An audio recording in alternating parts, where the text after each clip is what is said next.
Welcome, everybody. Say hi, intrepid bad guys. Hello. I'm not a bad guy. I'm playing a good person. We're the heroes here. Yeah, okay. It's Anyway. those people that show up every Saturday. They're making the issues. We're here to save people, Yeah, okay. not kill them. Uh-huh. Definitely not. We're here to kill some people, but acceptable deaths. Well, if they I've die, got a that's list. their fault. You have a list, huh? A list.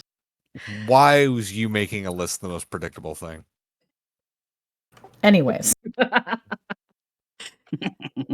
All right. Well, welcome to an interlude of All the Stars in the Sky. This is the dark side of the moon, because we're going to the dark side today. This is going to be a session surrounding and following Team Bad Guy and their exploits. A couple more warnings that weren't in the intro scroll. There will be a lot of violence this session. There will be NPC deaths this session. There's going to be a lot of gore and probably a lot of blood. If you are squeamish, please exit the stream now. This is gonna get dark. With the appropriate you have been warned. With the appropriate warnings out of the way, welcome everyone to All the Stars in the Sky. I'll go ahead and have everybody introduce themselves. We'll start from left to right on the screen. Elta, who are you? Hello, I am Elta. Normally I play nicer people, but today I'm playing Cyrene, who is the nicest girl. Yeah, just the sweetest thing. Bullshit. Senti, who the fuck are you? I play 6. I'm the trap maker. Short and sweet and to the point. Yep. Beware of your ankles. And shins. And every other body piece. Alright, Jade, go. So I'm Jade. I'm playing 2 characters tonight, and the first of the characters that I will be playing is she. You all know me. I am Arcana. I'm your lovely, merciful, benevolent, wouldn't hurt a fly GM. Cough. Look, if you call bullshit on me, I'm calling bullshit on you, too. You're full of shit. Love y'all. I will be obviously the GM today, and also will be running Nicole, our resident needle enthusiast, and our bastard Zeke. Everyone knows Zeke. Everyone hates Zeke. We all. He's all right. You think he's a good guy? He's just the nicest guy. Yeah, he's just misunderstood. He's just misunderstood. It's not the sociopathy thing. It's not that he's a serial killer. He's just misunderstood. Yep. Shade, who are you again? So the other character that I'm playing tonight is Zeke's absolute best favorite friend in the world, Orin. They are the bestest of friends. They are the bestest of friends. They help each other out in a pinch. Orin is a nice, helpful, kind person. Yup. Yeah. Yup. Totally. Uh-huh. Yep. Uh-huh. Yeah. All right. And how about you, Raven? I'm Raven, and I'm playing Lucas. All right. So this is our crew of bad guys. Normally, we would also have Jace on the board, but Jace doesn't want to hang out with these guys tonight. He's got other things to do. So no Jace tonight. Oh, we won't be able to live Moss? We will still be able to live Moss because Jace is playing your Overwatch. I would like you to just consider the logistics of that. We just have to listen. I can consider the logistics of that. And I know that at least one person who is involved in this is just going to put middle fingers to Zeke and just make direct eye contact every time Jace talks. Because everyone else might be able to have a shot at understanding, but not that one. It's fine. We can translate. Yeah, that requires trusting you all. Don't worry, Cyrene will write a little translate book for him. Yeah, we have a little translate. As long as she's still back.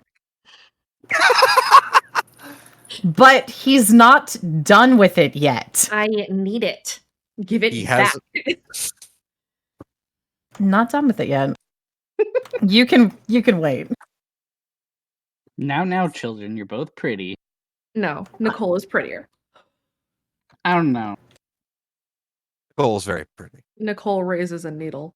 You better know. All right, so let's go ahead and set our scene. It has been probably about a week since the bomb was dropped at Red Acre Community Health, the asylum that is on the edge of town. In that time, our intrepid bad guys have been up to some things. We currently find them all preparing to gather at the little dive bar on the edge of town that has been reconstructed from an abandoned building. Who would be the first to arrive that night? And I will tell you it is not Zeke. He is fashionably late. The dive bar. The dive bar. Cyrene will be the first to arrive. What do you do when you get here, Cyrene? Things she's been doing normally. She mulls over everything they have prepared, pulls out a little notebook and double checks anything they have out with the lists she's been making. And she's been making a lot of lists. Of course. Who is the next to arrive? Probably 6. Okay.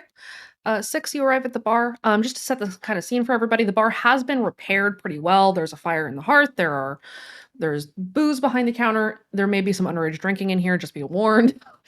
And it is snowing.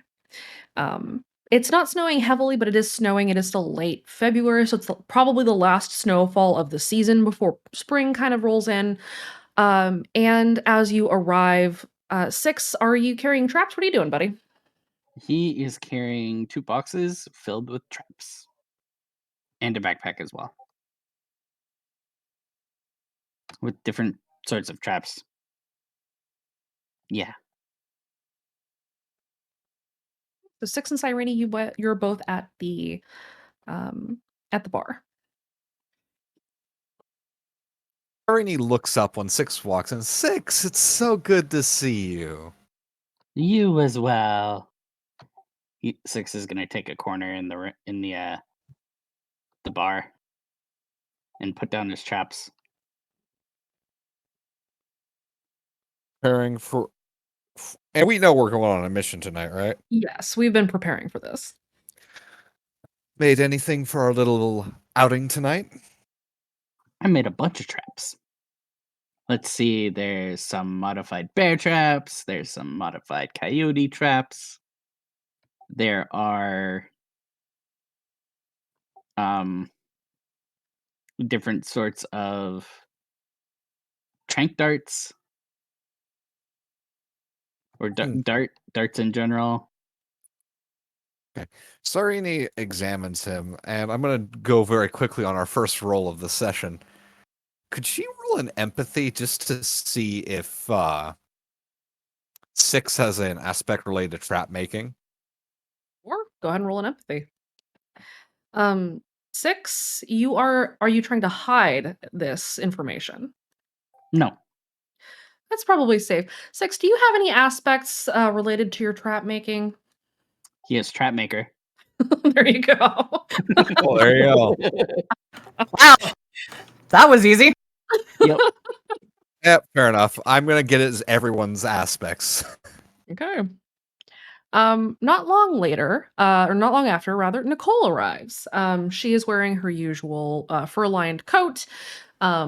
She is wearing a sheer kind of shirt underneath it that shows off her bra because of course she is. And she is in heels and they clack as she walks in the door. It is cold as shit. And she throws her bag onto a table and dramatically takes a seat near Cyrene. It's been way too cold. It's easier to stalk in the summertime. Mm-hmm. I hate the cold.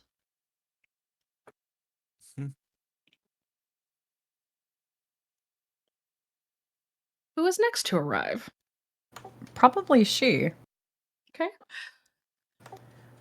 She will come in. Her hair is pulled up and back, and she already comes in and she's got a demi mask kind of. It's slid back over once she enters in, but it was quite obvious that she was moving it back after she got into the bar entrance. And she comes inside and she smiles, seeing who all is here. It's good to see you again. Any news yet?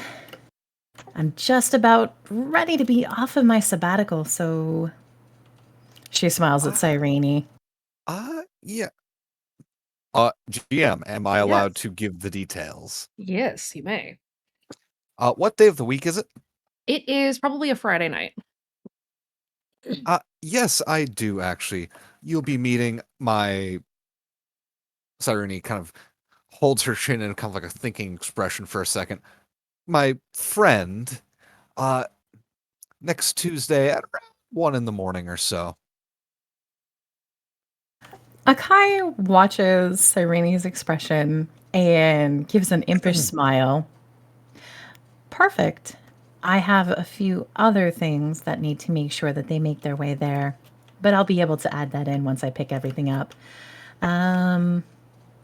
She claps her hands together, very excited. This should be great. And she heads over to the bar and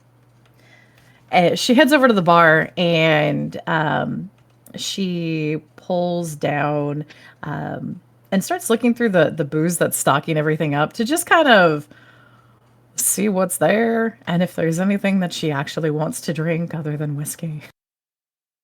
There Mordecai's is a fair tastes. amount of that in here, and Mordecai was the one who procured much of this, but there are other options. There is rum, there are like wine and spirits and such as well.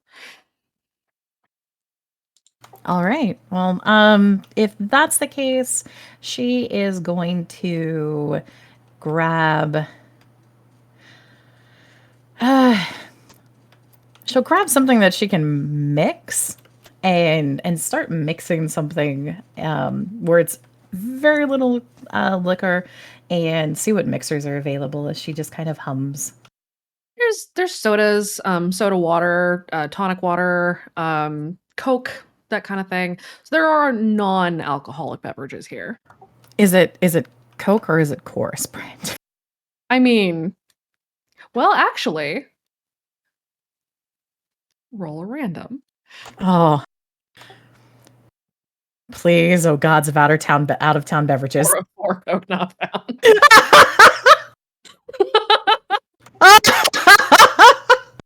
Oh man. It's RC Cola. Oh, it's RC Chorus Cola. I mean, it's still better than nothing. She will pour it in and just mix it up. She wants a little bit of some sugar to roll up, and also just because it'll help ensure running a little bit warmer with it how cold it is. Anyone else want one? Me, says Nicole. She fixes one for Nicole and slides it over to her. I never Ugh. drink before heading out. I need a drink. Six will raise his hand and ask for a Coke. Oh, I will mention, while she's walking around in the warm inside, Cyrene has kicked off her shoes. She actually likes Don't to walk step on a around needle. barefoot. Or a nail. No, a needle. The place is clean, it's fine. Nicole doesn't conduct her needle business here. Okay. At least Ugh. not out front. Not up front. Does the dive bar have a basement? Maybe.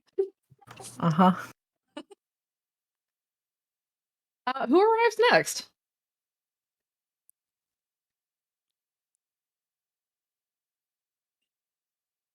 Oren would like to, but he also is going to be trying to do it as quietly as possible to avoid anyone noticing. Go ahead and roll your stealth. Okay. I have jelly beans. Let's see.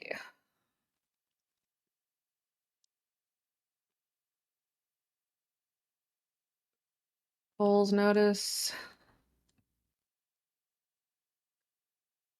Nicole does not notice. Not gonna notice, but yeah. Yeah. Sorry, did not notice. 6, go ahead and roll your notice. Nope. Nope. Nobody notices Orin. Perfect. Orin slips in undetected. Perfect. Lucas, when do you arrive? I guess that's the last. You're on then.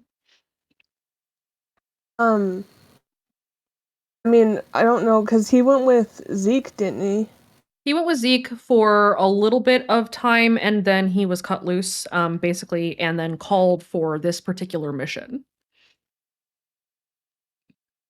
I guess he'd just walk in. Doesn't really know anybody, so he'd probably just go to the bar and get a drink. Okay. What does he have on him? Is he packing anything? He has his crossbow. Okay. About 10 And an minutes. extra, Oh, go ahead. like, an extra, like, quiver of arrows. Okay. After about 10 minutes, Zeke arrives. He dusts himself off, tosses his coat over the back of a chair, and slides his hands into his pockets to move over by the hearth. And now he needs to roll a notice.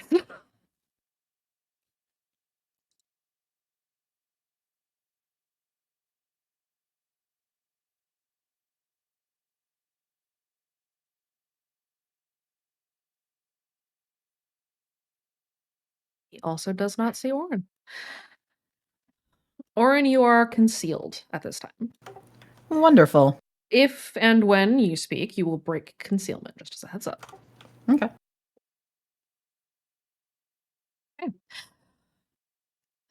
So Zeke kind of leans against the mantle.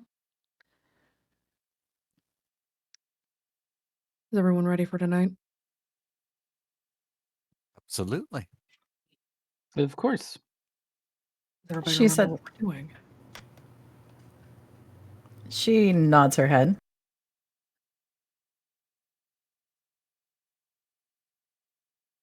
Nicole sighs dramatically, I guess.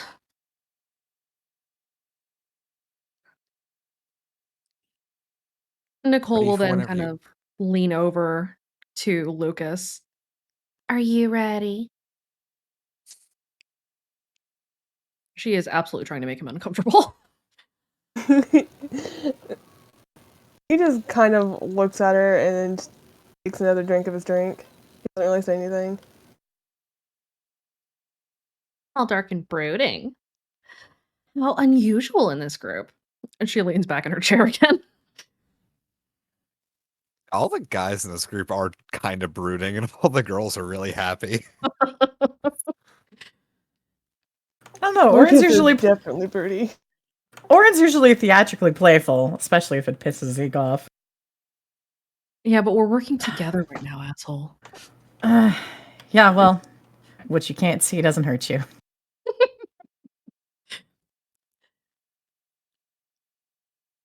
So Zeke kind of nods to Akai, or to she rather,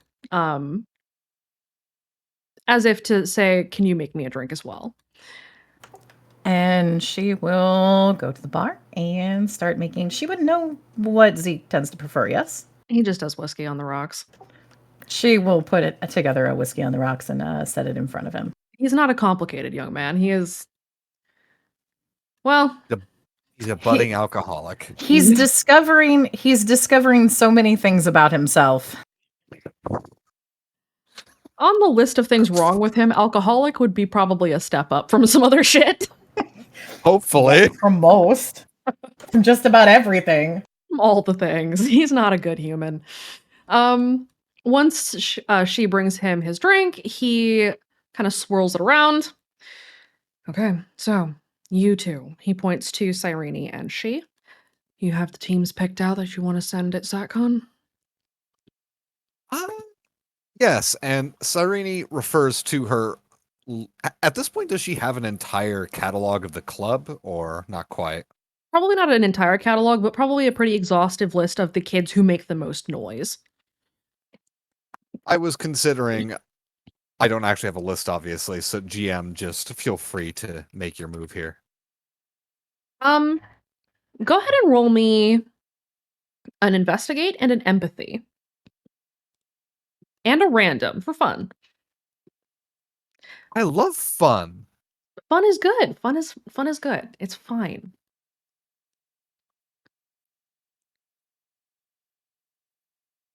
Could I argue instead of investigate, it would be more of an either lore or contacts? Contacts would work. Okay. This is the contacts roll. That's a 4. And it was empathy. Mm-hmm. That's a 3. And a random. Oh, do I have to? Mm-hmm. Okay. 749.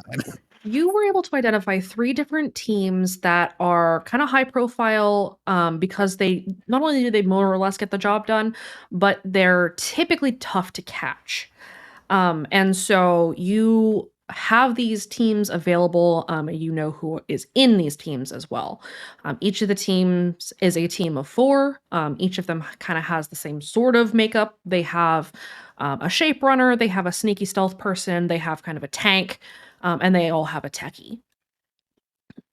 Funny how that goes. Funny how that goes. Yeah, I don't know what you're talking about. Can I have the team Yeah. names? Huh. If this were back in the days before sundown, one of those teams might have been bad decisions. But Yeah. alas. Thank goodness. Can I get the team names? Yeah, let's just make some up. You have team Shotgun, you've got team Batman, and you have team what's the third one? What about the firecrackers? The Firecrackers work. We haven't killed them off yet, but we've named them a few times. Let's go with the Firecrackers. So we have team Shotgun, team Batman, and team Firecrackers. I'm From Batman. the Sorry. And Cyrene pulls a page from her notebook and hands it to Zeke. Here's the list of teams I considered. I'd recommend the Firecrackers as our best shot. Seem to be making the most noise. As per their name, truth be told. She looks over. To be fair, why stop at only one? I thought we were going to unwind. We are.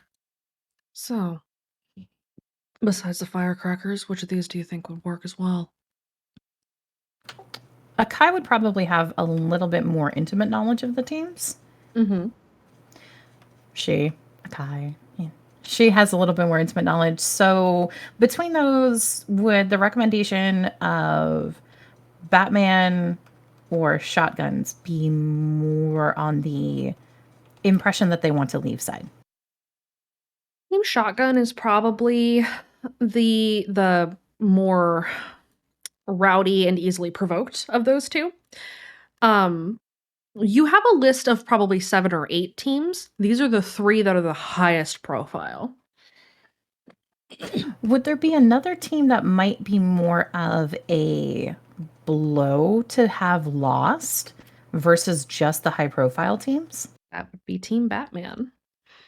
Ah, she is going to tap the recommendation for Team Batman and slide that one over.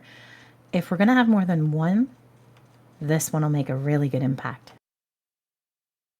All right. All 3 of them.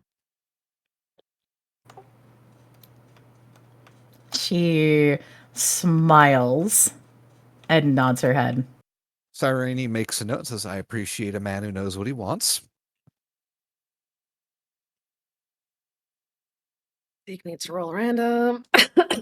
Is she going to get smacked? No. It's whether or not he's going to say something fucking awful. Mm-hmm. He doesn't. Instead, he kind of smiles. It's that sinister sort of knowing wicked grin that he's been wearing a lot of lately. But he lets the comment go. We're letting loose tonight. This is a night to blow off some steam, to send a message. So, all 3. Can Oren move up behind Nicole And she's still sitting down in her chair, right? She is still sitting down in her chair. She has her feet kicked up onto the back of the next chair over. So yes, he could try to sneak up behind her. Roll me your stealth again. Okay.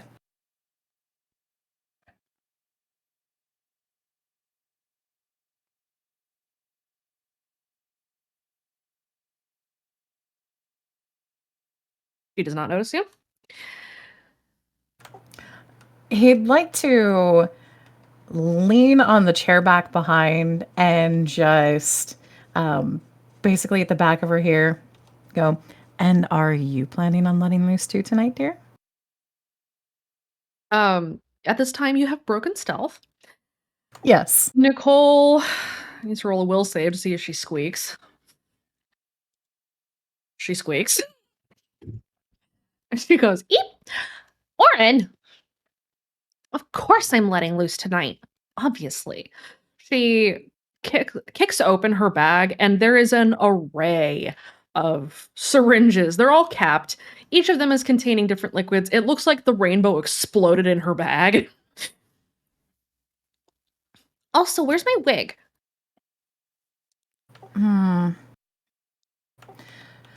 Not quite done with it yet. Perhaps, maybe later. Nicole narrows her Alright. eyes. Peeks at the bag and says, Nicole, you have a better supplier than I do. I make my own.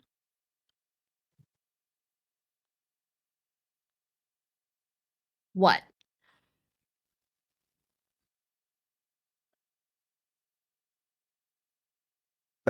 If she was talking to Cyrene, that was all she said.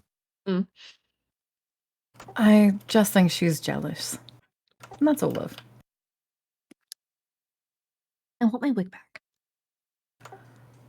Later. I'm not done with it yet. 2 days. Or I'm poking you in the kidney.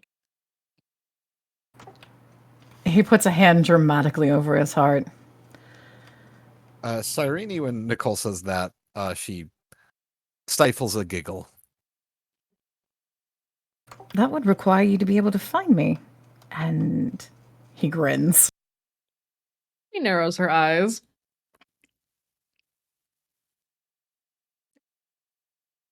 You know that if I want to find you, I can, right? He still just grins.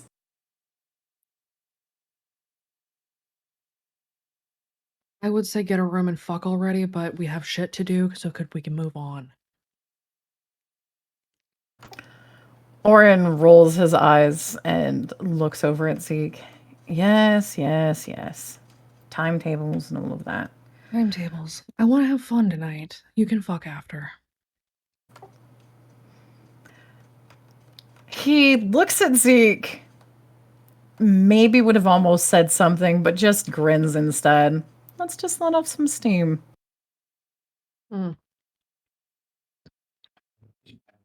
So, you two, you will get the teams into position, herd them into the maze. The rest of us are going to do what we do best. Once the teams have broken into saturation control, we will step in, collect the information we need, and help them leave. He will glance to Oren.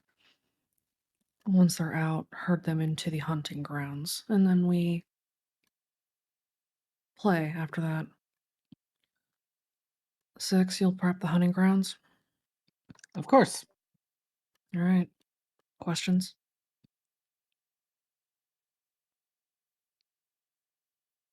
None at all.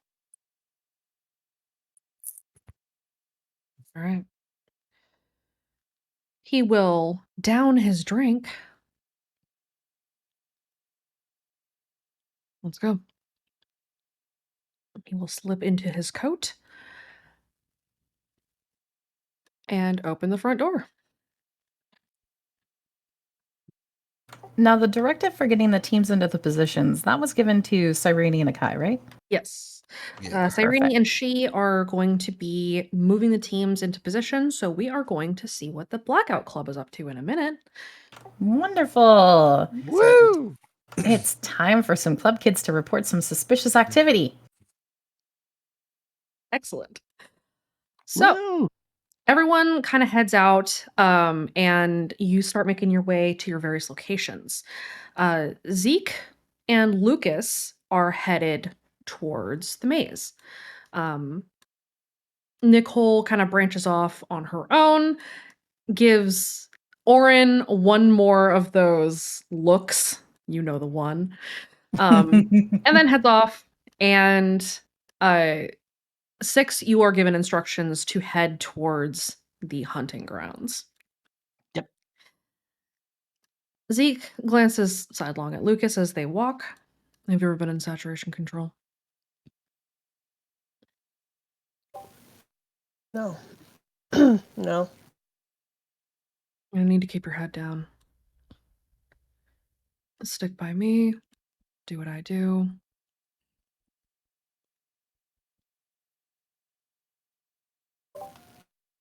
Yeah, no problem. When it comes time to use the red doors, you're gonna need to change some things. I'll show you when we get there. What do you mean?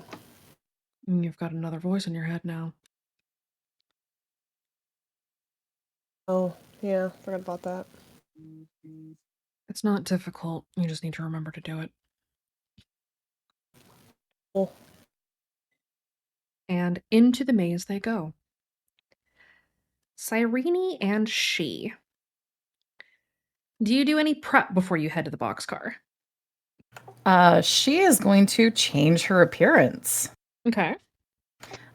She drops the ponytail down, pulls the mask off, and pulls out a loose, kind of almost 80s jazzercise style roll up long tunic sweatshirt and puts that on.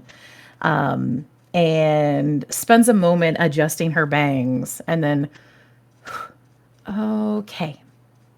Ready? Almost. And Cyrene changes out of. She wears a bit of drabber clothing and makes herself seem. She takes off any makeup she was wearing. She makes herself seem a bit more frightened or nervous. Because she's playing as a defective stalker. A defecting stalker. Okay. Which would be someone who's very nervous. Yes. So you guys prep, you change your appearances, and then you head towards the boxcar. Mm-hmm. Okay. As you guys arrive, the boxcar's pretty lively tonight. There's music playing in one of the cars. There are kids kind of slung all over the beanbags, watching something on the TV. There's kids in the ritual room, either cleaning up or getting ready to go to sleep. There's one kid in front of the mirror who's just kind of staring into his own eyes as if he's trying to make a really tough decision. And it seems pretty lively. Did I miss a celebration? As Akai steps into the boxcar, she pushes up the sleeves of the tunic. Did we miss something? I know I've been on a sabbatical for a couple of days, but you told me to. What happened? Oh, no, it's not that, says Abby, who is also in the boxcar. Abby, how are you doing? I'm doing well. No, it was just snowing, and so a lot of the kids from the camp came inside instead. Oh, yeah, with the clearing. Actually, oh, it's going to be, if it keeps on snowing, we might be able to do snowball fights. Hope. Um, do you know where Gwen is? Yeah, she's in the headquarters car. Okay. Akai smiles at Abby in that kind of the reassuring, that same sort of jaunty look that she gave before she was like, I can outrun the shape. Mm-hmm. My friend and I have something to go talk with Gwen about, but catch you later. Yeah, I'd like to meet your friend. Okay. Irene, kind of when any attention is given to her, she kind of shrinks behind Akai. And just kind of waves a little. Akai puts an arm around Cyrene's shoulders. It's okay. It's a long story. But I'd like you to meet my friend too. Maybe maybe even we can meet everybody else. But that'll be a later thing. Oh, okay. Quinn kind of walks out of the chiller room, and sees Kai and walks over to her and hugs her. What are you doing? I haven't seen you in forever. Gwen told me that I had to go sleep. So then I was sleeping. Something about not sleeping causing problems, and As it turns out, if you run missions back to back to back nonstop, it can be bad for your health. also Gwen said that someone ratted me out for standing on the top of the cliff shouting, "I can get you down, Shape. I will take you down on my own." I don't know. She looks at Quinn. Who ratted me out on that? It wasn't me.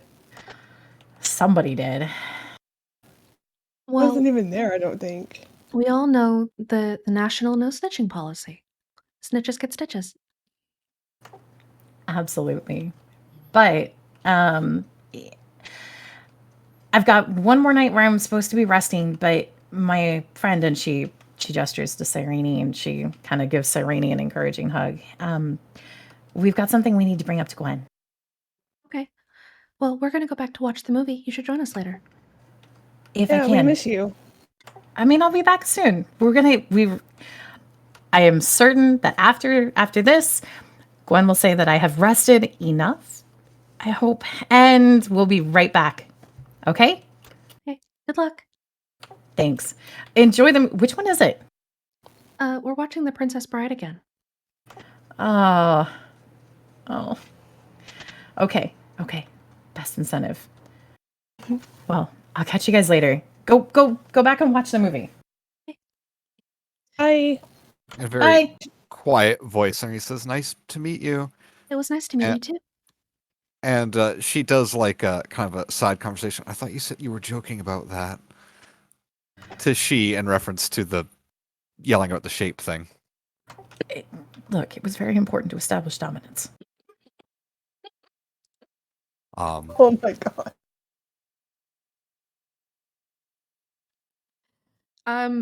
Past the door to the headquarters car, you find Gwen kind of hunched over a stack of pages, reports from all kinds of club kids. She looks like she probably needs some sleep. There are 5 or 6 cups of coffee around her. Most of them are cold and mostly empty. She is nursing one that is also cold but is not empty. Hey, Gwen, I promise I've gotten rest. But it was important.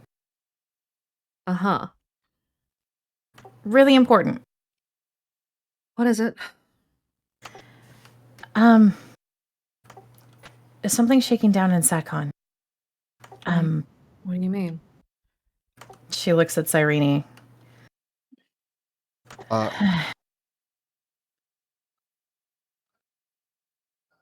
The things are happening a lot. I don't. Real quick, out of character, have they determined exactly what we were going to tell the club was going on in SatCon, or is Cyrene free to make shit up? You're free to make shit up. Unless you guys have a better idea. I do. Yeah, they would have talked about this on the way there. Yeah, no. She's suggestion would be to posit that they need to get back into the maze because everyone knows that surround sound is getting desperate, and surround sound has gone back in, and everyone knows that they're keeping all of the cells locked, but surround sound's going back in, and the rumor is that they're harvesting something from the Grudge Queen and the Measure Cuts, that there's still something in there, and if we can get into those areas of SatCon, we might be able to break them out. But to do that, we need some really, really fast runners, because everyone knows how hard it was to get even that far in SatCon before. Do you want me to have Akai propose that? I know how Cyrene was going to put it in her little way here. If you Go want for me it. to go first, Go for it. In the maze, there's been talk of the voice being back in Satcon. It's been doing, and Sarni puts like an almost disturbed sound or voice, something with the ones in the prison, the voices. Something, I don't know if they're alive or if they're breaking out. Or it seems like they're trying to tear something out. But whatever it is, and Akai knew something more. Well, we were able to figure something more out. We could maybe get them out. She shrinks a bit again Akai puts to put it across. Akai puts the arm and gives her an encouraging squeeze again. And Sarni perks up at that. It may be possible to get them out, or at the very least, ease their suffering. It's been awful hearing that. All right, you ready for your first opposed roll of the night? Yep. Yeah. Roll your deceive, both of you. Okay. Okay. Can I use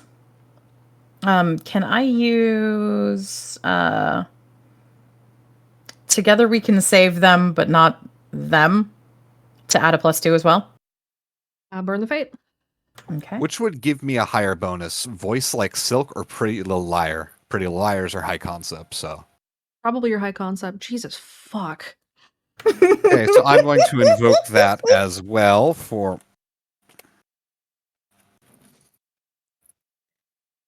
If I were to use a fate to re-roll, could I take the higher of the two rolls, or?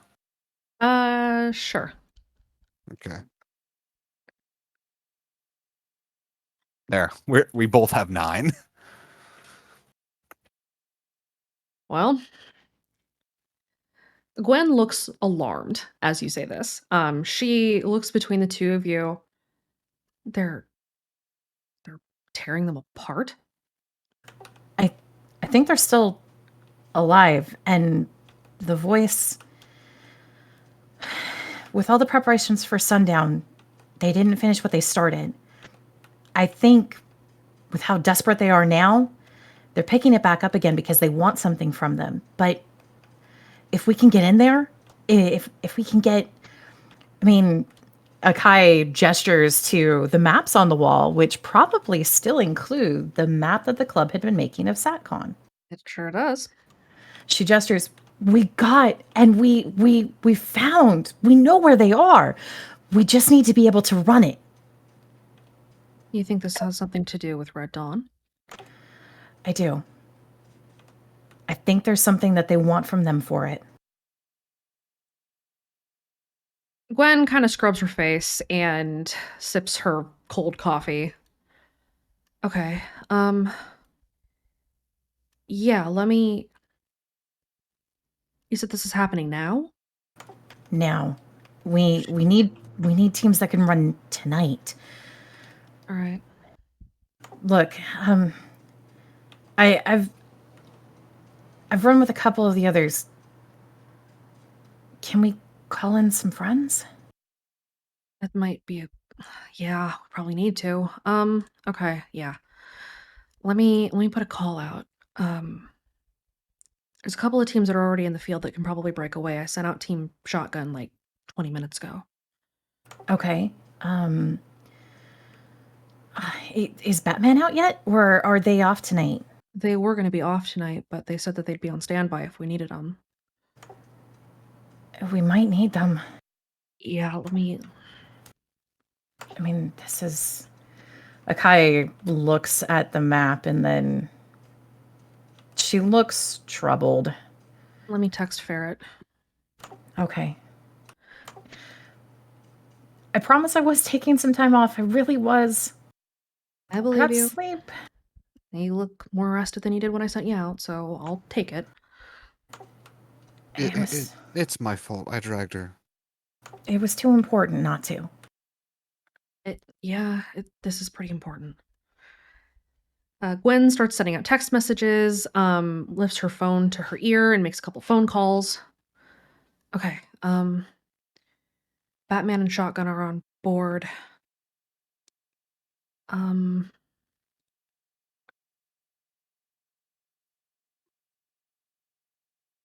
Else is out right now. I don't know. I know there's a bunch of teams that are pretty much out on the normal, not doing stuff tonight. Do you want me to see if I can grab Dino? Why did he go with Dino for a nickname? Dino's busy. I've got them doing something in the maze.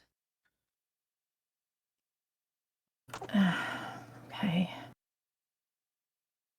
Anybody else who might be able to run this fast? Maybe firecrackers? They're pretty quick. I mean, it's not like we're gonna care about noise. It's SatCon. There's gonna be noise as soon as we get in. Yeah, okay. Yeah, all right, let me call firecrackers. Okay, is there anybody else you think? And we know, I mean, we know the passphrase for the old man stuff, but we're gonna need to make sure that we've got somebody who can play. See if we can figure out how to get the cells open. That way we can get them out. The team for that's gonna be Batman. Okay. They're suiting up. Okay. What do you want Serene and I to do? Would it help if we maybe tried going into the cryptogram library in case anyone needs some old tongue looked up? Yeah, actually, yeah, that would work. Set up in crypto, and I will call in firecrackers and see what we can get in there. Okay. We don't have a voice to get us into MindSatCon, so we're gonna need to have them break into the deep maze. I need to text somebody. Hold on. Okay. Okay. Akai looks over to Cyrene to check on her and flash her a really cocky, encouraging grin. Like, look, see, I told you, we'll get this done. Feeling better about this now? A little cryptogram with me in there'd be good. It'll draw less suspicion. I could leave little notes to guide a safe passage into the maze. We're club kids. We know how to get into the maze. Akai's got deep- that cocky grin. Well, the deeper you go. That is true. How Both about of you stay on roll a standby? deceive again. You are hamming this up. Well, I'm having fun, okay? I get lies upon lies. You both, if you have lies upon lies, yes, you have Yeah. that now.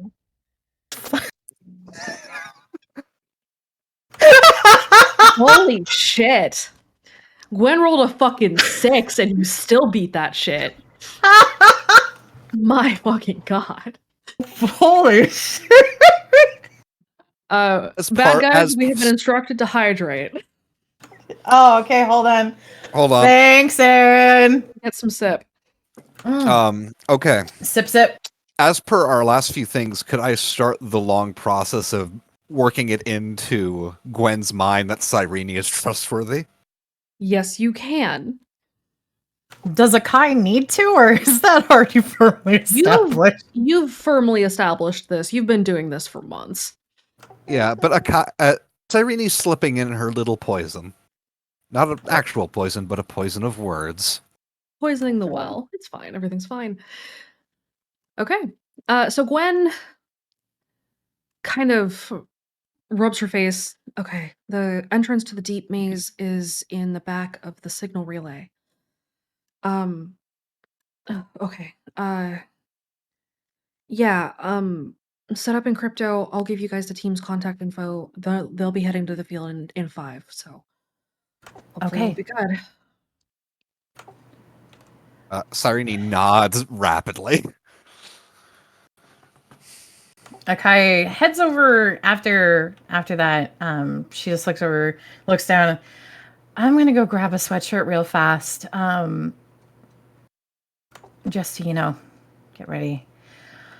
You need anything, Cyrene? Are you good? I'm fine.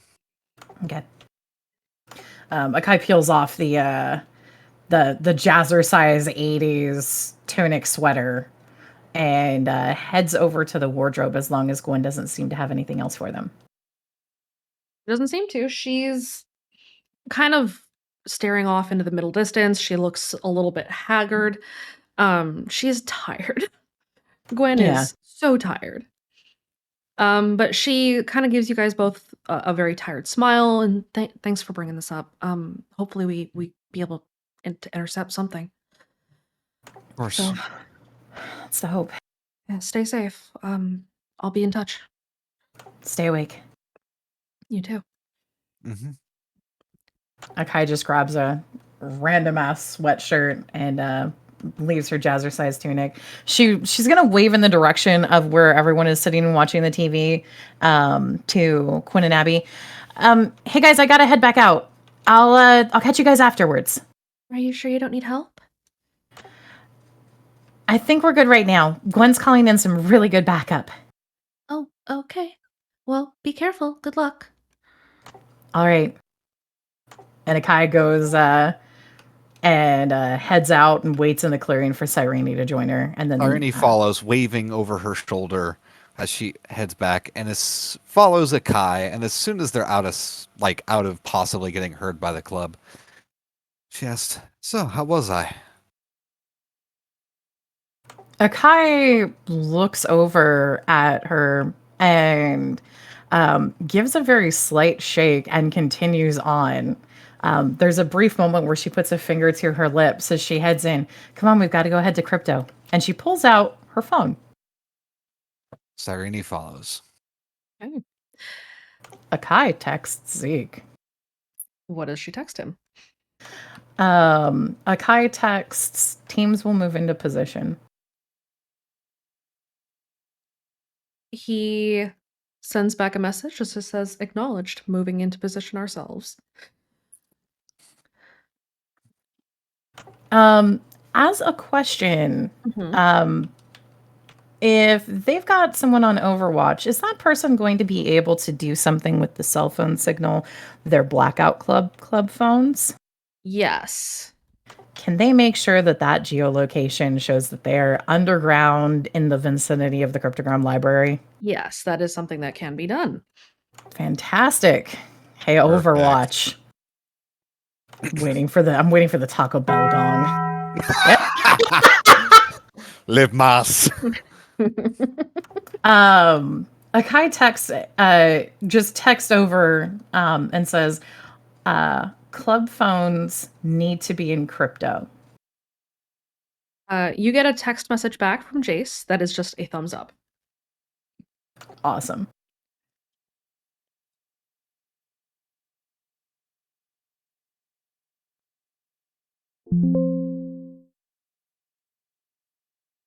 And then we get the Windows dong sound. Yeah, No. for a sec I thought that was diegetic. No. I was like, man, the song sounds weird in the winter.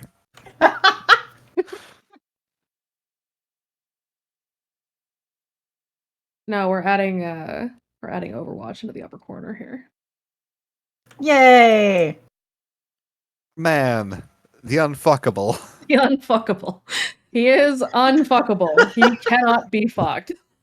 You cannot fuck me.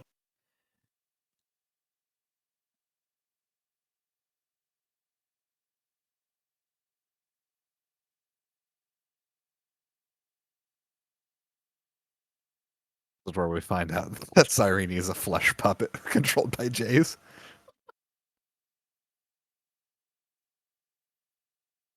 Okay. Akai and Cyrene, you guys head into the maze? Yep. Once they get into the maze, Akai changes her hair back, pulls out her mask, and slips back into shape. Okay. At the hunting grounds, quote unquote. 6, you're here. Is Orin at the hunting grounds? Orin is probably between the hunting grounds and the maze area because he wants to make sure that he can drive them there. So he's going to be not necessarily staying in one place. So with 6 at the hunting grounds is Nicole. They have communications running so that they're able to communicate. The idea was to avoid using comms until getting into the hunting grounds in order to be able to communicate where everyone is so that no one accidentally gets stabbed. Mm-hmm. No, as much as they are all horrible monster bastard children, they are fairly good about not doing the friendly fire thing. Unfortunately for all the heroes. At least we are now that Orin We and are, Zeke are not fighting anymore. We are a well-oiled machine. Bad guy's gonna bad guy. Unfortunate. So Nicole kind of sighs. Okay. So we need to trap, but we need to make sure that the traps aren't fully lethal.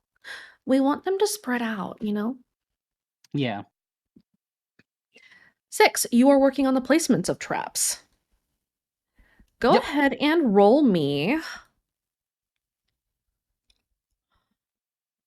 Let's see. I will let you roll deceive, mechanics, or stealth to place your traps in hidden locations. And that will be the difficulty that the club kids have in spotting those traps when they are about to trigger them. I'm gonna do mechanics. Okay. Oh, come on. So you're how many batches of traps do you have? You said you have bear traps, you have coyote traps, you have like tripwires, I'm assuming, trank Mhm. traps. So your first batch are not the best placed, but they're supposed to be kind of obvious to herd the kids. Go ahead and roll again for your second batch. Okay. And your third batch. And your last batch. Can I use Trap Maker? Yeah. You can burn the fate, use trap maker, and give yourself a +2 boost. Okay. So many of your traps are in semi-conspicuous places, but they're in kind of darker areas where the kids are going to really have to try to see them. The rest, the main traps, your worst traps, are very difficult to spot, and those are going to be the ones that probably ultimately get these kids killed. Are you doing anything while you're working? Nicole's just kind of meandering around. No, not really. Okay. He's just placing them in inconspicuous places. Nicole sets down her bag and pulls out a gas mask, a pair of thick hunting gloves that are very well fitted, and a small contraption that is kind of spherical that has a base that she sets down on the ground and starts tinkering with. You brought a gas mask, right? Probably in the backpack. If you've ever worked with Nicole, you know to bring a gas mask. He probably has a gas mask in his backpack. Yeah. Okay. Because you're gonna need it. He Orin, will fiddle in his backpack and pull out a gas mask. Yes. are you wearing a gas mask? You said you were going to have fun. Of course I am. Good. I hope the others remember to do that too. Oh well. If they don't, then we'll just what? Hold them out? Yes. Well, it wouldn't do to leave them. Well, it's not gonna do shit to Zeke. Orin lets out a sigh, but Much to your continues. disappointment. We've made up our differences. Okay, but like you still fucking hate each other. That's obvious. That's look, you can make up differences and still hate someone. You can. Yes. Huh. I guess we'll see. Seriously, you should just fucking get it over with. Not my type. That's what you keep saying. And I'm being completely honest. I have a very different type. Do you think he actually is it? I don't know. What do you mean you don't know? Well, I know that you have a broad type. Yes, and it does not include Zeke. You're not going to get a threesome orgy. Ruining won't my stop. dreams. Six just rolls his eyes. Oren goes over and tries to pat the top of Nicole's head. You can keep dreaming, dear, but we'd need more than he looks down at her bag. All of that for either of us to get it in the mood with each other. I guess. That I guess it's wasn't just in my dreams. that wasn't a challenge, by the way. She looks at him. He has this Nicole, don't you dare look on his face. She blinks.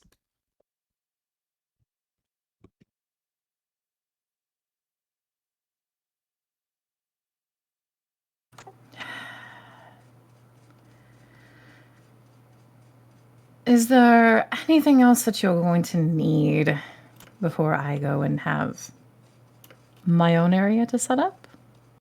Yeah, you have any water? He hands her over a small, little, tiny water bottle that he had and offers it out. She pulls a pill case out of her pocket, takes one, puts it on her tongue, and then uses the water to swallow it. All good now? Good.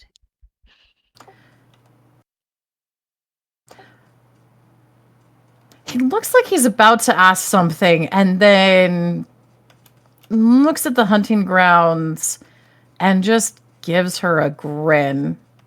All right. You get everything else you want done. And don't step in Six's traps. I know. I'm watching him put them out for a reason.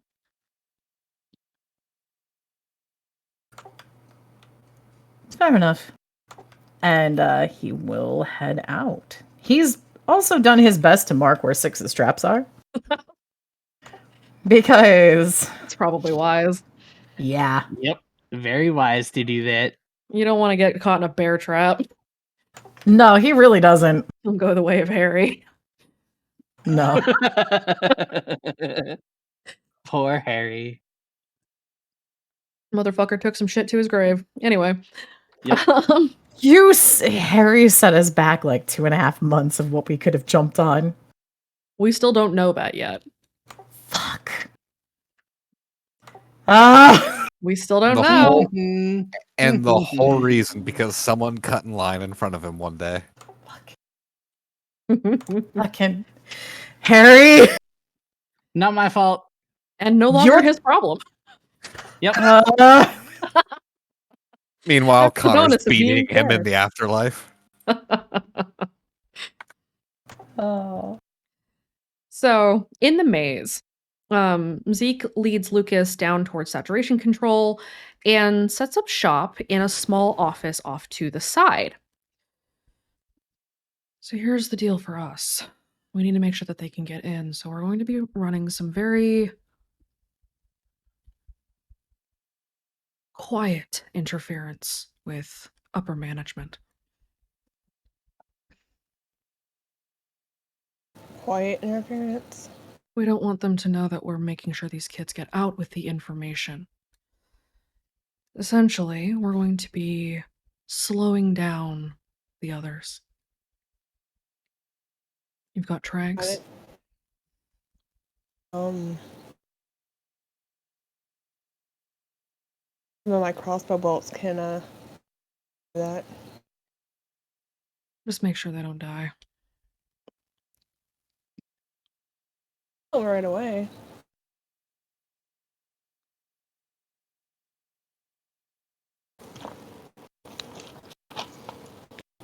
We Then- slow them down and then what? We slow them down, make sure the kids get out, and then run them towards our friends up top. We make them head to the hunting grounds. We kill all but one of them and take the information they have. While the kids are running, you and I are going to take advantage of the chaos to slip into the records room.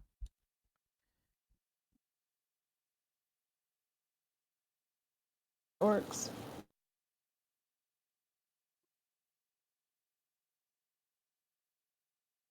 Which one did you pick? You mean which one did I pick? Greed or the dead one? Dead one. I figured. Just clicked better, you know. Just try not to hallucinate while we're doing this. It's not so bad. And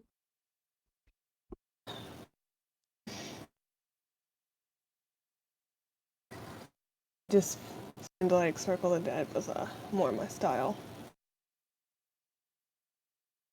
Nothing against the other guy. makes sense. Did you just name that voice out loud? Oops. You want to take that Oh. back? That was a Raven mistake. Again. You just know name what? drop the worst voice to ever name drop. No, that was a fucking Raven mistake, because Raven's a dumbass. All right, I'll let you take it back once. The next time, I'm keeping it. No. Because I'm going to do it Saturday too, you know I am. Everybody gets one. All Is right. it one per session or just one? Yeah, that's a great question. Thank you, Aubrey. Yeah, GM. Hmm. GM. Keep Also- them in suspense. One per character ever. I like that. I'll Oh, let I you don't- forgive one name drop forever per character. Can we go back in Nice. time? Nope. Does Jack get an extra because deity stones is really funny? No. Nah, man. Friday's so fucked. More than she already is. God damn it. It's fine. You're making friends with Nicole. I have some regrets about that.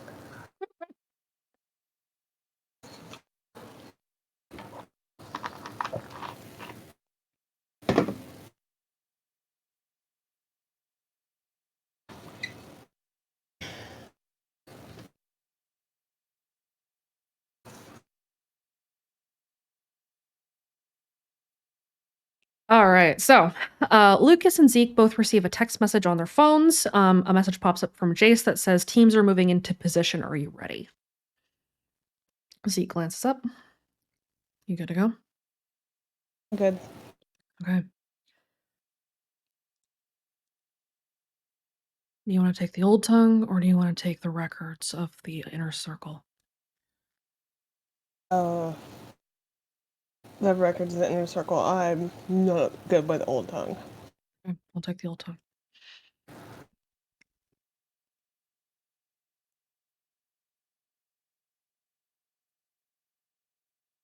I think there's a good place to pause for about 5 to 10 minutes, get food, snacks, drinks, and bathroom because I have to pee really bad.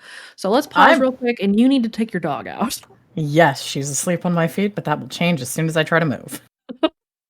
I will be right back. I'll try to make it one of the short ones. Okay, we will be back in 5 ish.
Okay, we are back. So, how's everyone doing?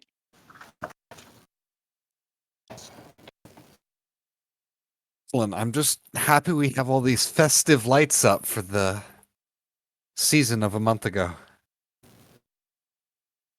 I mean, it's mood lighting? I don't know. Okay, let's hit it. So, everyone is getting into position. Cyrene and Akai, where are you two at? What are you doing? Well, now that we've established that our fake position is in cryptogram, we don't have to actually remain there. Mhm. Kai is going to text. No, she's not going to text. We could set up a few false disturbances to move lucids and sleepers away from the club kids' path. It's probably better to make sure that we run interference so that they get in. They're teams that are known for being noisy enough on entry that that'll be useful and important. Okay. Okay, so what kind of interference do you guys run? Are we? Is it possible we can just send out fake reports? We can even knock out sleepers and report them as like, oh, hey, we found stuff going on over here. Check it out. That would also be viable. Are Would you it- having Jace spoof your phones so it doesn't look like you doing this? Yes. Yes. Also, one thing that Akai would like to do is she does know that there are other teams in the maze right now. Are there any stalkers assigned to where those teams are making activity? There are a couple of stalkers that are out and active right now, yes. Some of the stalkers that had previously been with Anthony's crew before his untimely demise are out in the field tonight. Akai is going to. Can Akai use her phone to contact and pass a message to one of them so that way they're sent on the tail of one of the teams? That way they'll be making enough reports too. Yes, you can. Okay, Akai's gonna do that. You know, it can boost that other team up. It doesn't, the other stalker up. She doesn't care. Yeah. Cyrene will do the same as well. And I lost my train of thought. Carry on.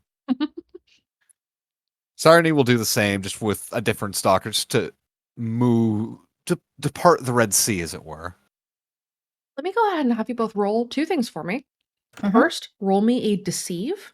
Mhm. Second, roll me a provoke.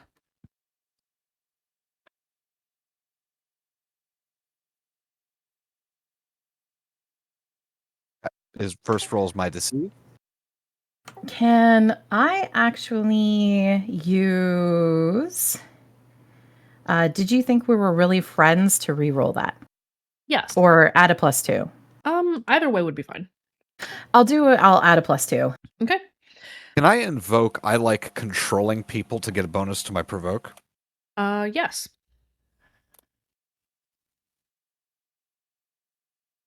Five. Um, would I be able to use I won't let you feel safe in order to add 2 to my provoke as well? Yes. I love using my aspects. This is fun. Okay. You have gotten a couple of other stalkers on the field, and they have begun setting up reports. And in the process, you have set some of these kids up to feel as though they are being watched by multiple stalkers, which is pretty uncommon. And you are succeeding in creating a vibe tonight that is a little bit more than threatening. The club kids that you are setting these stalkers on and the club kids that you're trying to direct away from the maze, they're all feeling really off. They can tell that something is up tonight. They don't know what it is. They all feel really unsafe is the wrong word. It's They Dis- feel Disquieted? definitely disquieted, yes. There's literally tension in the air. Yes. Yeah, So reports start going back and forth between teams. You guys on your club phones will get them from time to time. Lots of stalkers out tonight. Something's going down.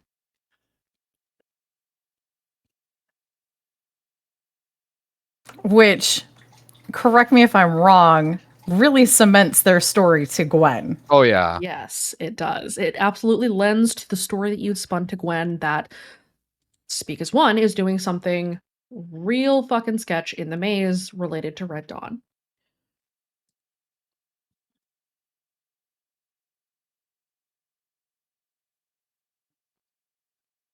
Once we've started to get these that fear starting to percolate on the other teams, is it possible to keep an ear out for any reports heading into the courtists that would be coming from the other stalker teams in case they talk about moving deeper, just to make sure that if there is any movement deeper, that they can provide a tug to Jace about it to be able to relay that? Yes, that will be a contacts role.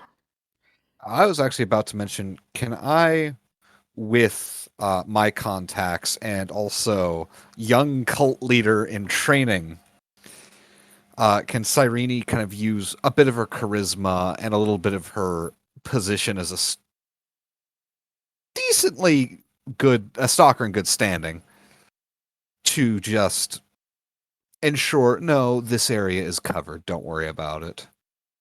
Yeah, go ahead and roll your contacts. She's acting like she's running a halfway Overwatch for a few other stalkers. Oof. And does the cult leader aspect give me a bonus?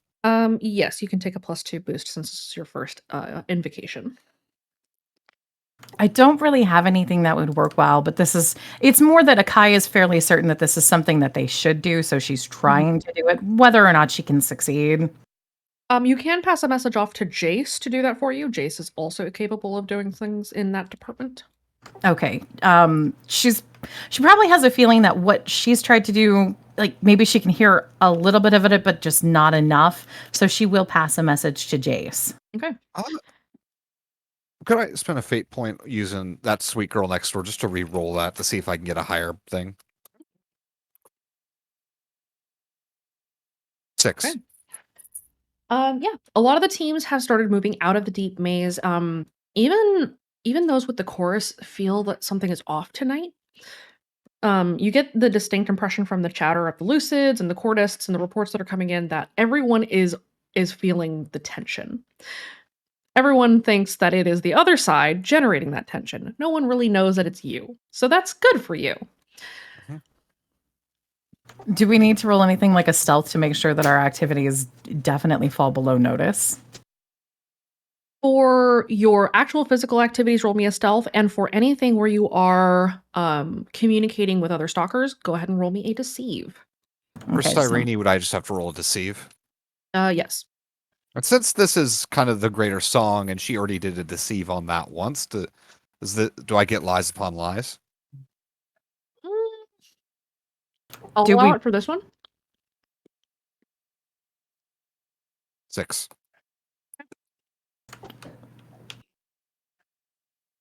Do you what? I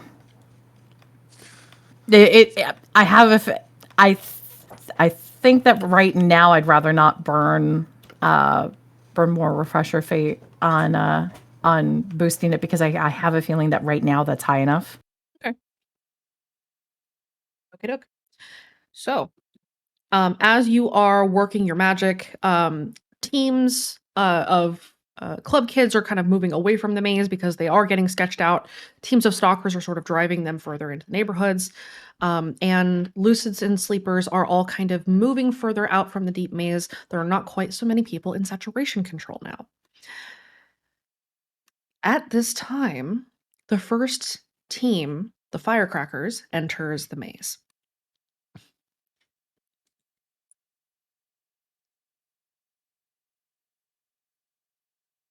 And they are not at all stealthy. You're welcome. That kind of makes sense with that name and what the firecrackers have done before. Yeah. They're like an entire team of Baxters.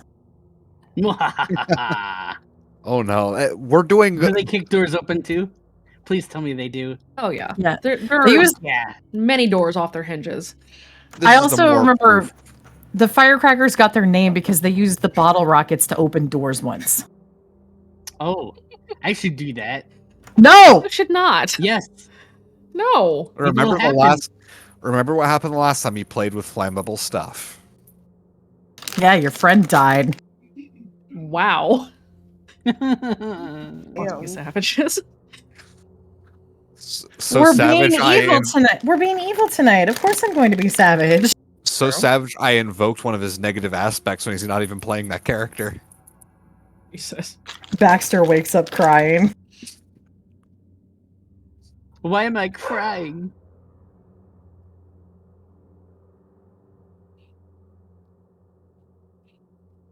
All right. So, Team Firecrackers breaks into the maze and starts creating all kinds of chaos. Is everybody kind of holding their positions, or is anyone going to actually stalk these teams? For the firecracker team, does the firecracker team qualify for Oren's thing that he wants to also be doing? Yes, they do. Oren will. Okay. 6, what about you? Are you going to stalk, or are you just going to wait in the hunting grounds? 6 is gonna wait in the hunting grounds for now. Okay. Okay. Lucas, are you going to do any stalking, or are you just going to wait until it's time?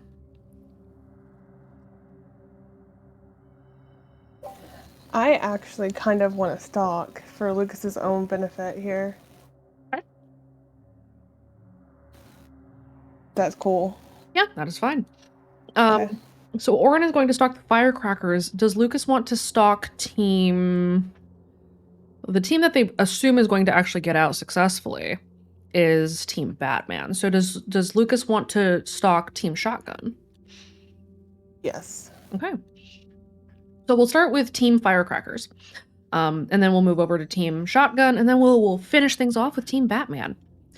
The team starts heading down. Team Firecrackers, as their name might suggest, are not quiet. The first thing that anyone will notice is that there is suddenly a large...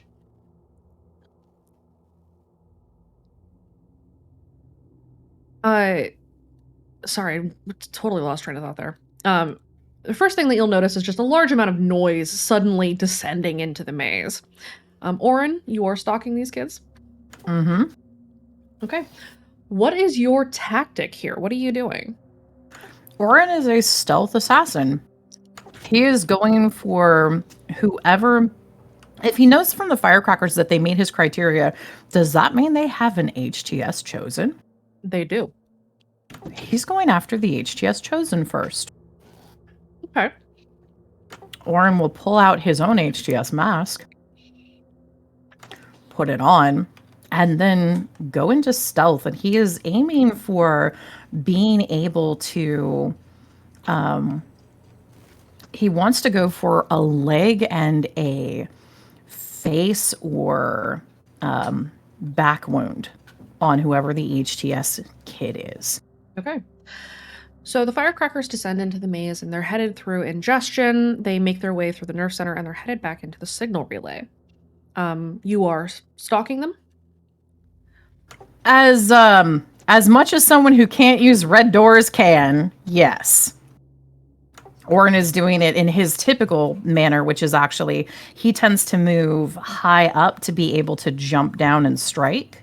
Okay. So he's hitting the pipes and the lights and areas above them, making sure that he keeps on track with them, and he's marking the things that he's looking for. Is he's looking for the team protector, the team tank, and then he's looking for their weakest link. Okay. Go ahead and roll me 2 things. First, roll me a stealth to stay concealed, and then roll me an athletics to see how well you're staying behind them. I'm going to re-roll that. Okay, what do you got for aspects? Let's see. There's no pack, there's only fodder. Go ahead and reroll. Okay, they're Much going to roll their notice. You succeed. You are concealed. Go ahead and roll me your athletics.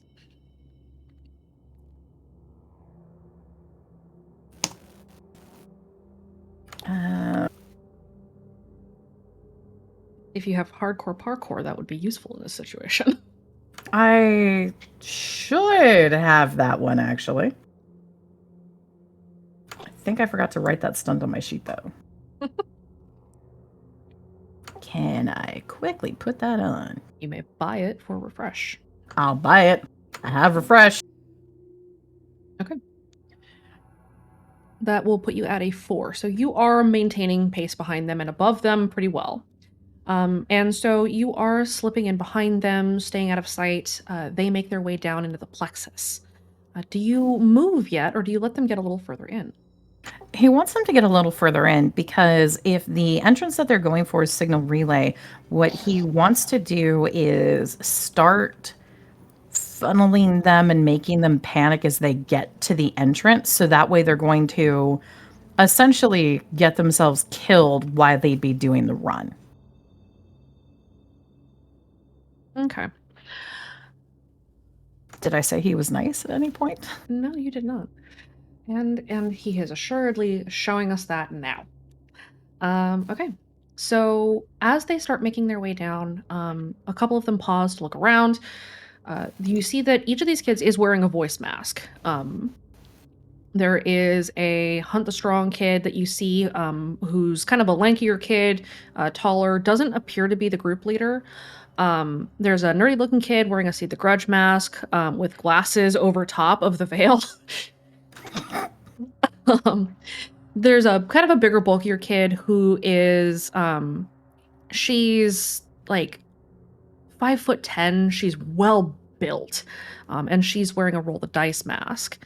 And then there's another kid that is wearing a die for you mask and carrying a crossbow. A roll the dice mask, you say? I do. Out of curiosity, and this is simply because Orin would try to keep on top of this, has Zeke been able to get one of those yet? Good question. Let's find out.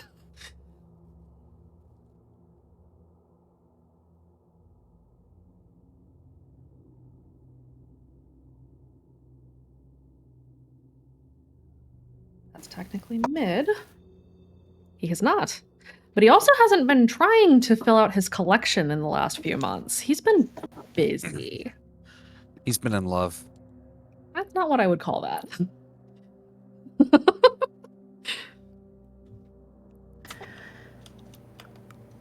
Which one seems like it's the weakest link? The weakest link is probably the kid with the Seed the Grudge mask on. In terms of physical weakness, that kid is a little scrawnier.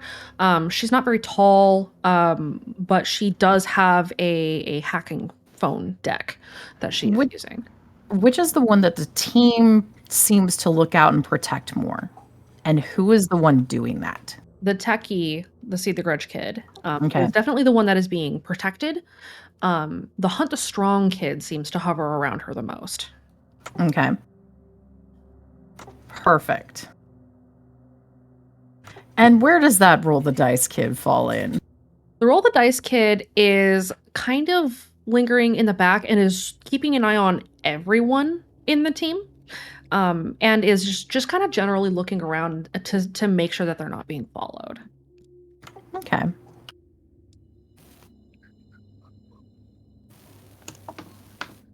I don't think any of this team is going to make it that far. I think priorities just realigned. A quick question for you, GM. Is there any inclination from Greed regarding the fate of that Roll the Dice kid? Not a direct one, but the carryover of animosity is definitely present. Okay. Yeah, that one definitely has to die. Okay. Orin is going to wait for them to get a little bit closer. One of the areas where it starts to go down where they can't be as spread out. So where they start having to get closer to each other for being able to safely move. Okay. And he's still managing to stay both unobserved as well as on their tail, right? Yes. Are there any walkways with long drops nearby? I mean, you're in the plexus, so yes. Are they on the upper area right now trying to head down? No, they're on the lower area. So they are on the metal great walkways below the incline that heads up towards the Somniloquies. Okay. Not a good area yet. Orin will continue to follow after them.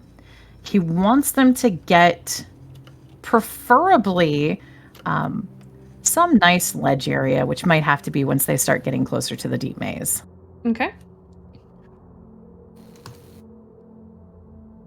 They start passing below you as you're sort of lurking up in this higher area.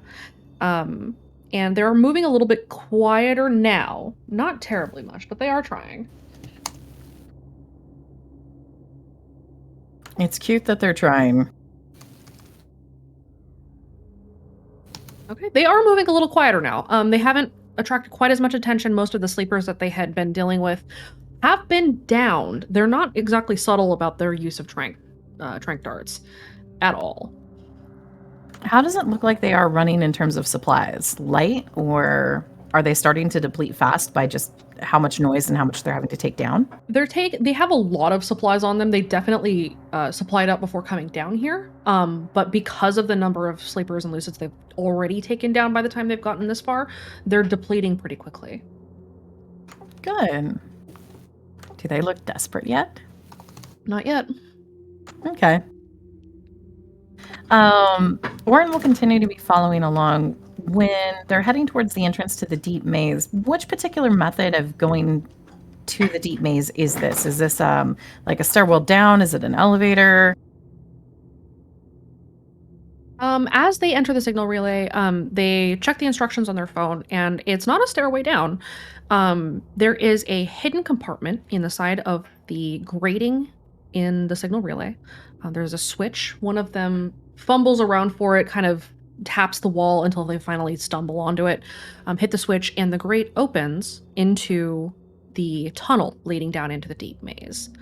It's a tunnel that goes kind of down an incline, but it is kind of a narrow tunnel, and it leads into an area of the maze that smells an awful lot like burnt human skin. Okay. The way down into that,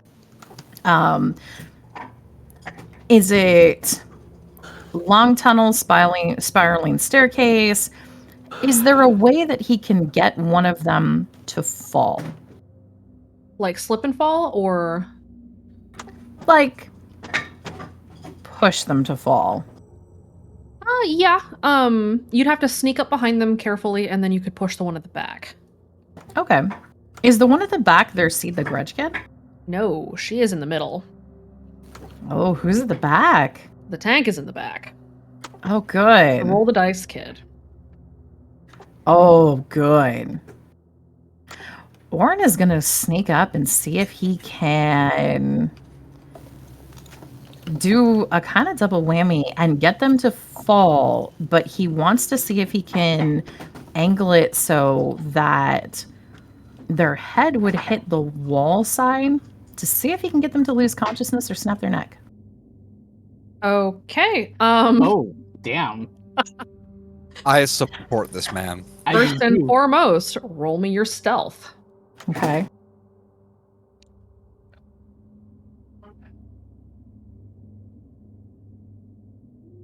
You are stealthed. Okay, and then so you're sneaking up to do... He's trying to get a hit on the back of them so that way they'll fall. Hopefully they'd fall forward into everyone else and get everyone on control falling down the entranceway. But he's trying to angle it to see just how much head trauma he can inflict on them. Roll me a fight. Okay.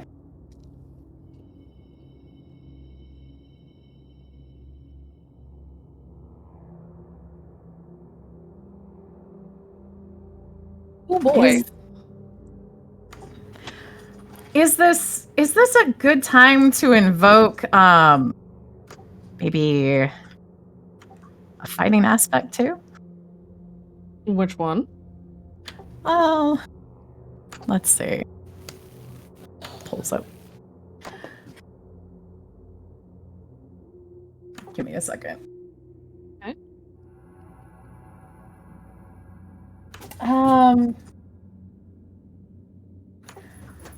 Can I invoke all that glitters? You can.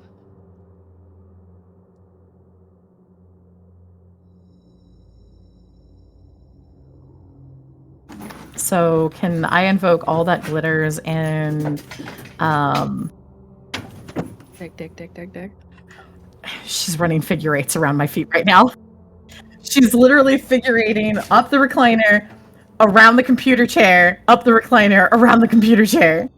Your puppy's excited for evil. She's also trying to dig into the recliner right now. Hold on a second.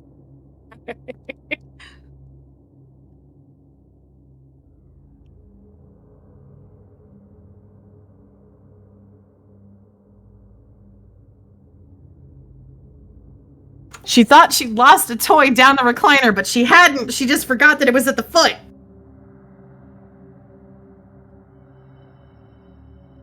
Okay. I would like to. Does stealth count as a defense or? No. Okay, so fight would be my. Would stealth or fight be possible to boost for the combat ability? For the combat ability, no. Stealth is not a viable option for a combat ability to boost. So just fight. Just fight. Okay, so I want to boost my fight and athletics for defense ability.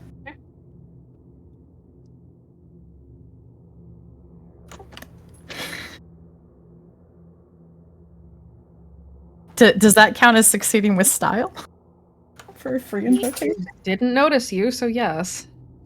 Oh. Sweet. Did they go down? This kid is dead. You hit him, Woo! and he slams into the wall so hard that you hear the cracking of bones. He doesn't have time to scream out or cry out.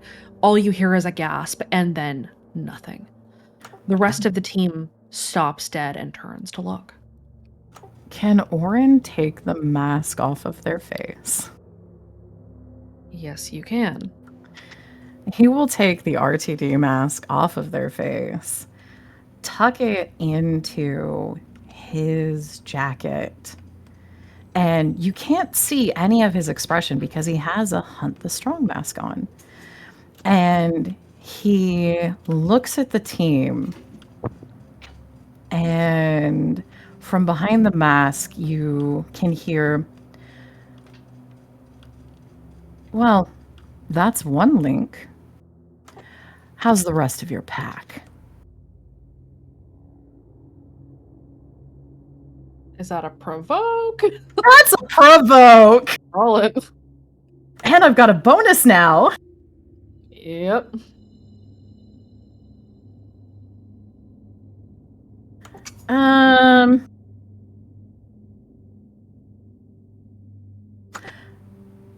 Can I use always better to play with your food to re-roll that?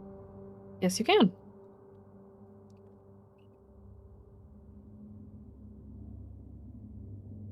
Woo!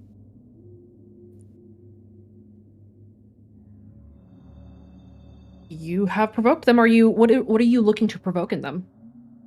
He is looking to provoke fear in them. You succeed.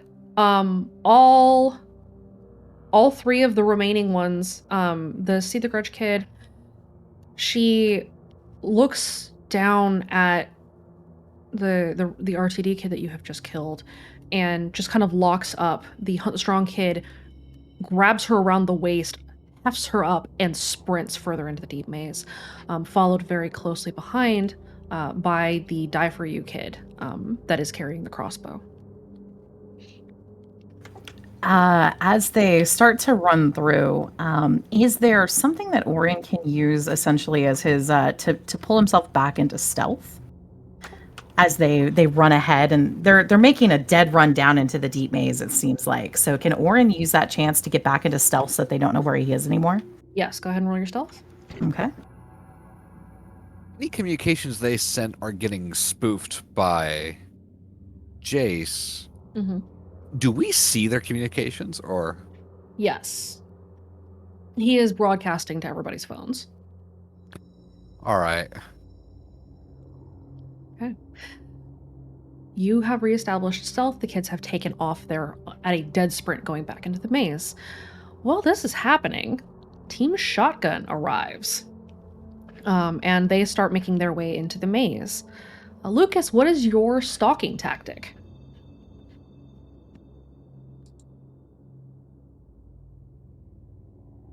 Lucas, you're muted.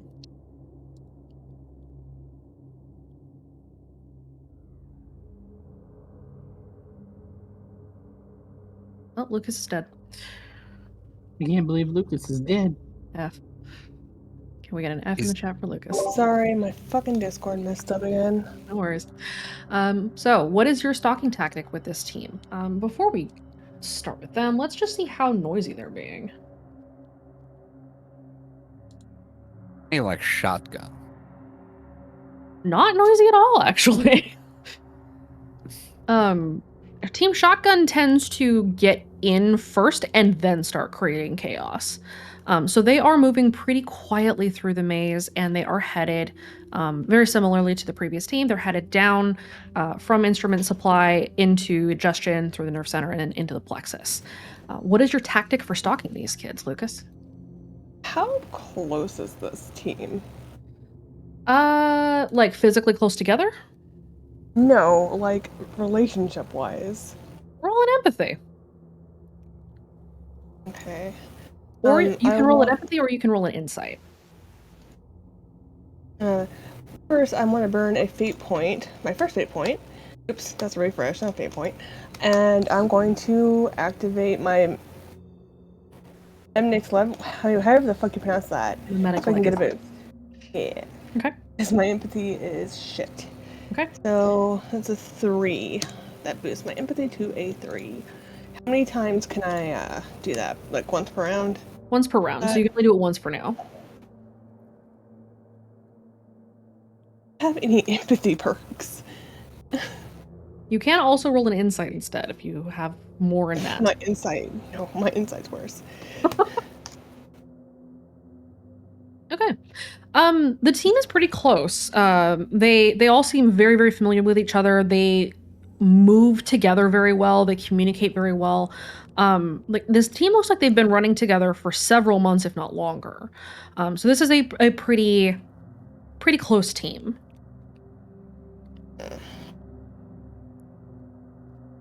That kind of messes with my plan. What Didn't want to go all shooty right away. You don't have to go all shooty right away. You could still do other things. I want to fuck with them. Okay. There's many ways to do that. What do you want to do? He has a stalker phone, right? Yes. Okay. Who looks like the weakest one? So Team Shotgun also has a runner, techie, tank, and fighter setup. The runner is a Die For You kid, kind of lanky, kind of small. The techie is probably the weakest of the kids physically. The techie is wearing an inner teeth mask. He is moving very slowly and very methodically, and the techie seems to be the team leader. There is a tank wearing a Face the Fray mask. And there is a fighter kid who is wearing a Laugh Last mask, but it is covered in eyes. And you can tell that this is probably no longer a Laugh Last kid. Okay. Damn it, I had it, and then my fucking question just left my brain. The tech kid, does he look like... Can I get a read on him to see maybe if I can find out, pinpoint, like, any weaknesses on him? You could roll an investigate, if you want to see anything physically that might be weak about him. If you wanted to try other weaknesses, you'd have to actually have a conversation with him.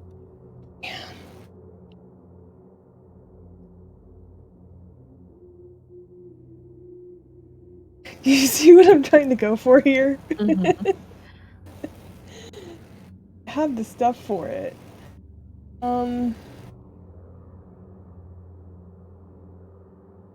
My plan was to tear them apart from the inside, let them fall apart, and then just kill them. Well, you want to make sure that they get into the deep maze because they need to be chased out again. Yeah. They need to get the information you want. So you probably want Sure. to make them more paranoid about their surroundings. Okay.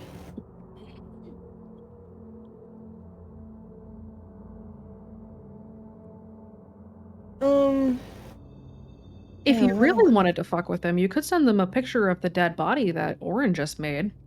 See, that was my idea. That was my idea, but he doesn't know, does he? Yeah, we all have the communications of the club kids. Mm-hmm.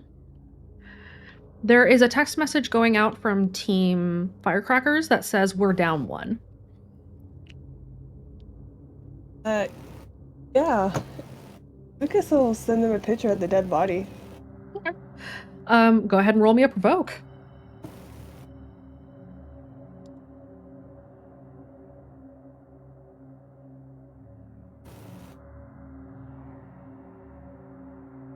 You see that as the team each pulls their phone out to check, you hear one of them kind of mutter, "Fuck, there's a stalker." And as each of them pulls out their phones and looks at the picture, they all stop dead in their tracks. And you hear them kind of whispering to each other, "What the fuck? What is this? What the fuck?"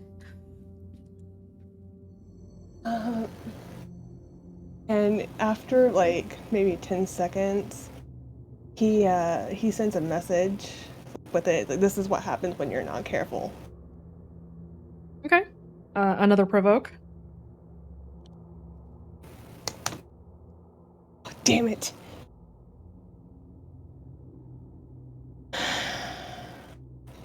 Two of the kids look up and kind of look around. Okay, let's keep going. We gotta get in there. It's about Red Dawn, remember? And they start heading further into the maze. Okay. He'll just follow him. Okay. At this point, he's following him. They head into the plexus. They head down and around, through the back into the signal relay, and they open up the secret compartment. Heading further into the maze, they take another path than the last team had, and they head kind of in the direction of the incinerator room. Ooh.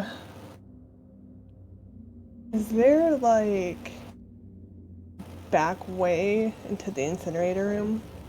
Yes, there is. Can he go that way? Like stealth. He's being stealthy at this point. Yeah, go ahead and roll me your stealth. Can I use ghost and give myself a +2? Yep, you can go ahead and burn the fate and give yourself the boost. Okay.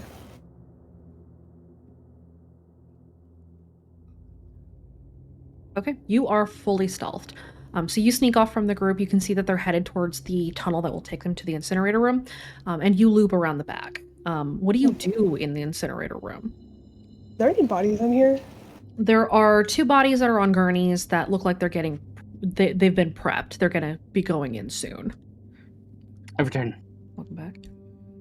Okay. We could still take pictures of the bodies and send them to the kids. Okay, go ahead and roll me another provoke.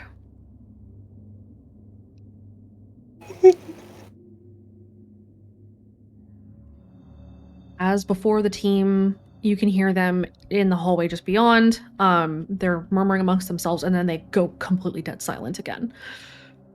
One of them whispers, what's with all the bodies? And another one just kind of shushes them as much as possible. Like, shh, there's somebody here. We have a stalker.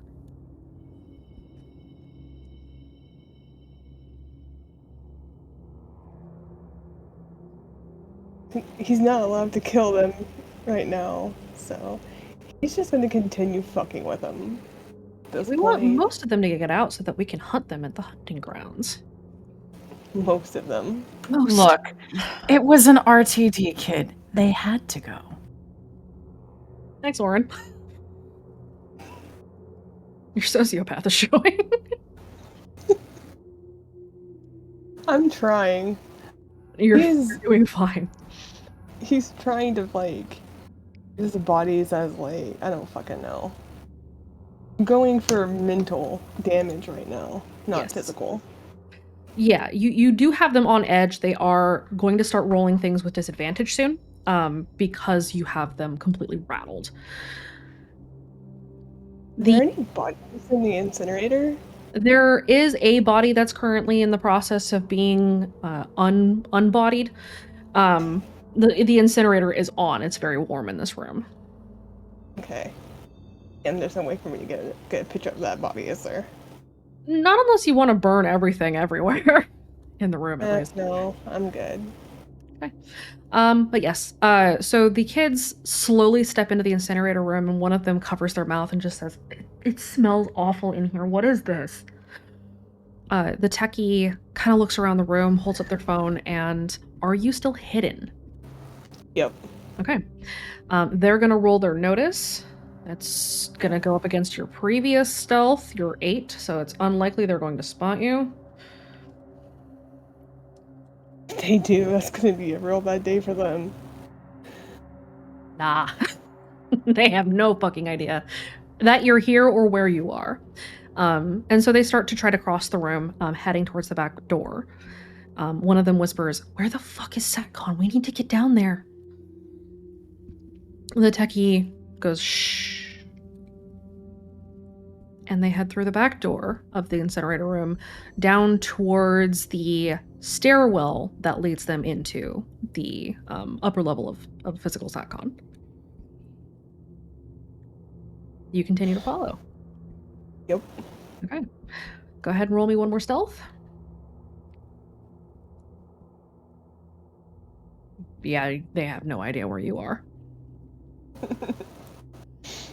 At Good. this point, you can try to guide them towards the room that you need access to.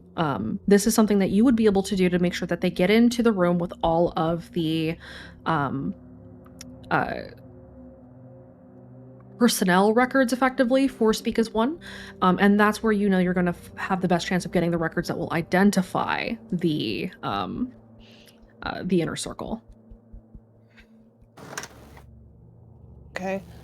How can I like do that?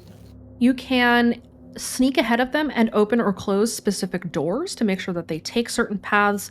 You know that they're probably going to be going for the path of least resistance. Alternatively, you could try to lead them on a chase into the maze and lead them there by provoking them into chasing you. And just disappear. Mm-hmm. I like that idea. Let's do that. Okay. So you're going to try to provoke them into chasing you? Hmm. Okay. I could make a recommendation. If you take a shot at them and miss on purpose, that might provoke them. Okay, he'll do that. Okay, so you move to get into position up ahead of them. Yeah. Okay. Go ahead and take your shot. Roll me your shoot. That's not good because my shoot's really good. Okay. You're aiming for just over their heads. Over their heads, but more at the techie. Okay. Specifically So at the techie. you roll very well. You ping the top of the in her teeth mask, and it brushes over the techie's head and embeds into the wall behind him, knocking the mask off of his face. He starts and almost locks up for a minute, and the rest of them turn to look at you. The Face the Fray kid points, "There's the fucking stalker, let's get him!" And they start to chase you. Go ahead and roll me your athletics. Just flips them off and then starts running.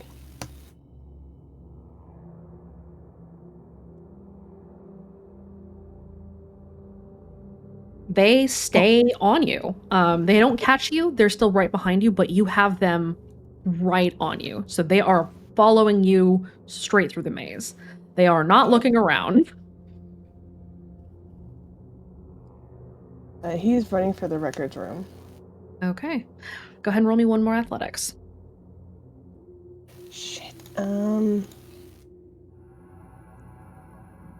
I use runner's high to give me a +2? Yeah. Go ahead and burn the fate. Oh.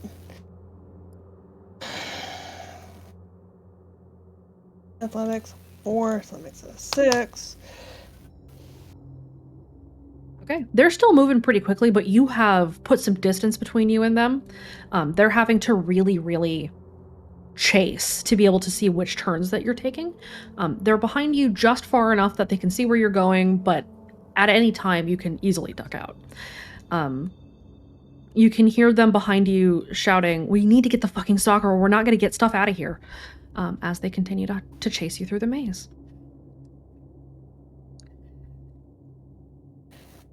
I'm gonna can I burn another fate point and add another thing to my voice ability? Sure. Okay. I'm at 4 fate. I need to stop. All right. Okay. Gives me +2 to myself. Okay. By now, a fair amount of noise has been happening in the maze. Cyrene and she, you two are working to keep the maze clear and keep these kids from being overly accosted by lucids and sleepers. What kind of interference are you running now that the reports are starting to pour in?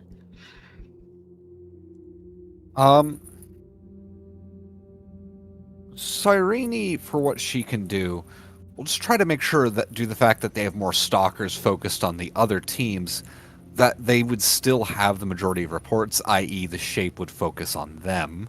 Okay. Because there's only one shape, technically. Thankfully.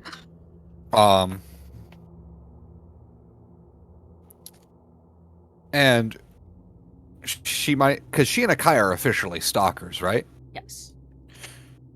She might even ask Akai if they should put each other officially on the case of following these teams, so that the main voice dispatcher might not try to dispatch someone else. She's recommendation is to not have that because right now, Cyrene's already got as soon as they hit the deep maze, it's already under Cyrene's territory, so we don't need to stake a claim to it. So they're already falling under that based off of what Cyrene already established, right? Yeah, that's a fair point. So what she is going to do instead is she's going to look to see if there are any kids that are maybe trying to do solos that are hitting around in other areas of the maze, because what she wants to do is make sure that attention stays focused off of the teams going into the deep maze and that it stays focused on anything that's still further up. Okay. So if there's anybody that's running solo, either mentioning it or catching them essentially doing the equivalent of a jaywalk in the maze, she wants to pull out her stalker phone and she's going to start taking just a couple of pictures, enough so that way there are more reports just of general activity. She doesn't want to take more than one picture of any particular kid or group, just enough so that way there are too many reports. So Cyrene's assurance that I have this covered will be more readily believed. Cyrene might pop closer to the deep maze, not anywhere close to the action because she's not a fighter. But she still might send a couple reports here and there, just so it keeps up the air of I'm the one following them, not to worry. Okay. Cyrene, go ahead and roll me your stealth. Akai, roll me a random. You're gonna need to roll it high because there is a mandate out. No solo runs. Yep, nope. The smallest team you're going to find out is going to be a duo. There is a single duo that is out in the field right now. Everyone else is almost full or full teams. And that's okay because Akai can still do. It doesn't matter if they're solos or duos or even a full team. What Akai is going to do is get only one kid, one activity per photo, and just make a lot of individual reports. Okay. Too many reports for it to necessarily be anything more than obviously someone's very faithfully doing their work, but this isn't anything big. Okay. As this is going on, you get a report from Jace. Everybody on their phones gets a report from Jace that says traffic is picking up. Here's what's going on. And you see a series of reports come through, sound clips, recordings that were collected from different kids' phones. They're all mostly frantic. There are easily 10 to 15 teams that are reporting back to Gwen saying, hey, we're being stalked. All of us are being stalked. This is crazy. There's stalkers for days. We're getting pinned down. There's lucids and sleepers everywhere. What is happening? All of these kids are starting to panic. Red Acre's at war. Red Acre is at war tonight. Oh. Everyone on Team Bad Intentions, you are creating this chaos in this environment. All of you roll me a provoke. Let's see how much collective chaos this team is creating. I have a bonus on that now on Orin. You sure do. Oh, God. I've already invoked this once, but it applies really well. Could I use Cyrene's I like controlling people again to get a slight bonus to her provoke? That will give you a +1 with diminishing returns. All right. That's a 4. Is there anything that Akai will get from having turned in some of these reports to actually boost what I'll roll for her provoke? Run that by me one more time. Since Akai is doing some of these reports herself, is that something that I can use as essentially giving a bonus to the provoke that she's rolling? I'll give you a +1. Okay. Anything for Lucas, because he's he's doing some shit. Lucas, you also have a +1. As a question, can Orin increment his all that glitters up to stage 2? Yes.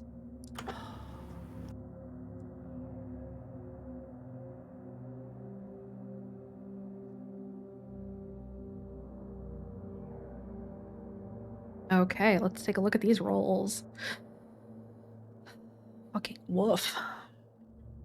Would add another to my result and Yep. make it a 7? Uh-huh.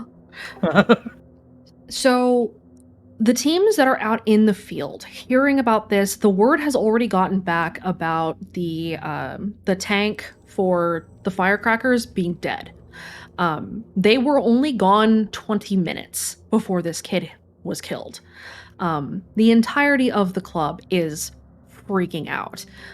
Gwen is trying to call the teams back, but the teams that are already in the deep maze are not getting the call back, as they can send messages out, but messages coming in are getting stuck, weirdly.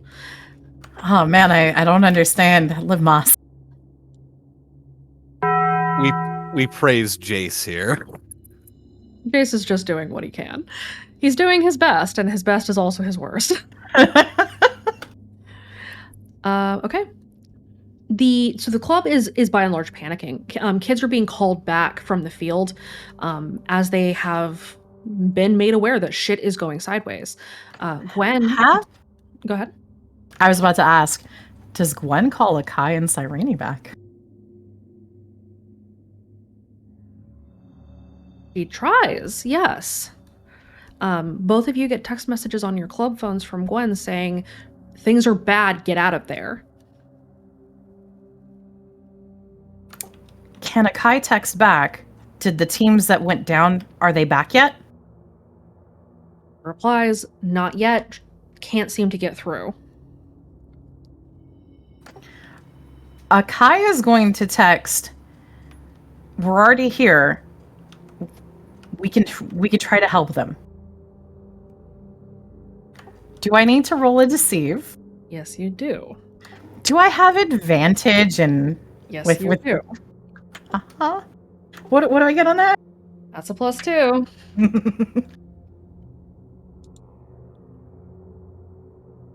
He believes you. She sends a text she pauses for a moment, and there's a bit of a delay before she responds to you. And finally responds with, just get in and out. If you can't find them, extract immediately.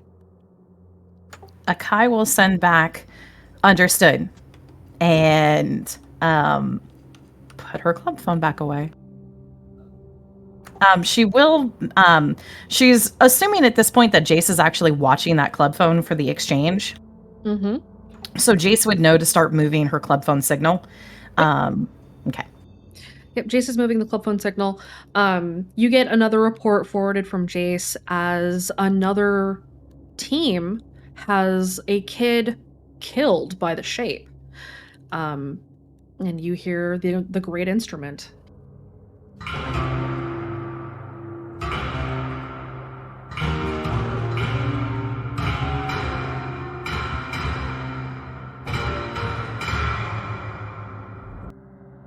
The strings are going off. Sleepers and lucids are basically mobilizing and racing up to see all of these teams. All these kids are out tonight, and therefore they need to try to act quickly to try to catch as many of them as possible.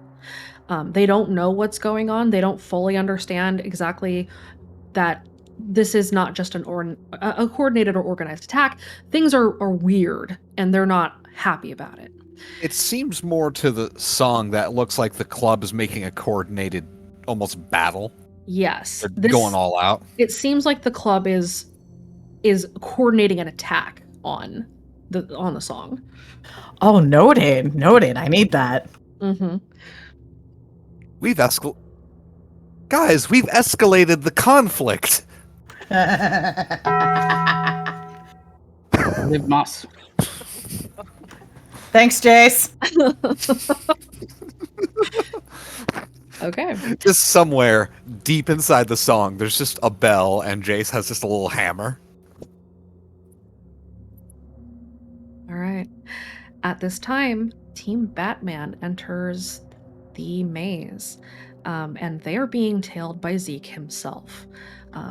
After showing Lucas where they're going to be meeting up in the deep maze, Zeke had doubled back around, changed into his typical stalker attire, tied on the bandana, the half bandana that only covers his nose and mouth, because the club knows who he is, and if he is on the field, that in and of itself is a provocation. His mere presence alone, because he is a bastard.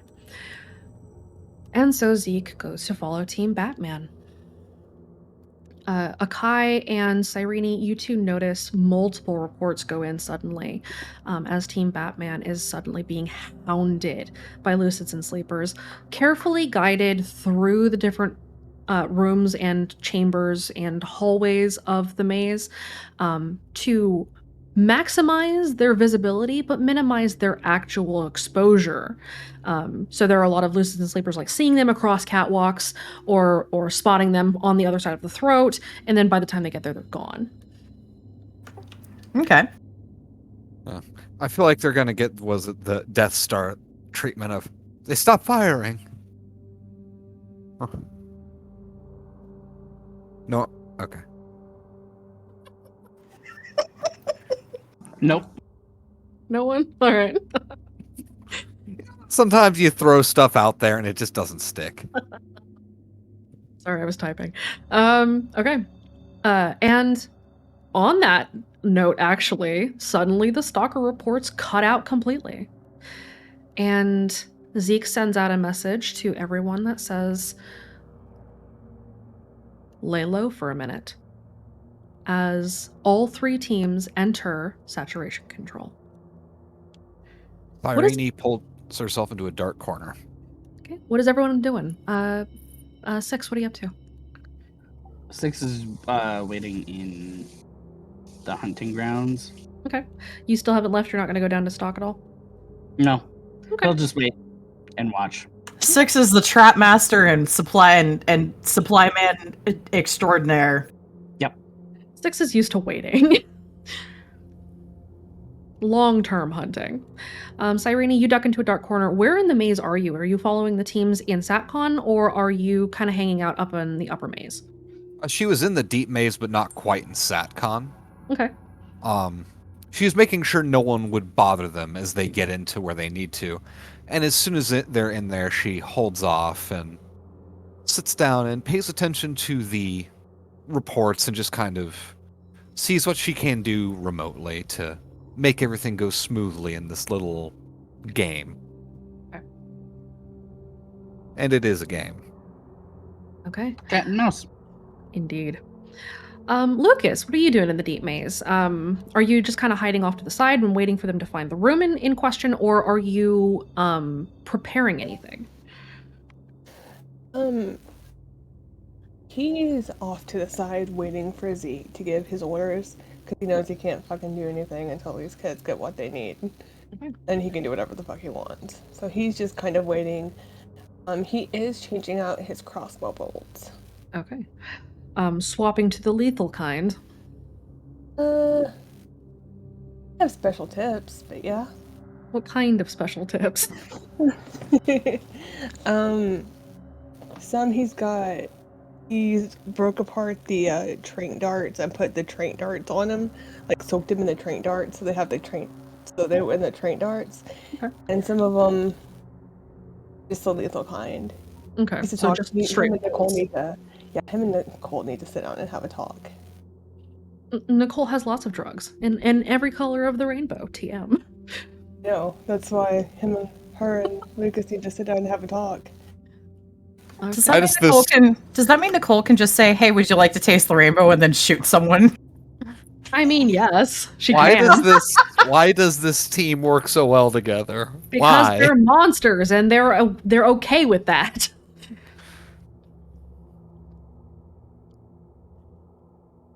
I love it. All right. What are you doing? She is going to move. What she is going to do is she wants to go to where they've planned the exit routes from the maze for where they're going. Those kids are going to be leaving the deep maze. Okay. And she is going to actually start securing the exit route to make sure that she can get the sleepers and the lucids to start clearing that pathway out. Okay. How are you going to do that? Are you going to redirect the lucids and sleepers, or are you going to try to, actually get them out of there physically? She's going to work on redirecting them. She wants to play double on my presence is here, so you don't have to be here. There's work to be done with the instrument. And play off of the panic that the voice might be experiencing with the what feels like a coordinated attack. So she is going to try to play off of that in order to basically convince them that there are, she is but a stalker and is just the voice's eyes and hands. You are the voice's body. Go do something more important. I'll take care of this. Okay. Go ahead and roll me a deceive. With a bonus? With a bonus.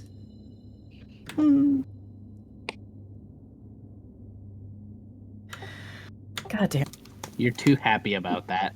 I love she. Only an Wow. 8. It's only an 8. Real quick, while Cyrene is looking over reports, she starts categorizing the stalker reports into those who are more passive and to those who are bloodstalkers. Okay. And then she'll have more layers of that, but we'll talk about that later. Okay. Duly The point noted. is, she's making lists. She's making lists. She's got goals. You need to know everyone who's everything. Exactly. Okay. So Lucas is kind of hiding. Akai, you are, or rather you are redirecting Lucids and Sleepers out of their exit path. What is Orin doing? He's trailing that team down. Are you staying at a distance, or are you making it known that you are on their ass? Right now, he's staying hidden. He wants to actually see if, because a hunter kid just killed one of their teammates, what they're doing to their other hunter friend. That's a good question. Let's see.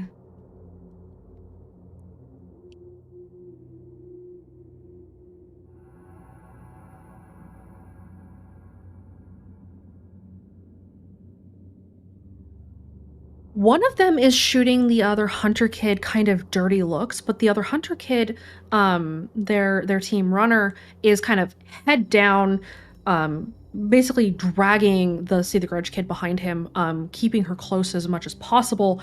Roll me an empathy. Oh, really? Uh-huh. Okay. Would I have any bonuses on that? I'll give you a +1 for the chaos you've already created and how much you've made them react to you. Could I actually use Silver Fangs for provoke instead? Sure. Really? Okay. So that's a 6. Wait, no, that's a 7. No, it's a 6. Oh. It's high enough that you can probably tell that the Hunt the Strong kid and the Seed the Grudge kid are an item.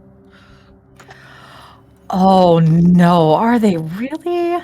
They are. The Die For You kid is kind of giving sidelong half glares at the Hunt the Strong kid, but has thus far not really said anything or done anything about it. Orin Okay. reignited a love triangle. Well done. Oh no. I mean, he's gonna make them Romeo and Juliet later, so. Woof. Oh. Jesus. Wow, we are really going to play with the club like it's a dollhouse, aren't we? I'm sorry. At what point have I said that Orin is not as much of a monster as Zeke? I keep telling y'all. I wasn't denying that. I just think it's cool. He goes for the emotional sides. For the audience's reminder, Zeke and Orin are the same breed of fucking monster bastard child. Zeke is just honest about it. Orin will lie to your face until he has the knife in your spine. Yep. So, you know, pick your poison. Pick your poison. At least Orin will smile at you while you die. Something, the devil you know, etc. Anyway. So Orin is going to continue to trail them, but he's heading down in there as well because he's got a few things he wants to look out for while he's in that deep maze area. So he's going to follow them as they start heading towards, hopefully, the cells. Okay. The firecrackers and the and Team Shotgun are headed towards the area more in line with the cells. Although, Lucas, you are leading the shotgun team further down towards the records room that you need access to. And so Team Shotgun sprints past these cells, but they head down the stairs after you to try to get to the next level down. Are they still chasing me? They are still chasing you. Another athletics. Roll me one more athletics, and then if you want to try to disengage from them and return to stealth, now that you're in this hallway, you may do that as well with a stealth roll after your athletics.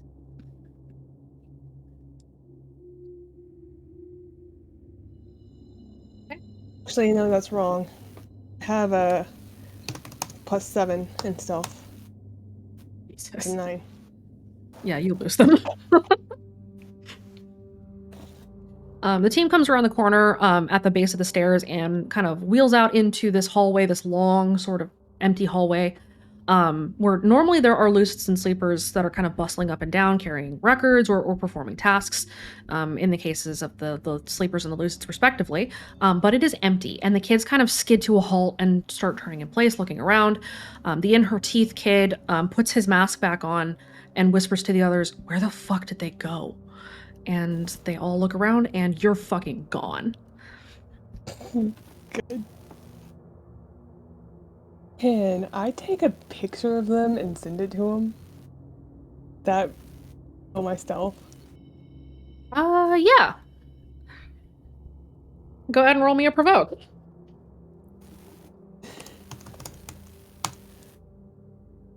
Damn it.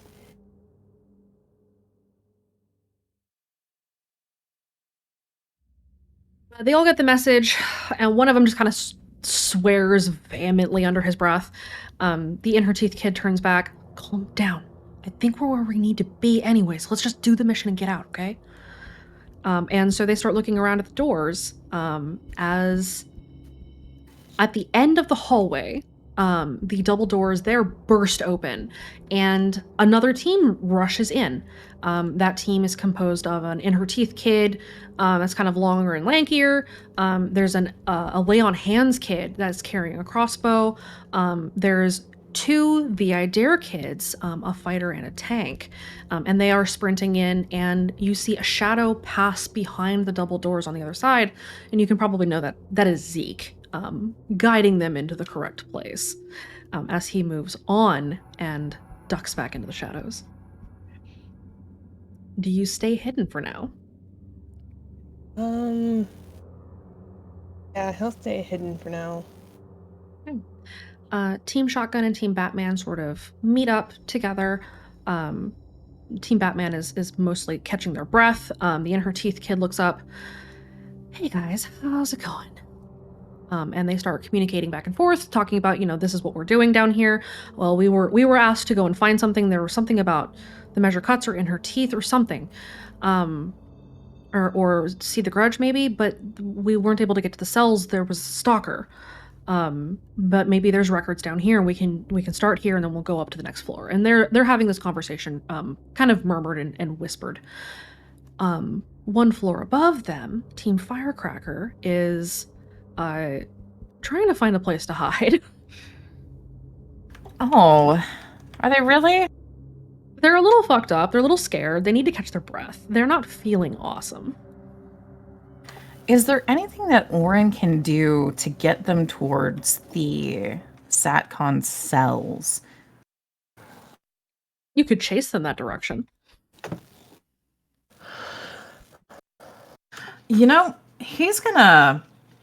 Can he pop down going for a pot shot at the kid that's out? That's the odd man out, is the die for you kid, right? Yes. He's gonna go for the die for you kid and see if he can. He's not aiming to kill this time. That was just necessary. This is a lesson. He's going for just maiming them. Okay, so you're gonna take a pot shot at one of them. He's going to try to, he's going to pull out a dagger, and he is going to see if he can slash the leg of the die for you kid. Okay. Are you going to throw this dagger, or are you going to run up and stab him and then flee? He wants to come out of stealth, stab, but make it look like he came out near the other pair and chose to not go after them and go after the die for you kid instead. That's pretty He wants to play a mind game on them. Noted. Okay, go ahead and roll me your stealth. Okay.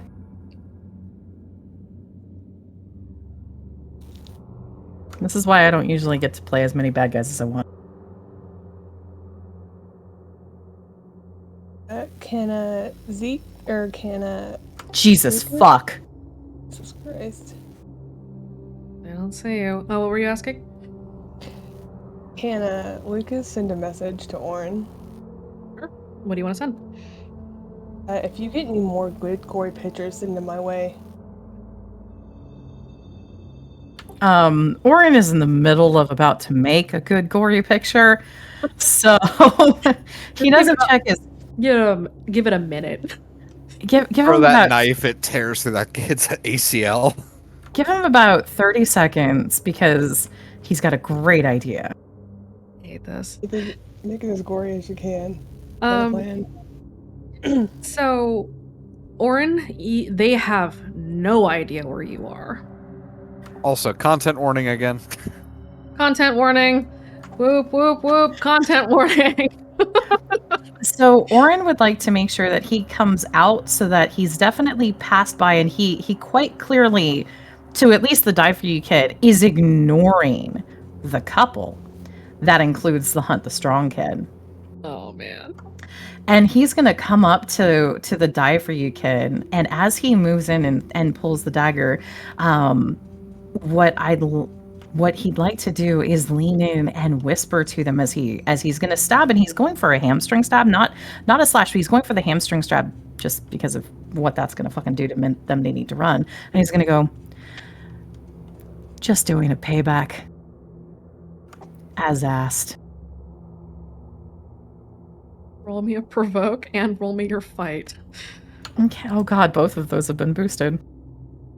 King shit. Actually, well, pardon me, tyrant shit. So the 7, the 8 one is the fight. Yeesh. You were going for a targeted hit? He's going for a targeted hit. Okay. Because he doesn't want to kill them. He wants to make sure they're wounded. And he wants to basically make the implication that he's doing this because he was asked to. Okay. So therefore there are spillover shifts that this kid is taking as mental stress. Good. Do they believe? I mean, roll your deceive. That one's also boosted, isn't it? Probably. Well, no, with greed. Oh man. Oh, fuck, it is. Oh no. Oh god. Oh yeah. Oh, that's sick shit. Get him, son. So he just made them think. He just made them think that their own team set them up for this Hunter Soccer to just hit them. Can Orin make this really, really worse? How? He'd like to catch the die for you kid and pat them on the side of their face with a bloodied hand and go, but don't worry, you need to stay alive. And then let them go. The die for you kid falls over. He's bleeding profusely. Is just kind of shouting in terror, pointing at the strong kid. Why the fuck did you set me up? And they start to argue.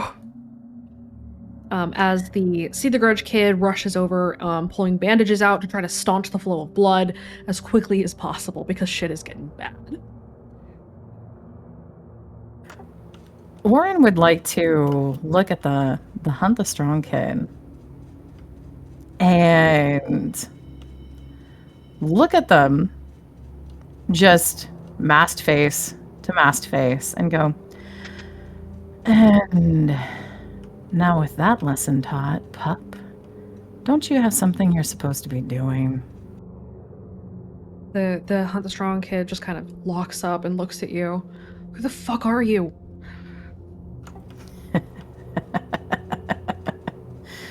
You know. A real fucking vampire? Sorry. Anyway. That's great. Can I roll a deceive for basically Orin trying to bluff to make it appear as if he's been blacked out and this is Hunt the Strong taunting? Yes, roll me your deceive. Okay.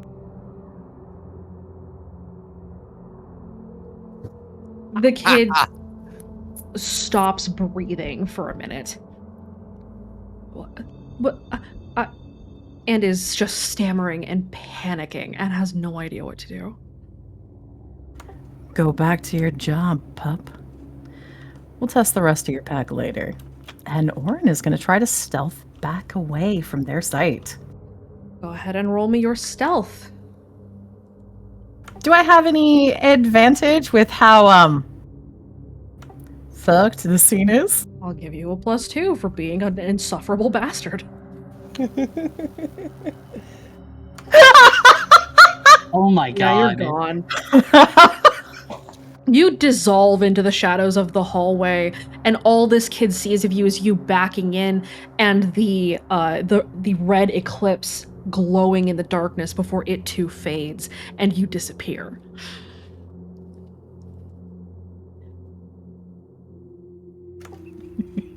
Roll me one more provoke. Okay. Oh god.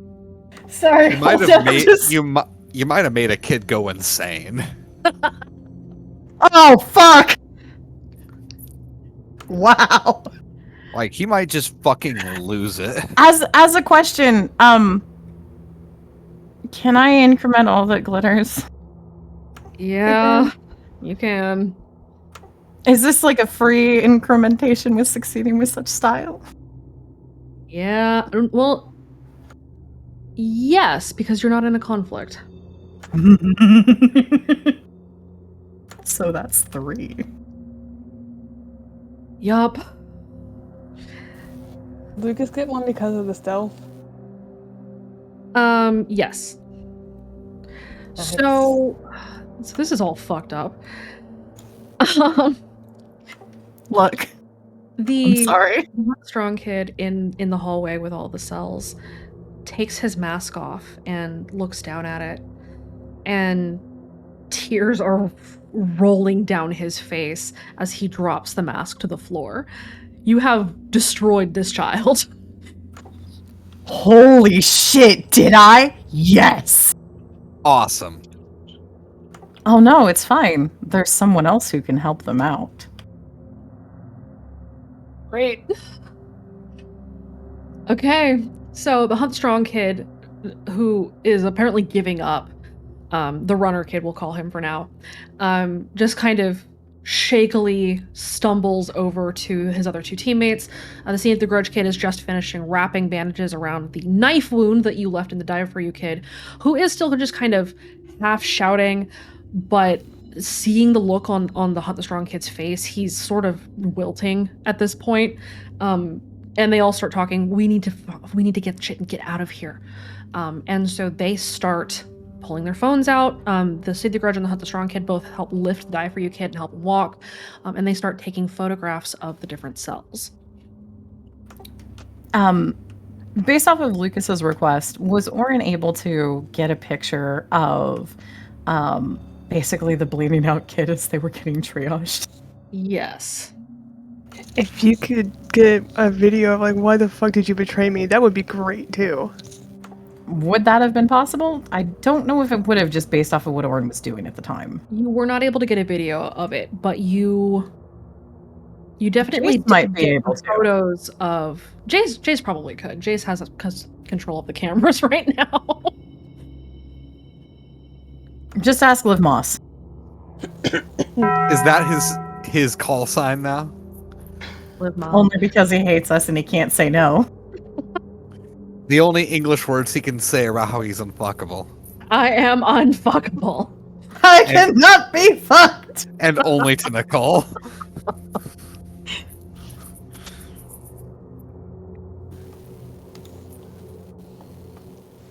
Okay. How we feeling, bad guys? I'm having the time of my life. I'm feeling very good, but also very guilty. I'm getting yelled at by a few people right now. Who's yelling at you? Sammy. Oh, okay. No one important. Sammy's yelling at me, Suma's cheering me on. That, It tracks. yeah. Tracks. I need to find that runner kid later. No, don't. Warren's got plans. Don't touch his things. Calm down there. Young tyrant, Jesus.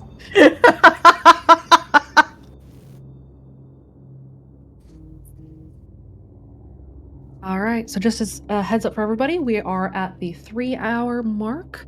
We are probably going to have another hour or so left of the session. Is everyone cool? Yeah. Yep. Cool.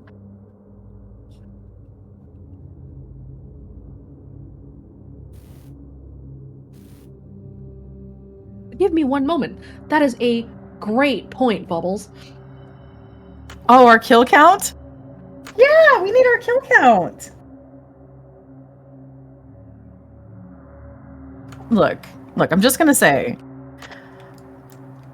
Oren's got greed. He saw the RTD mask. They weren't gonna make it. Better to do that now. We killed 2 people, I thought. Only one was our direct responsibility. The other one was just an accident of the shape. Wait, Don't count the it. result of our actions. Because a good amount of this will be indirect too. Thanks don't for the want you- recommendation, Bubble. I don't want you fighters to take all the glory. Okay, well, my team of monsters, shall we? Yeah. The teams in the lowermost level, Team Shotgun heads for one of the doors and cracks it open and peers inside. And they start whispering amongst themselves and over to Team Batman.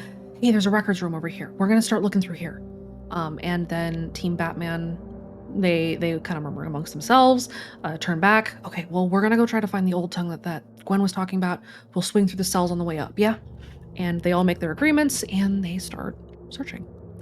The teams take about 15 minutes or so to search while everybody waits in the wings as Zeke steps out into the hallway where Lucas you are and gives you a hand signal that says we start again in 5 minutes. Lucas nods and sends Jason message. Okay. He asked them to splice a video together that makes it look like that Hunt the Strong kid attacked the Die For You kid. Okay. And Jace gets to work.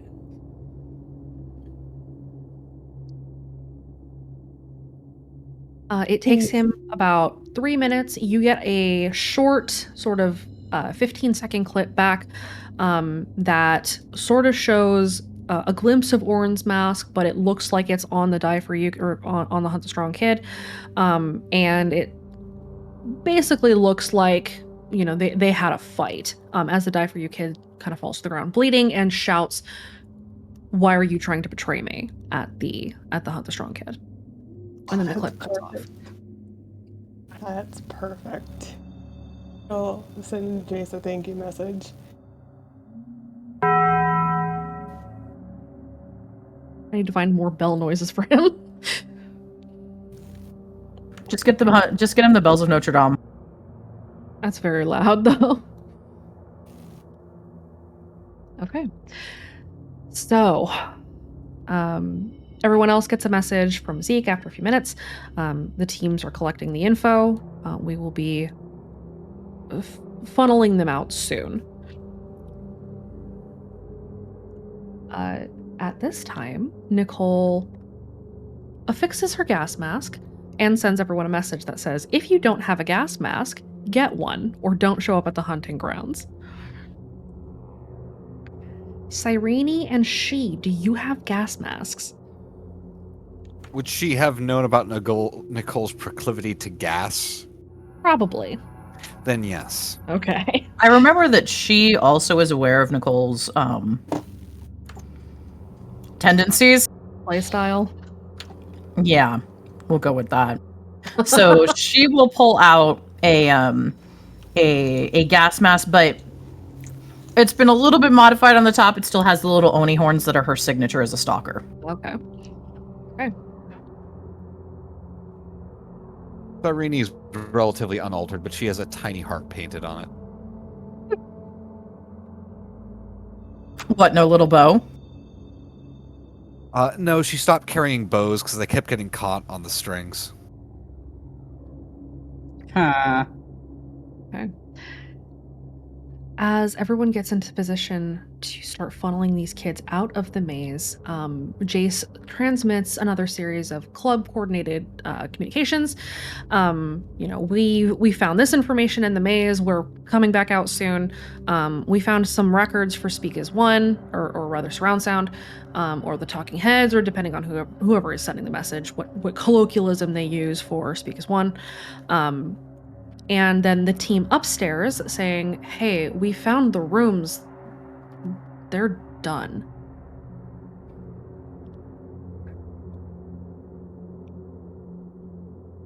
Out of curiosity, did they find Last's room? Roll me a random. Sorry, I'm just imagining him just in bars running like a empty metal cup along the bars. The team did not find Laugh Last's room. That's okay. The club already knew Laugh Last's location. Yes. So it's okay that they didn't run down there. Right. A low ass random. It's me. What do you expect? I'm just impressed he got it on something that's not terrifyingly important. Thanks. I love you. Love you too, bitch. Wow. Magical. Okay. So the teams start compiling the information they've got together. The team in the Old Tongue Chamber is just loading up cryptograms in backpacks. The team in the records room is just kind of grabbing everything that's got a certain warded eye marker on it, assuming these look like important files, and they're dumping them into backpacks and getting ready to leave.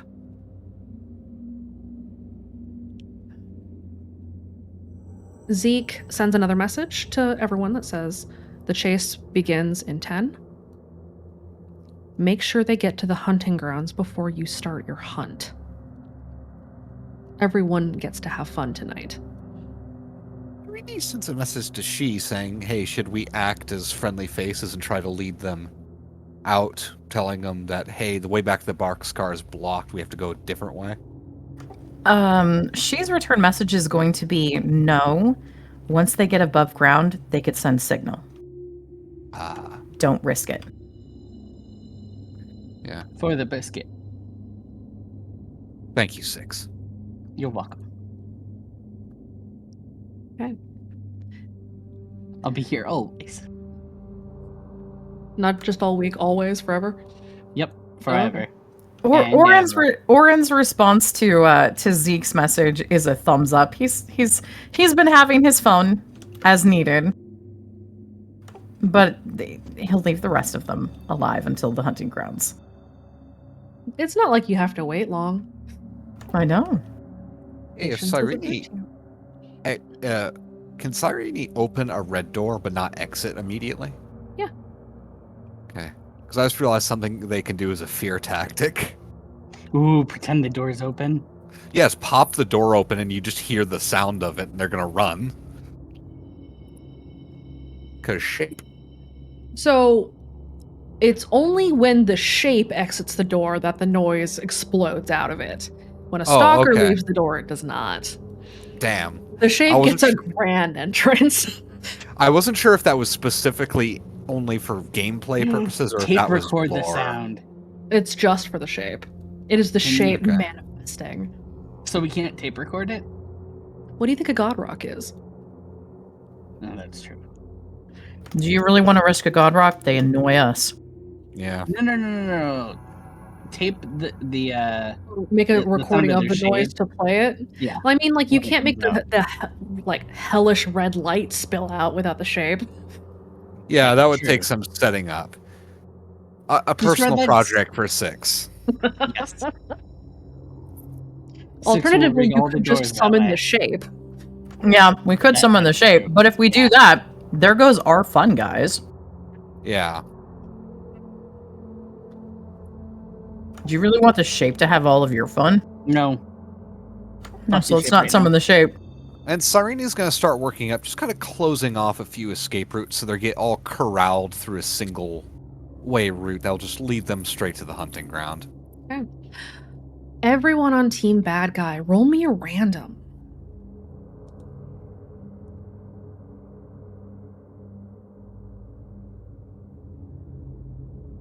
The first was Oren, the second was She.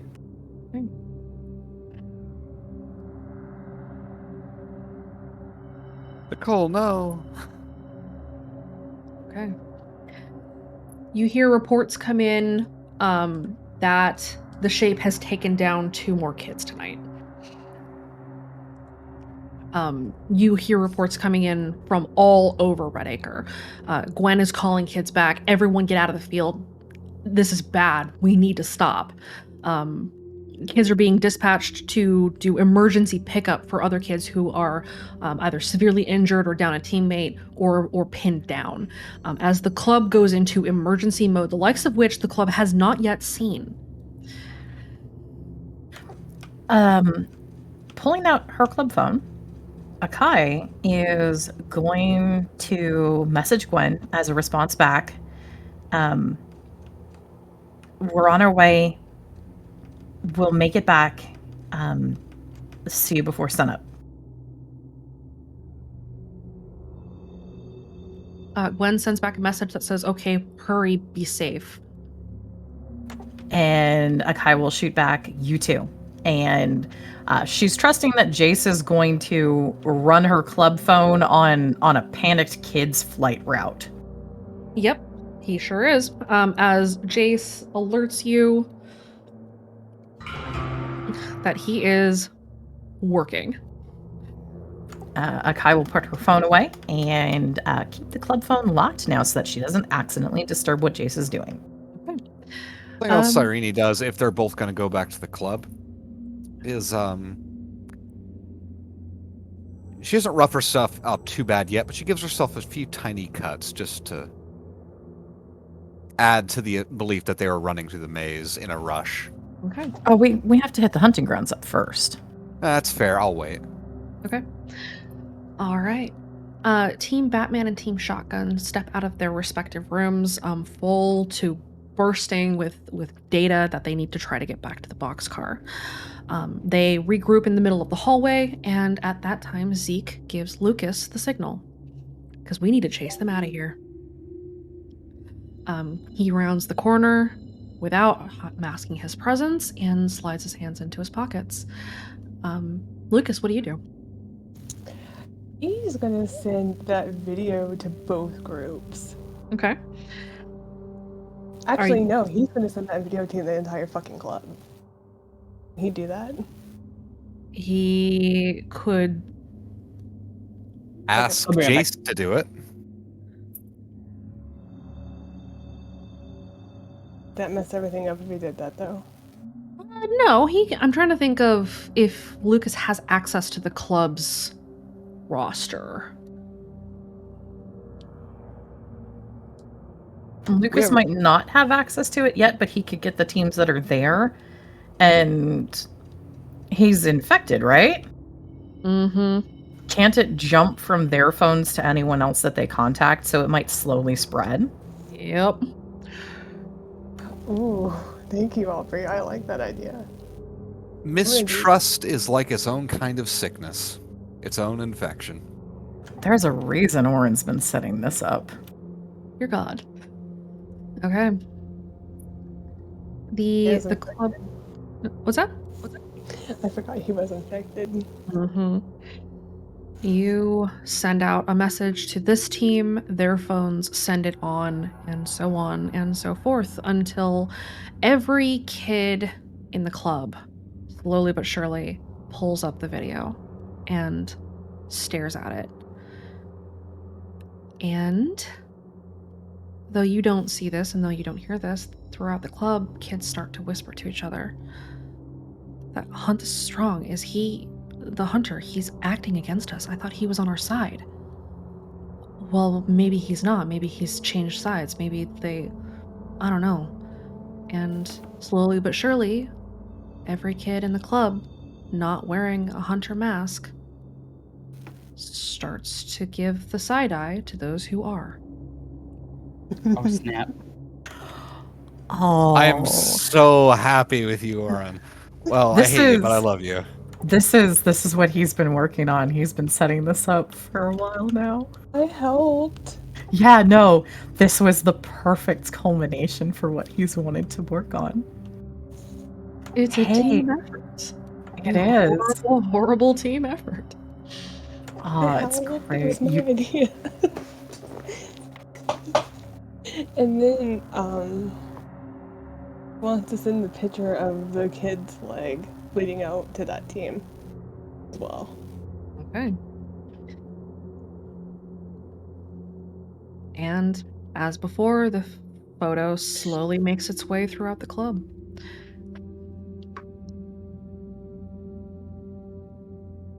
Oh boy, guys. I'm just gonna tick mark off one of Orion's happy little goals. Oh, Now you realize everything I've been working towards. Spicy. So did he just infect the entire club? not the club, but definitely their phones. They don't know. Nope. The only thing that might tip them away is the fact that it's spread might get, especially with the lay on hands chosen there, that might get noticed shortly, but maybe not. We'll see. Yeah.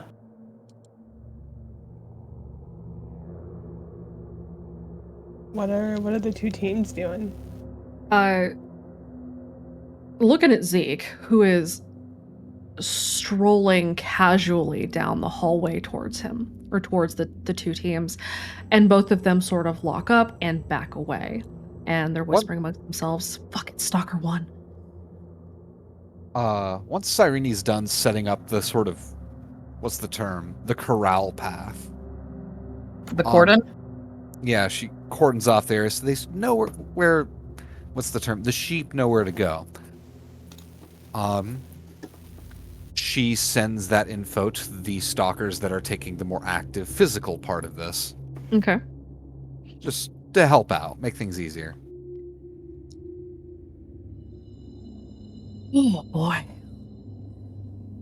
These fucking monsters. Alright. As Zeke approaches these kids, they start backpedaling quickly and heading for the doorway. Zeke sends out a communication. They're hurting.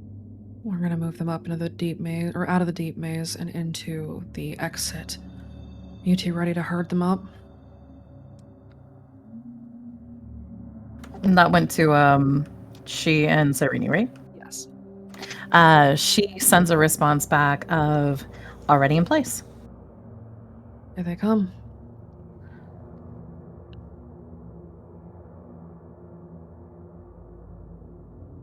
Oh, God. Okay. Lucas is following that techie. He's got plans for that kid. Oh, dear God. The poor in her teeth kid. Hey, out of curiosity, Mm-hmm. I have two questions. Uh-huh. One, that hunt the strong mass that got left behind. Can Orin have that? It's there. You're welcome to it. Okay, perfect. The second thing is, where's Firecracker moving right now? They are moving to try and rendezvous with the other group, but they haven't been able to get a response from anybody, so they're very, very slowly making their way towards the exit. Are they heading towards the same cordon that the other teams are being driven towards? Yes. Or are they going? Okay.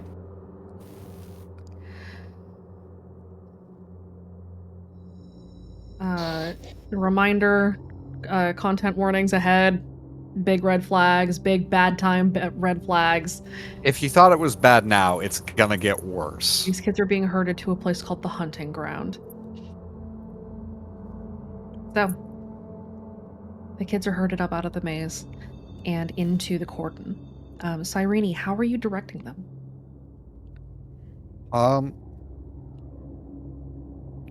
In general, she's going for more passive methods, so from her position, is she allowed to direct some sleepers into areas that would naturally make them the kids less likely to go there, or is she not in that much control? You could do that with reports in the song to put sleepers in those locations. Yeah, she'd be reporting into certain location that make rooms just untenable to go into, and sometimes she might just directly lock off doors that's too much time to try to unlock them or kick them in.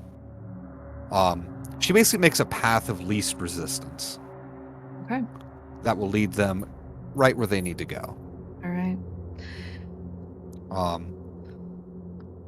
And if they start to try to go off of the path, Cyrene will send a few reports that she's probably saved up at this point to start directing Lucids into that area.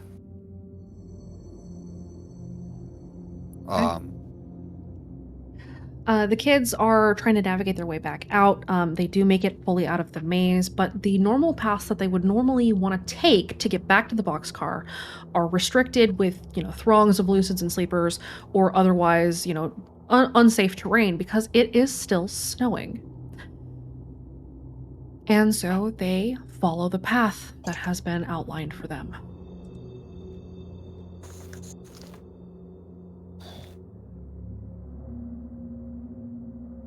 Oh, all right, let's see. There are 11 kids alive. One of those kids is pretty seriously injured. They are herded up, and the three teams kind of converge as they reach the entrance to the hunting grounds. The entire area is blanketed in a layer of pristine snow and a thick blanket of fog, the color of which is not pale enough. You see pockets of vibrant colors. There's pinks and greens and, electric blues, and it fades into pale white as these kids arrive. And they all just kind of pause as they see this, knowing that in order to get to the boxcar, they need to get to the other side. The Die For You kid with the crossbow and the cut leg whispers to the others, "What the fuck is this? Did you do this?" and directs that at the running kid, former Hunt the Strong kid. And they shake their head, still catatonic, not able to speak because of what Orin said.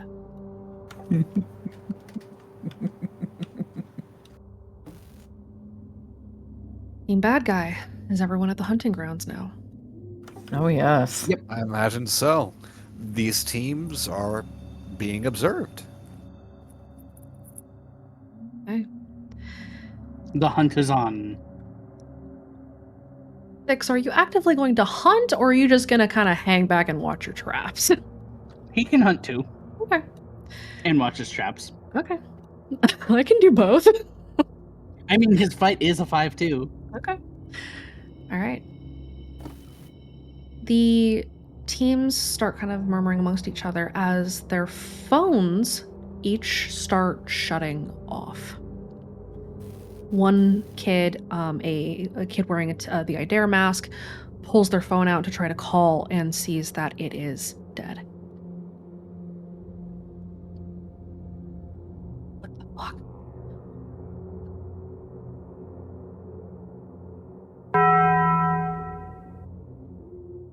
Thank you, Liv Moss. If Moss. Liv Moss. Liv Moss dangerously. It is now time for the conflict order. Does anybody have notice at a 4 or better? Nope. Not I.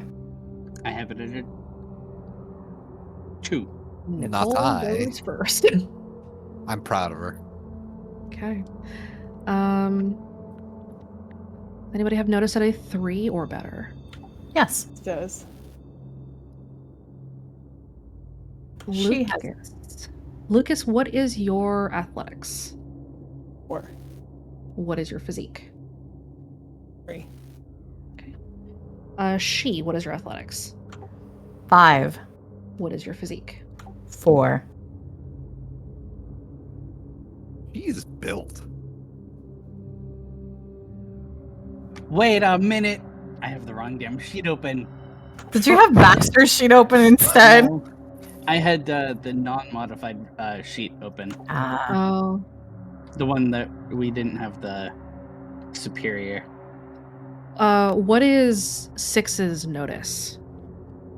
I shall tell you in a moment Okay. if this is the right one. His notice is a 1. Okay, so you're going last. Yep.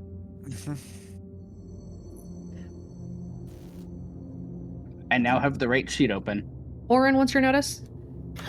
It's only a 1 right now, actually. Okay. Oren and 6, what are your guys' athletics? 3. 4. Cyrene, what was your notice? 2. Okay.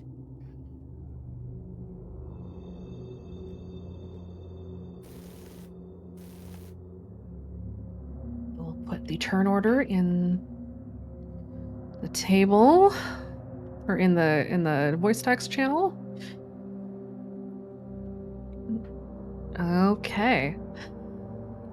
At this time, we are entering a conflict. I am also going to put my tracking up in VC text so that you can see who is on what teams and who is left. Oh, good.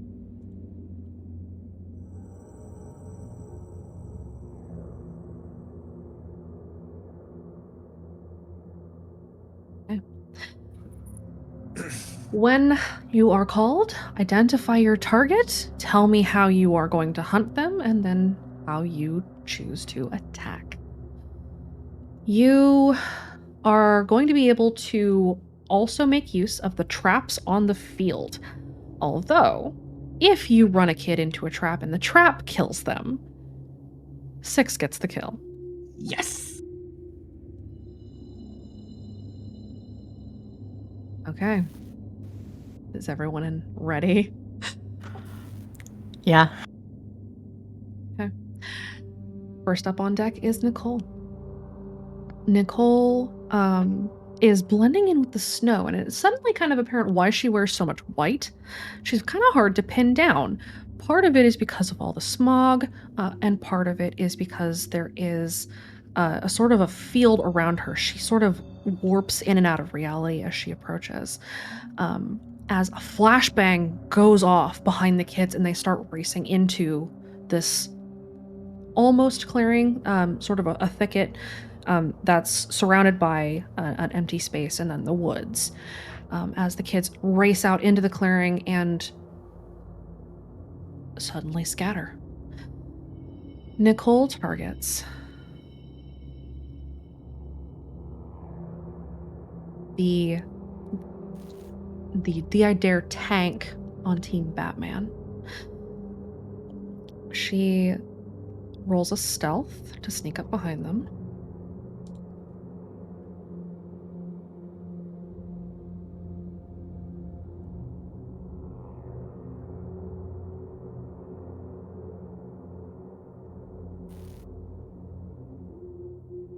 And succeeds. And therefore gets a free attack without the kid's resistance as she pulls her weapon, a dart gun, loads a syringe, and fires.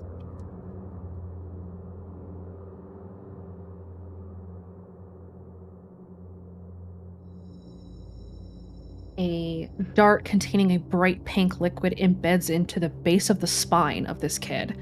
And as the rest of Team Batman is racing, the Tid Kid locks up and falls forward onto his face. And that is Nicole's turn. You're next. She is going to go for the XLL kid on shotgun.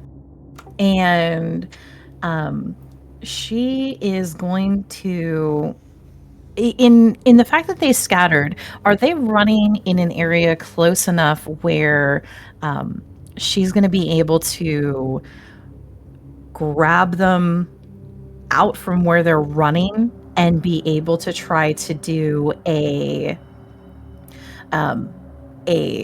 just a straight attempted a stealth kill on them from behind or from the side? Roll me a stealth first. Okay.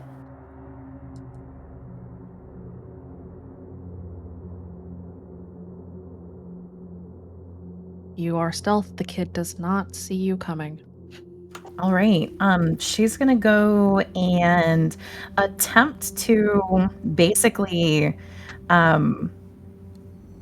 grapple and go for downing them. Trying to see if she can just literally brute snack on them. Okay, roll me your fight. Okay. Is it possible that because of the stealth that I can do a bonus to the fight? I'll give you a +1. Okay.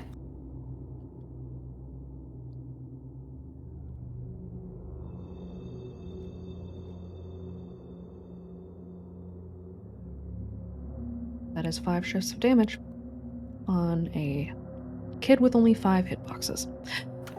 Oh. You tackle this kid and you hear the crunch and snap of cartilage as they hit the ground and their neck snaps. Akai is going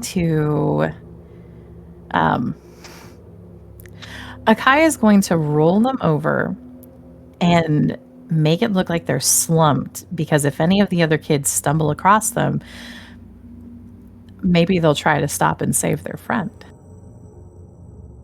Go ahead and roll a deceive. You could also move them over a trap, and if they No, you can't have her kills. no. It's called teamwork. Yeah. That And is then, well, can she also go back into stealth? roll me a stealth. Okay. Yep, you return to stealth. She's turn. Next on the block is Zeke.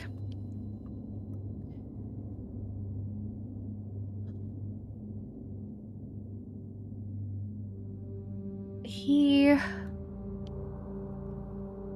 steps out of a red door in the middle of the thicket, targeting the tank of Team Shotgun, the Face the Frick kid. He closes the distance and just goes for a cut straight to this kid's throat. Zeke has been building stacks of Hand of the Chorus for the past half hour.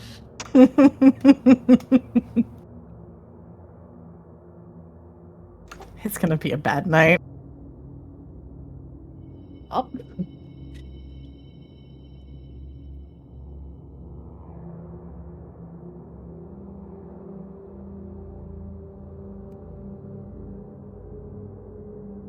The Face the Fray kid tries to block, but the knife cuts directly through arteries, veins, windpipe, down to bone, and she hits the ground.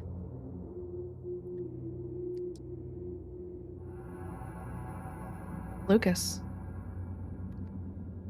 I have a question. Yes. Can I make kids hallucinate? Not without drugs or Old tongue, maybe. even the old tongue wouldn't really make somebody hallucinate. It's a perfect transfer of meaning, not imagery. Circle the Dead wouldn't. No, you would have to fully infect these kids, and that's going to take more time than you have. Damn, that's less fun.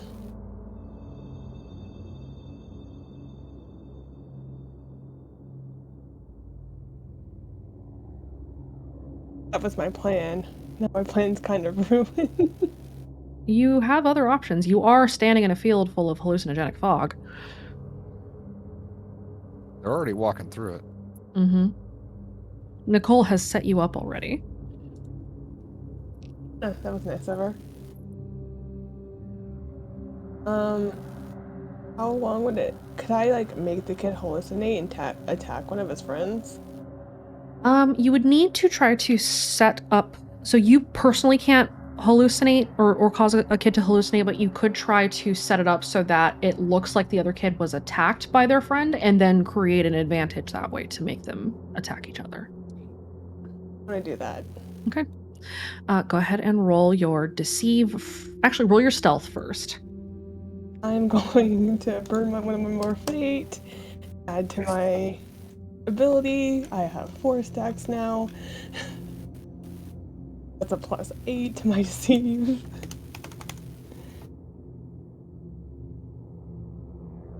Damn. Who are you targeting to try to make them fight each other? Techie kid that I was after, and one of the other tanks, I guess. One tank is paralyzed and 2 of them are dead. Oh, damn. Nicole's Oh. getting ready to have fun with the one that she shot. Yeah, Team Shotgun's almost annihilated. Orin opened by killing the tank for firecrackers, so that pulled one off the field. There are no tanks left active. I'll target the runner then. Okay. So you're targeting the Die For You runner and the techie in her teeth kid. Okay. Which one are you trying to get to attack the other? Die for you kid on tanky. Okay. Okay, go ahead and roll your deceive.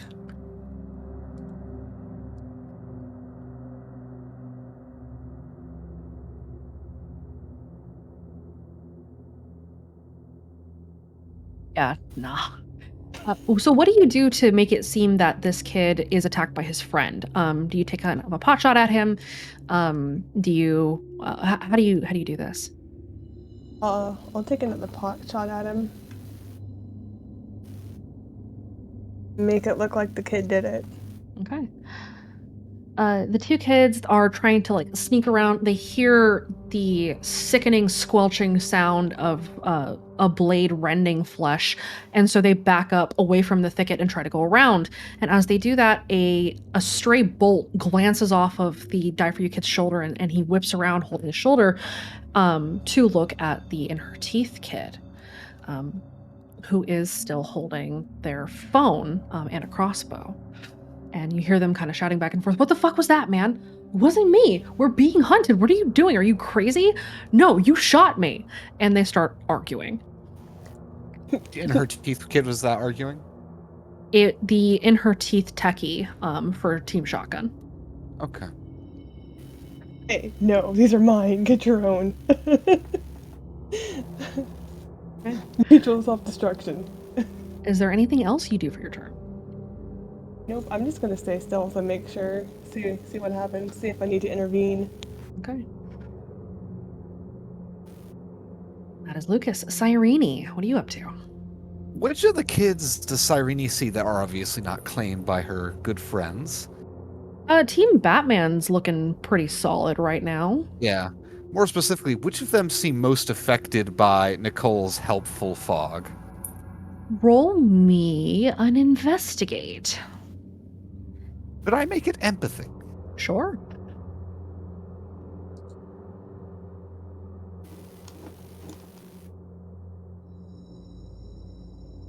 Four be enough. You can tell that the lay on hands kid is kind of staggering a little bit. She doesn't look like she's doing super well. She's starting to lose the idea of where she is. Yeah, she's needing help from the In Her Teeth kid running with her. All right. When they're running, and they're probably losing track of each other harder and harder, Cyrene's going to try to tug on the lay on hands kid's hand. And she says in a very sickly, sweet voice, "Come on, I'll get you home." Because they're hallucinating, and she's going to play into that. Okay. Roll me a deceive.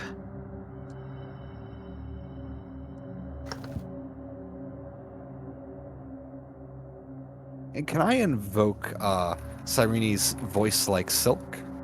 Yes. That's a 7. You succeed. The lay on hands kid just kind of curls in on herself and nods fervently. You're separating her from the rest of her team? Yeah, and Cyrene is like a giggling fae, leading a lost person through the woods, deeper into the fog. Oh, good. That's not creepy at all. Yeah.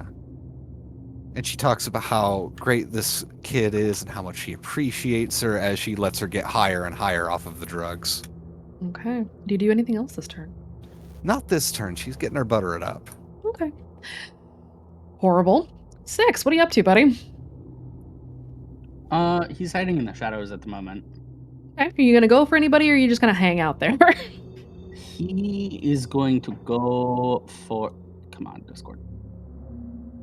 For the techie on Team Firecracker. Okay. You're going to run afoul of Orin in doing that. Do you want to do that? Okay, nope, never mind. He'll You go for a second. you actually can. Orin doesn't seem he had been fixated on the firecrackers, but there's a shift in his attention that might indicate he's got somewhere else he wants to go after now. Okay. You can So- go I'm for gonna go after techie. Yeah, go for your techie. Just as long as they both die.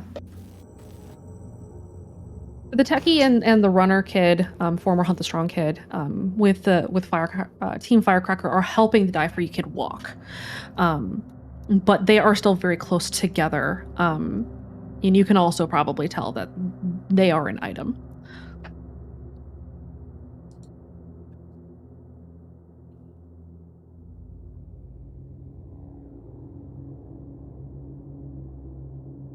What do you do, 6? 6 is going to,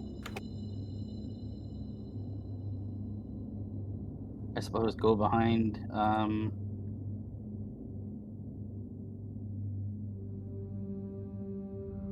Go behind the techie and I don't know. You don't know? Actually, yeah, no. Do you want to try to herd them into one of your traps, or are you just going to attack? Herd them into one of his traps. Do you want to try doing that by chasing them towards the traps, or do you want to try to lure them towards a trap? Probably lure them towards one. Okay. One There are a of the couple. more dangerous ones. There's a couple of ways you could do that. You could try to lure them by pretending to be a hurt kid in one of the traps, or you could go and find She's body and shout, "I think somebody's hurt." I should do that. You gonna do that? Yeah. Okay. Go ahead So he's and gonna- go ahead. Sorry, you go. No, you go. All I was gonna say was he was gonna go find the body. Okay. Did you make an effort to hide that body at all? Well, no, what she actually did was laid the body up on the side so that it looks like it's somebody injured, so that way it can be used to bait other people.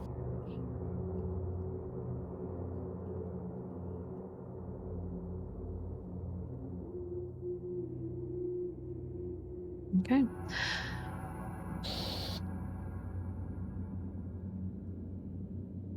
So do you go and find that body? Yes. Okay. So you grab the body and you get the traps and the body prepared, and then you go to try to get their attention. Yes? Yep. Go ahead and roll me a provoke. Roll better than a Shit, 2. Provoke is 1.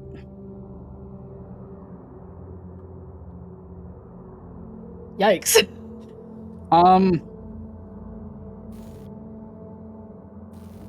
Which one can I use?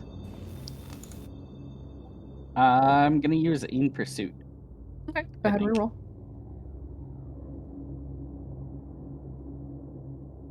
Okay. They do barely notice you as you call their attention to this quote unquote injured kid up on the hill.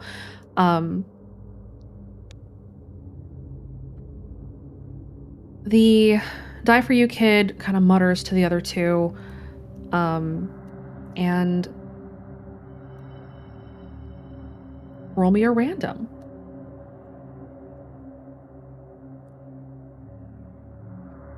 And rather than the techie coming towards you, the former Hunt the Strong kid kind of shakily nods, agreeing, yeah, I guess I'll go, and starts to walk towards you. Leaving the injured Die For You kid with the Seed the Grudge techie kid.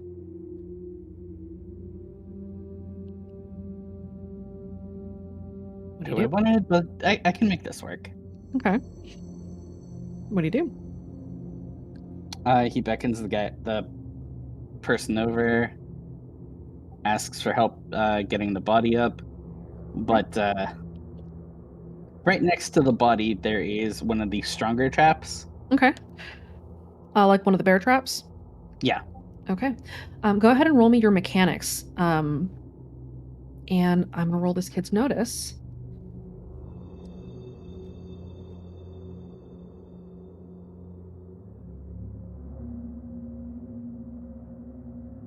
I think I'm going to use my trap maker ability Okay. or trap maker aspect. Are you re-rolling or are you just giving yourself a +2? +2. Okay. The kid does not notice. And as he goes to step to pick up the other kid, what is he stepping on? He's stepping on a very sharp bear trap. The bear trap snaps shut on his leg and he shrieks at the top of his lungs as this thing rips into skin and flesh and embeds into bone. He tips over sideways, trying to claw this thing open. The Seed the Grudge kid drops the Die For You kid and starts sprinting towards you. And that is your turn. Orin, what fresh hell are you doing?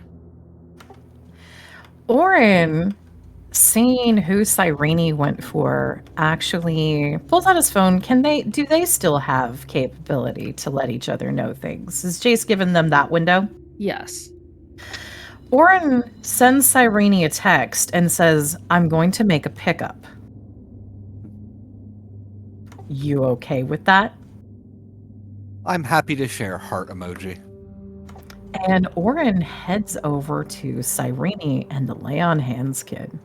Cyrene's saying, I've got a friend who needs your help. Come on. And it's just dragging the Lay on Hands kid. Who I imagine barely has any idea what's going on anymore. She is not doing hot. In fact, I'm going to go ahead and roll her physique.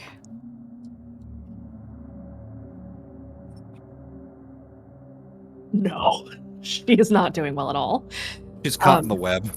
She's caught in the web. She is super disoriented. She has no idea where she is. She is terrified and tired and cold. And you're a familiar you're not even a familiar face. You're a friendly face, and that is good enough. Orin makes his way over and comes up and offers an arm to help pull and take the weight of the Lay on Hands kid and shifts so that he can carry her. Okay.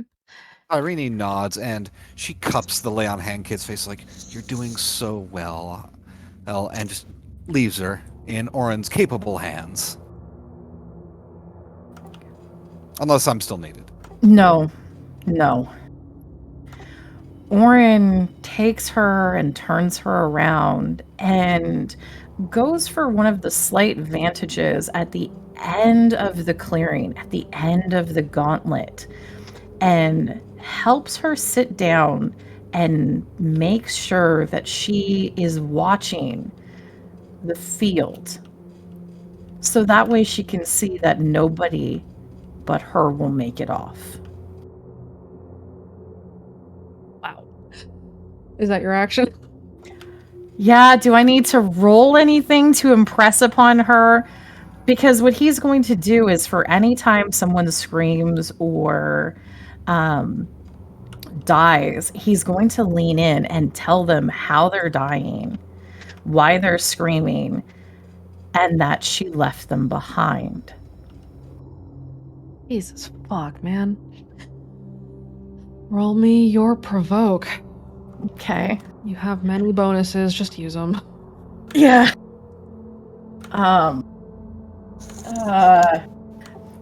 Do I even need to do another stack, or do I get flair at this point? You get special flair. You fucking monster. Really sorry.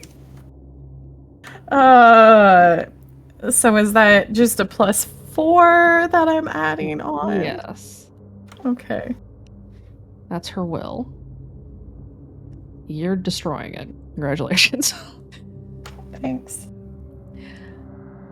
Tears start rolling down her face, but she is in no physical condition to be able to stop you from placing her and forcing her to watch.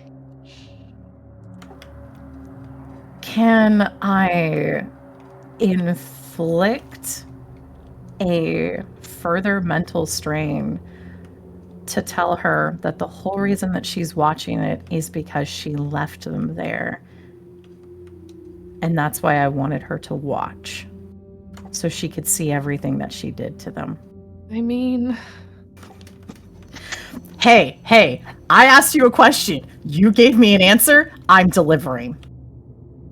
yep.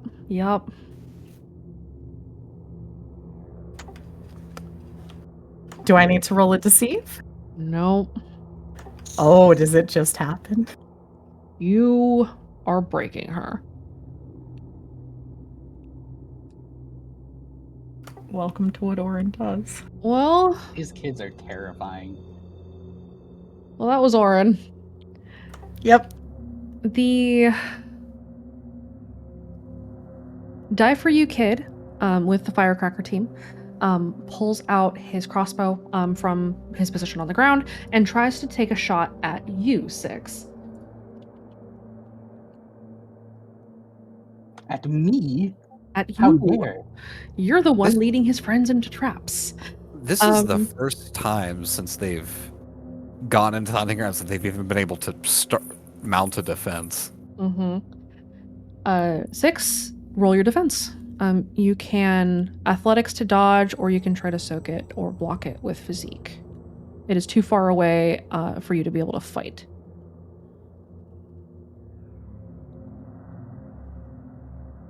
Okay, you block. Or rather, you succeed. Was that athletics or was that physique? That was athletics. Okay, so you dodge out of the way. And the shot. I mean, it could be either athletics or physique. They're both a 4. Whichever. The runner is not doing hot. Okay.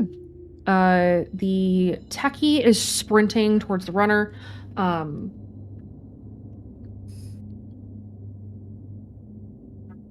She's not able to run very fast, but she is doing her bestest. And with her mere 1 physique, attempts to help the Hunt the Strong kid pry open this bear trap, but she is not helping at all. She is noodle arm. The Hunt the Strong kid is also trying to pry it open. He is very, very slowly, with blood pouring down his fingers as he rips open this bear trap, trying to unstick it from his leg. It is a mangled mess, but he knows that he's not going to get out of here if this thing is stuck to him. He's unable to take any further actions. Who's next? The runner Die For You kid and the techie in her teeth kid are kind of running together, or they had been rather, until one of them had supposedly taken a pot shot at each other. The Die For You kid takes a swing at the in her teeth kid. I'll be right back.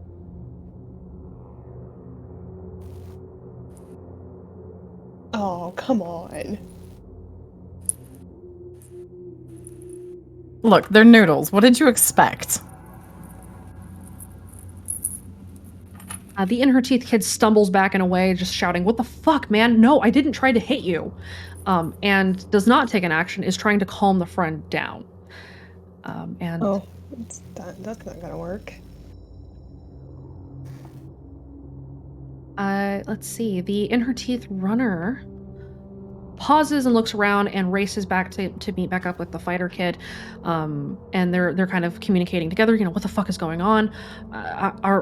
Our teammate is missing. Where the fuck did the tank go? And they turn to see a figure garbed in white kneeling over their tank.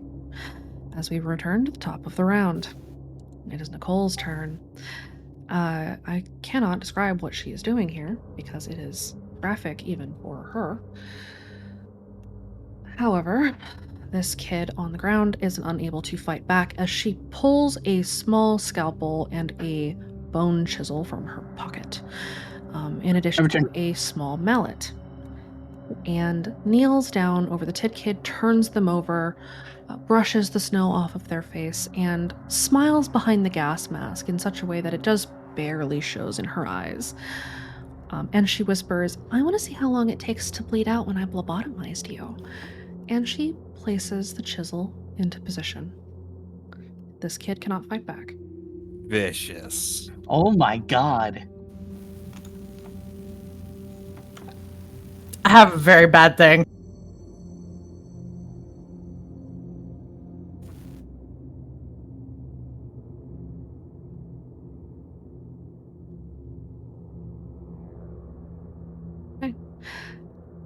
A shriek of pain tears through the sky. Everyone in the hunting grounds hears it. Any of the kids who were still up on their feet come to a halt as they hear this blood-curdling shriek and then gurgles and silence. That is Nicole's turn. You're up. Let's see. Is our kill list updated right now? Let me update it.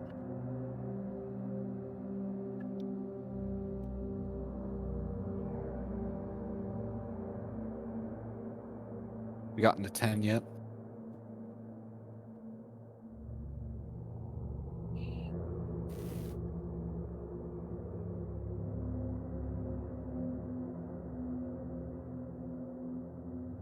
Okay, we are updated. Okay.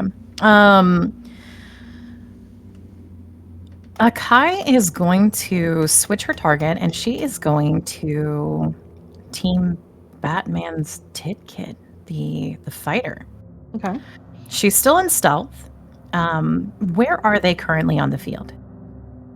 They are off the side of the thicket. They're kind of ducked out of the way and like trying to race across to the other side at this point.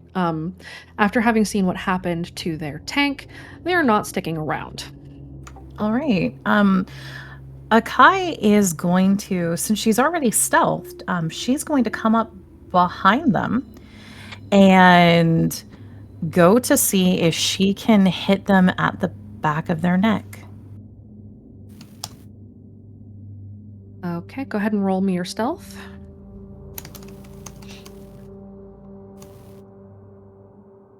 You are going for the Tid Kid fighter, yes? Oh, wait, hold on. I actually rolled that incorrectly. Give me a second. Roll. Yes, I'm going for the Tit Kid fighter. She was already previously stealthed as she came in. Okay. You are approaching quickly though, and they are running. However, they are paying attention. And the Tid Kid shoves the other kid that they're running with, the In Her Teeth kid, and shouts, "Go!" and turns to face you. All right. Go ahead and roll your attack. Okay. Can I use Do You Know Kung Fu for a bonus? I will give you a +1. Okay, only a 1? If you're creating a boost for yourself, you can use up to a 2. Yeah, I'm using it to boost my straight fight. Burn the fate. Burning the fate.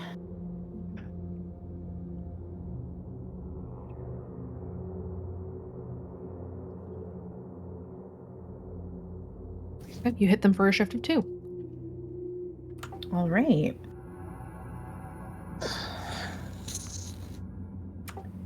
Now that she's done that, can Akai try to go back into stealth? Can I use face in the crowd to try to go dodge into the thickets and see if she can circle them back into the rest of the field again?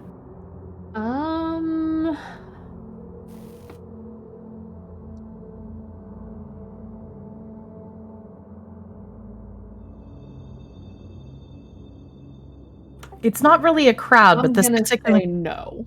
Okay. Crowd necessitates human bodies. There are human bodies here, but they are not a crowd. Okay. Can I still at least use the stealth to basically try to obscure as she's moving back to try to draw the Tid fighter back into the rest of the field to keep them in the center of the field, essentially? Not if you're stealthing. You cannot draw them away while being stealth. So those are two things that are mutually exclusive. Okay, so would I be able to use athletics instead then, instead of stealth? Yes, you can use athletics for a move action. Okay, so she's going to use athletics to try to make sure that she can draw them to keep them run into the rest of the field. Go ahead and roll it. Okay.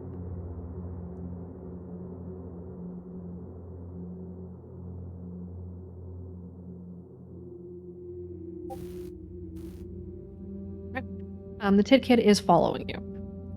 Okay. Perfect. Okay, that is she. Okay.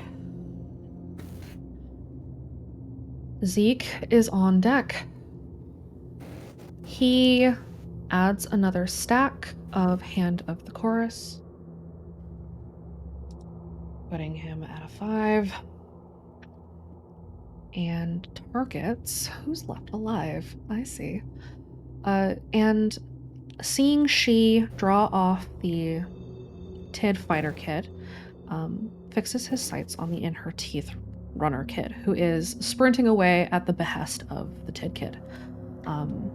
He slides up behind them.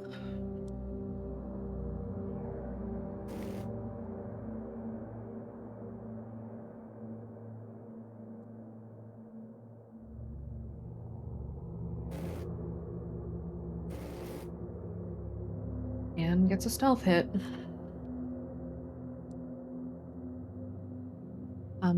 Zeke draws his knife again. All the kid hears is the flick of the blade as Zeke goes in for the kill.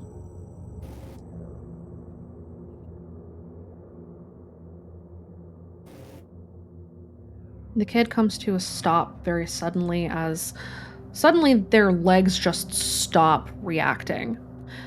And he starts to kind of panic, like, I can't move, and falls forward as the knife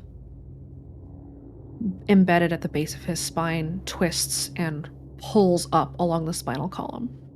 Oh my. And then it's Zeke's turn.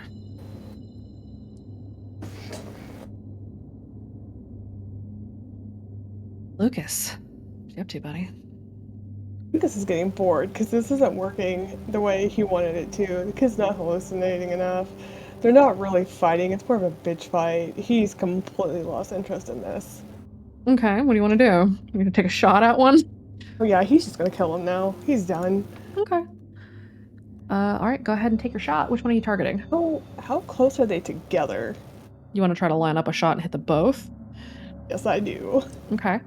Roll me. I mean, they're fairly close together because one is attacking the other and the other's backing up. So roll me a notice to make sure that you can find the right angle. 3.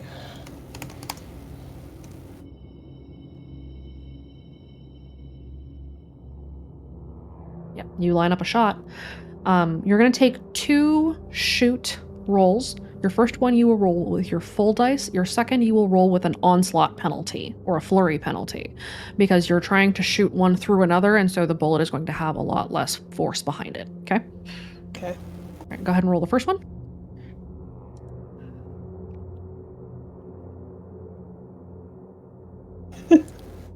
All right, and then roll the second one at a 4 instead of a 5. Can I add eagle eyes to give me a +2? Burn the fate. Okay. That'd be a +6. Yep. Fuck. You missed a word. Okay. The bolt tears through the chest of the In Her Teeth kid and embeds in the heart of the Die For You kid, and both of them kind of look down and pause and slump over and fall. He hops down from the tree and goes into stealth. And roll your stealth.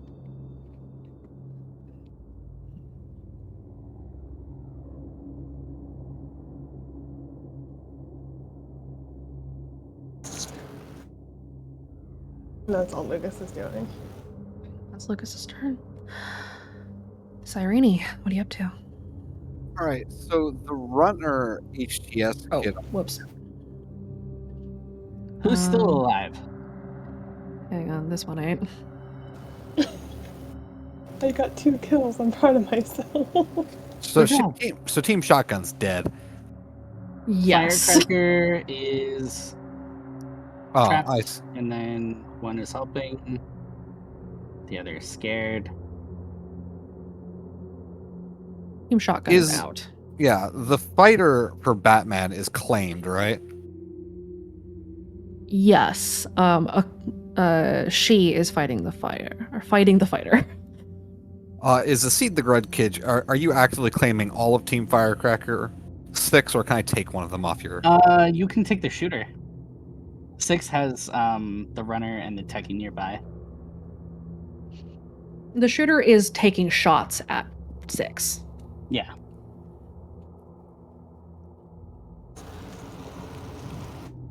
The shooter has a little bit more health because they triaged him.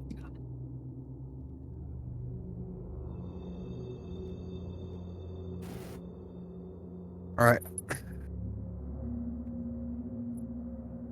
There we go. Okay, now we are accurately reflected. And they've all been sitting there for a while, so they're getting hit worse and worse as well. Uh-huh. All right. Cyrene is going to walk up to the shooter's blind spot and whisper in his ear, "More are coming. We need to get out of here." Go ahead She just tugs at him, staying just out of his view. roll me your deceive. Do I get a bonus because he's hallucinating? Let me roll his physique first.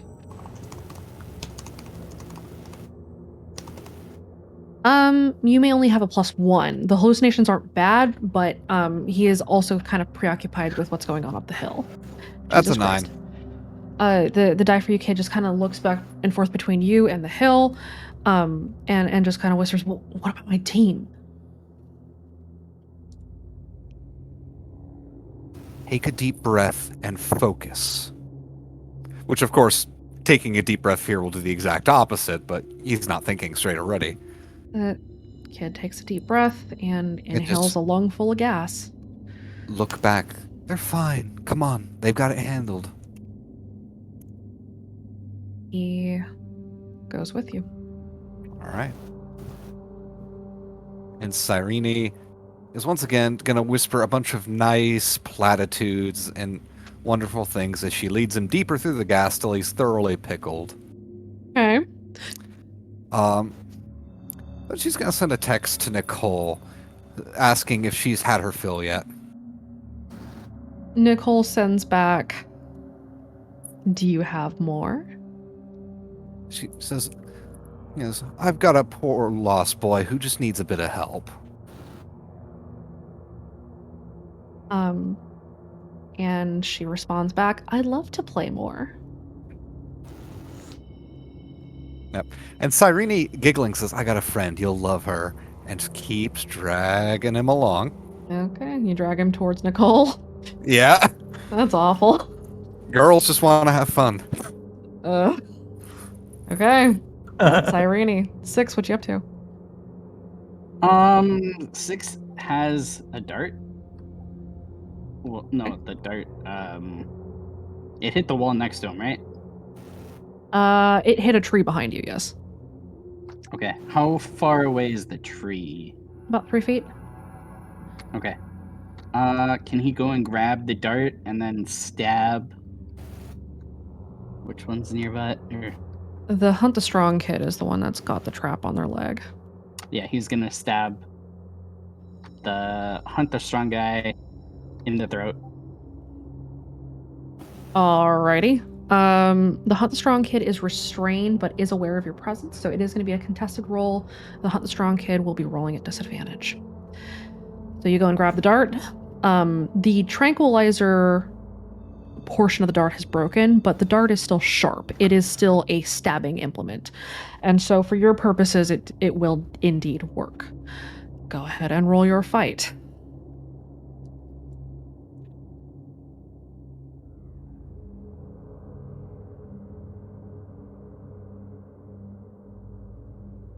I am going to also use Heavy Hitter. You gotta wait until they roll.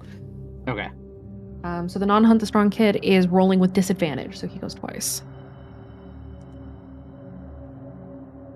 Okay. He very, very narrowly manages to block you as you go in for the stab with this thing. But he is forced to let go of the trap, and it snaps shut on his leg again. Oof. And he screams. Can I use heavy hitter now? I believe heavy hitter necessitates that you actually hit them. Oh. Um. Yeah, you have to succeed with style on a fight attack to use heavy hitter.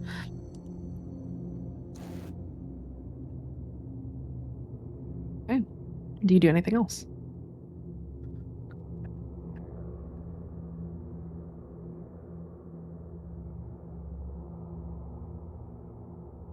Give me 1 sec.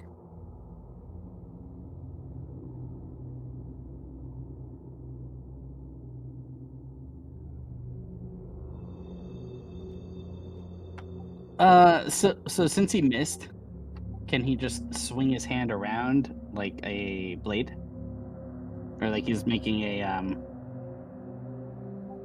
side punch? I guess with the You can try to flurry an attack. You'll take a -1 or a -1 to your fight, but you can try to flurry the attack. Okay, I'll do that then. Okay, go ahead. So you're rolling with a 4 instead of a 5.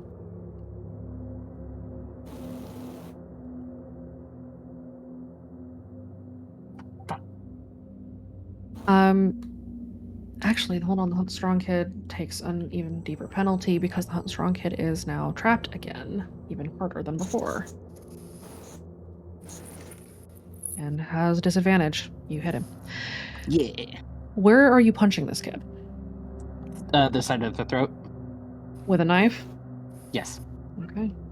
The knife embeds into the throat, and as she tries to scramble to get the trap open again, the See the Grudge Kid sees him tip over and hit the ground and screams. Oren, what you doing, buddy? Being horrible. Yeah, be more detailed. What are you doing? So, Oren has been narrating everything happening across the field to the lay on hand kids that he is sitting next to, telling them that they chose to leave them all behind. They've put them all there. And they must have wanted all of this to happen to them. And then he's going to ask them if this is what they really believe in. And he's going to reach and see. They're wearing a lay on hands mask, correct? Mm-hmm.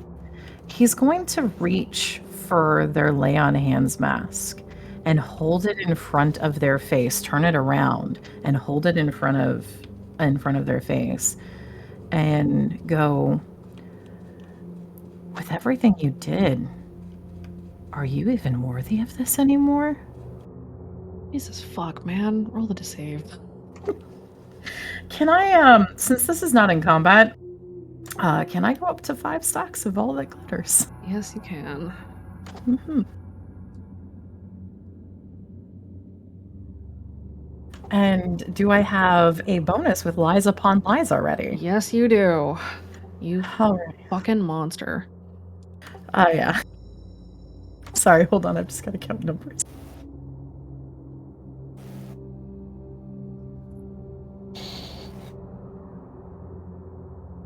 Yeah. He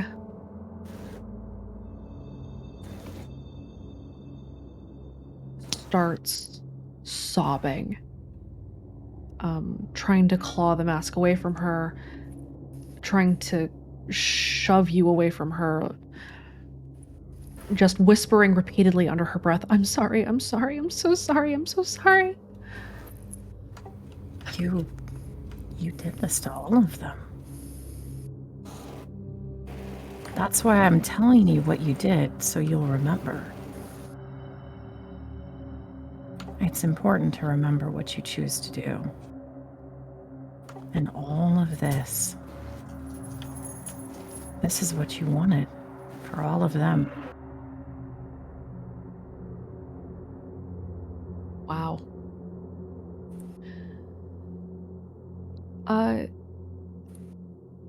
It's the kids' turn.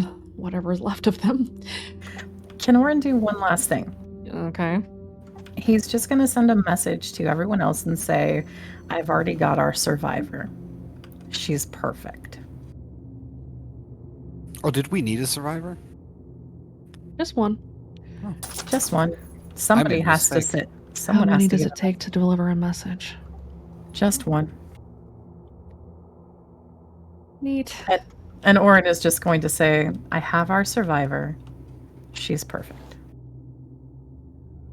Or more like, she's ready. And just a picture of her crying.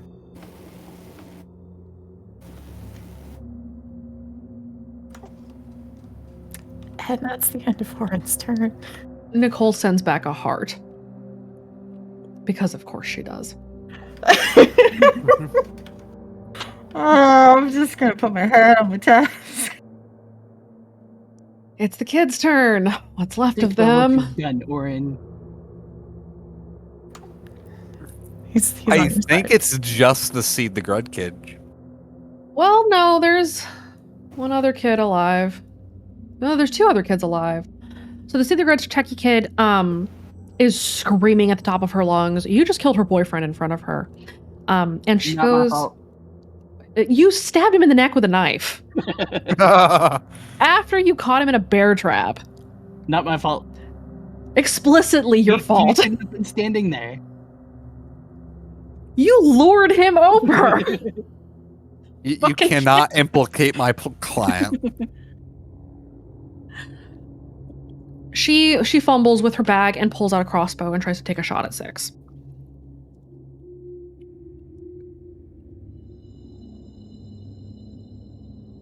And is screaming, I will kill you, I will kill you. Okay, 6, dodge. Good to see someone can wake up the Seed the Grudge and the Seed the Grudge kid. You dodge. Can you just take away the dart gun? You're not quite close enough. Okay. Okay.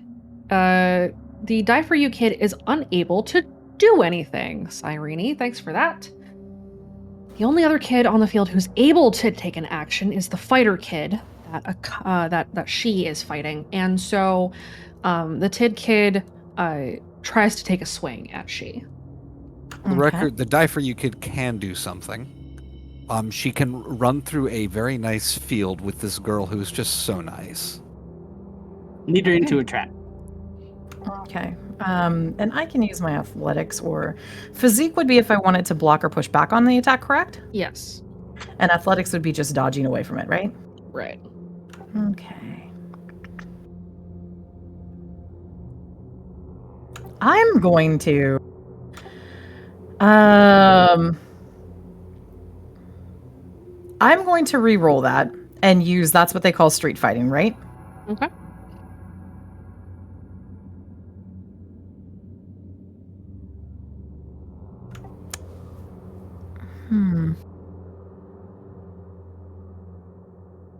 You can take the one shift as stress. So it is just a glancing blow. Yeah, I'll take just a stress real fast. Okay. We return to the top.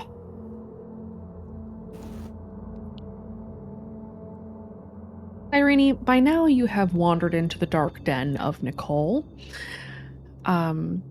She is kind of in the center of the thicket, and you can hear her humming softly as you step into the grove with this Die For You kid. He's looking around. He's a little bit worried, but notices that there's butterflies sort of drifting around. The inside of the thicket seems to be devoid of snow. It seems a little warmer here. As you lead this unsuspecting child to Nicole, who steps out from behind a tree. She is no longer wearing a gas mask. It is discarded, and she smiles sweetly. What'd you bring me? Oh, he got lost. I figured we could help him find his way. Aw. Him or her. Him. Find his way. And there's no gas here, obviously, since she has her gas mask off. No, there is. Oh, There definitely is. Nicole just doesn't need it. she has an immunity. After a certain point, yes. That's what the pill was for that she took. Oh, I'll have to ask for that later. Anyways. It's just... And once the kid's in there kind of dazed, Cyrene leans over to Nicole. Is there another dead body nearby or blood? Yes. Cyrene leans down and just kind of dips a couple fingers in that blood. The thing I like about these martyr kids is they've got such... And how aware is this kid at this point? Or is he just completely lost? He is super lost. With that blood, paints a little heart. They've got such big hearts. The Tid kid, or not the Tid kid, the Die For You kid kind of wobbles on their feet. What? And turns back to Nicole, who is much, much closer than she had been. And a knife slides into his chest.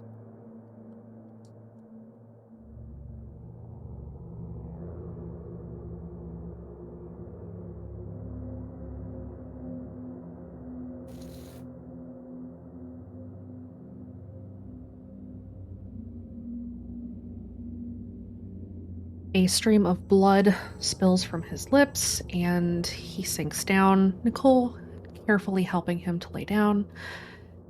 She doesn't take the knife out, but she does pull out her chisel, and a tiny mallet, and a scalpel, and whispers, "I'm gonna see what your brain looks like when you die." Oh my god. We're gonna cut away now. That's I good. will say, Cyrene enjoys herself and she plays with Nicole, let's put it that way.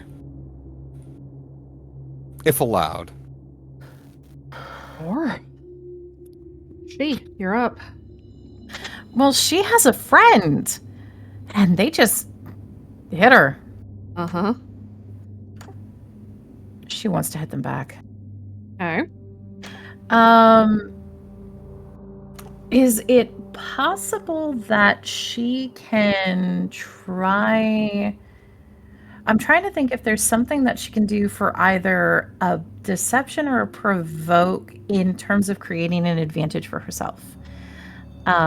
What she wants to do is make them think that she took a larger hit than they actually landed, go down onto a knee, and then use that as a vantage point to be able to strike up on them.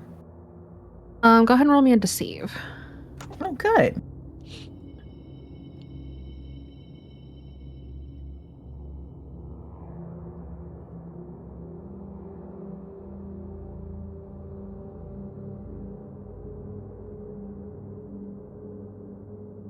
The kid is kind of wary of you, sort of hovering back and behind. You do have another option that you could try to take, because you know that Zeke is nearby.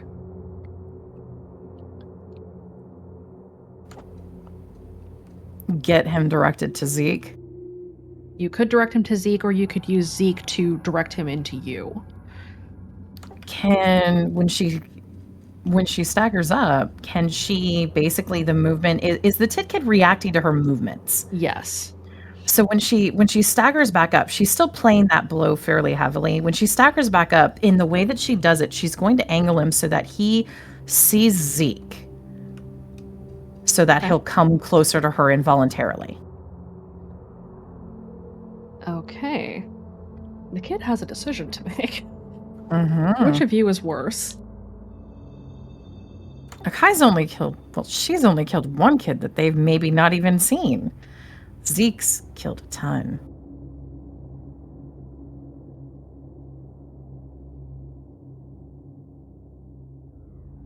Holy shit. Nine. Kid's gonna roll a notice. The kid is trying to stagger equidistant away from the two of you. Both of you are bad news. You're trying to kill him, and then there's that asshole. Can I use my athletics to be able to cut him off from where he's trying to move away? Yes, go ahead and roll me your athletics.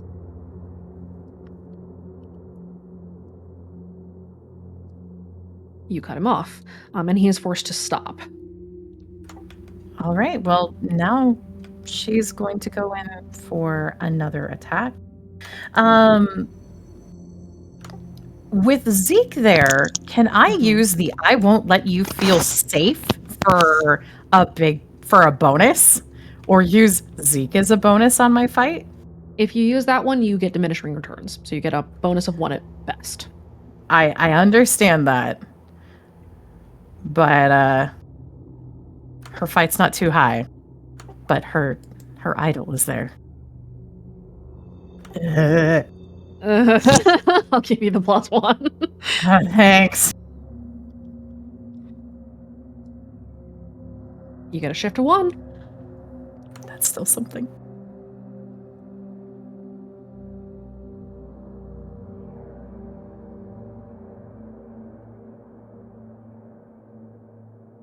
And I think that's all that Akai is going to be able to do right now. Okay. That is Kai.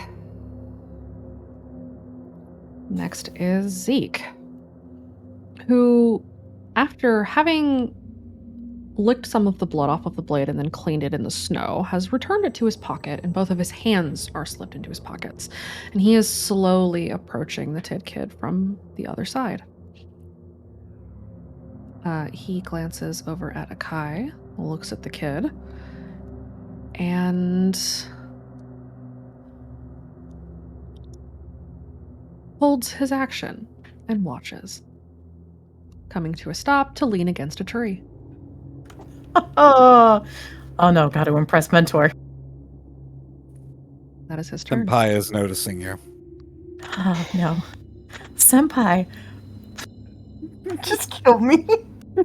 You did good on that, actually. Senpai noticed me. God. Somehow what Akai is feeling is worse for me than what Orin does. Because what Orin does is so ridiculously evil. You can separate it in your mind. Ugh. Okay. Jinx. Lucas, what are you up to, buddy? Really? Lucas is walking around taking pictures of the bodies. Okay. I assume you're sending them to the club. Oh, yeah. Go ahead and start rolling me provoked. Specifically Gwen. Wow, that's fucked up. Oh, yeah. Oh, and there's Gwen. messages, too. She's gonna need someone to help her out. First one is, you really call yourself a leader? Look what you did. That's pretty fucked up. Go ahead and roll me your provoke.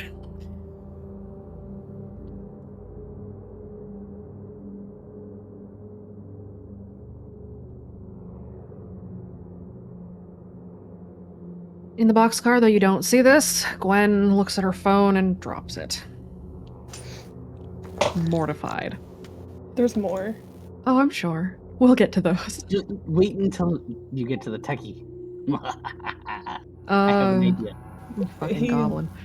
He's going around taking pictures of all of them, and then he's sending them to Gwen with all different messages about it's your fault that you couldn't save him. You really call yourself a leader. You're pathetic. Her teeth would be ashamed of you. Stuff like that. Jesus. So, It's fucked up, man. Okay, that's what Lucas is up to. Lucas is getting into amateur photography. He's pursuing his passions. Do you think that he can get college credits for this? Yeah, exactly. We should actually all get college credit for this. This is like an established like group project, right? Ugh. he's making sure he's sending like the mangled ones first, too. Oh, of course. Young Red Acre leaders. That's Cyrene, what's up? What are you doing? she's having fun with Nicole. Noted. Moving on. That's all that needs said. Buff. These fucking monsters. Alright, Six, you're up. What are you doing with the techie? The techie's like mortified, right? She's horrified, yes. She's trying desperately to shoot at you, but like isn't doing very well because her hands are shaking so bad that she can't get a solid shot. Okay. So I'm gonna have Six stand up, Okay. walk over to her, grab her, and take her to one of the more lethal traps. You're just dragging her to the trap. Yes. Okay, go ahead and roll me your physique.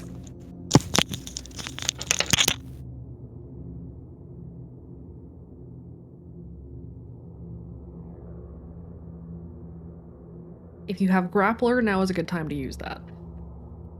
I think I do have grappler. You may add a +2 I'm to gonna your use that physique. too.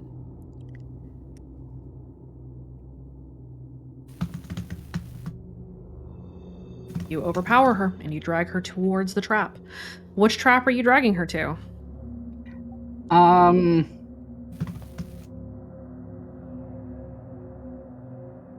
This one's an even sharper bear trap, but it's got poison on the edges.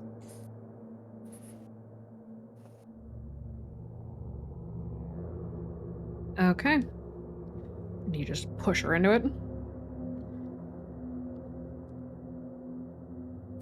Kind of want to have him do something really gruesome and just lay her head down in the middle of the trap. We are going to cut away from that as the squelching of blood and crunching bone rips into the sky. And I think that's our last. That is the last. No, the Tid Kid. Oh, you're right. Nicole is busy. Okay. The Tid Kid is attacking. Mhm. Akai, you are still in a fight, and Senpai is watching you. I don't want to take that as an aspect, but I feel like I'm gonna have to after this. You're gonna have to. Okay, Tid Kid takes a shot at you. Or takes a Okay. swing at you, rather. You block. Okay. Nicole is occupied. You're up. Senpai is watching. Can't let Senpai down.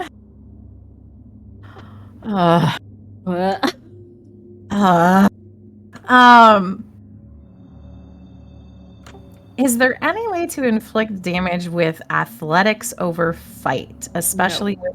Okay. You cannot attack with athletics. Okay. That's okay. You're just gonna have to spend some refresh and get your fight up. Gotta keep impressing Senpai. Great. She's going... I know. She is going to go in for another attack.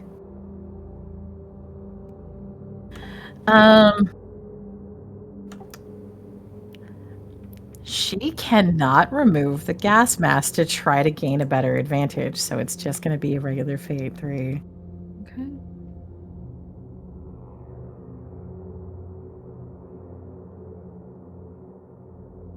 How badly is the kid getting affected by things?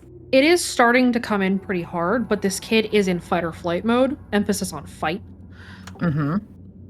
So, with you directly in front of him, he is fighting like hell. Okay. And very, very narrowly blocks. No, yeah. I don't have anything that I can invoke to try to get him to raise that up right now.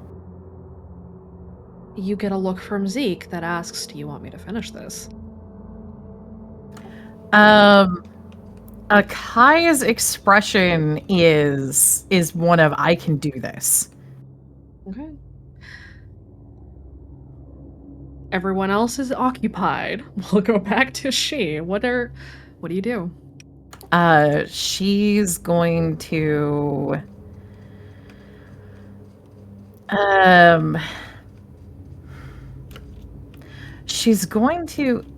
is his cognition impaired enough that she could try to make him doubt where she is right now, or is he still too focused? You can try to roll a deceive. Okay. To obscure yourself enough that your presence is difficult to pin down.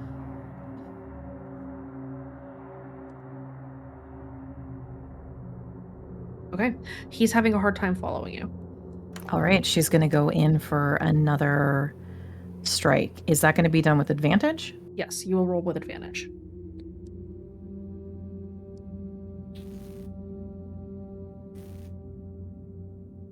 And the Tid Kid rolls with disadvantage.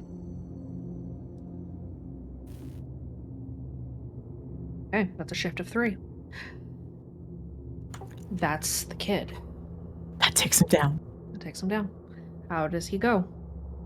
Akai, with the fact that he couldn't quite pin her, Akai went from the side, and what she did was ended up getting a leg to hit the back of his knee to get him to kneel down just enough before she wrenched an arm around his neck and pushed his shoulder down while holding the neck up to then drop him. Okay. You hear a crack, and the kid stops moving. That is And then- the end of the conflict. Do I need to roll any more provokes yet? Go ahead and roll me one more. Bonuses. You're at a +1 now. Okay. Whoops. That's a 4.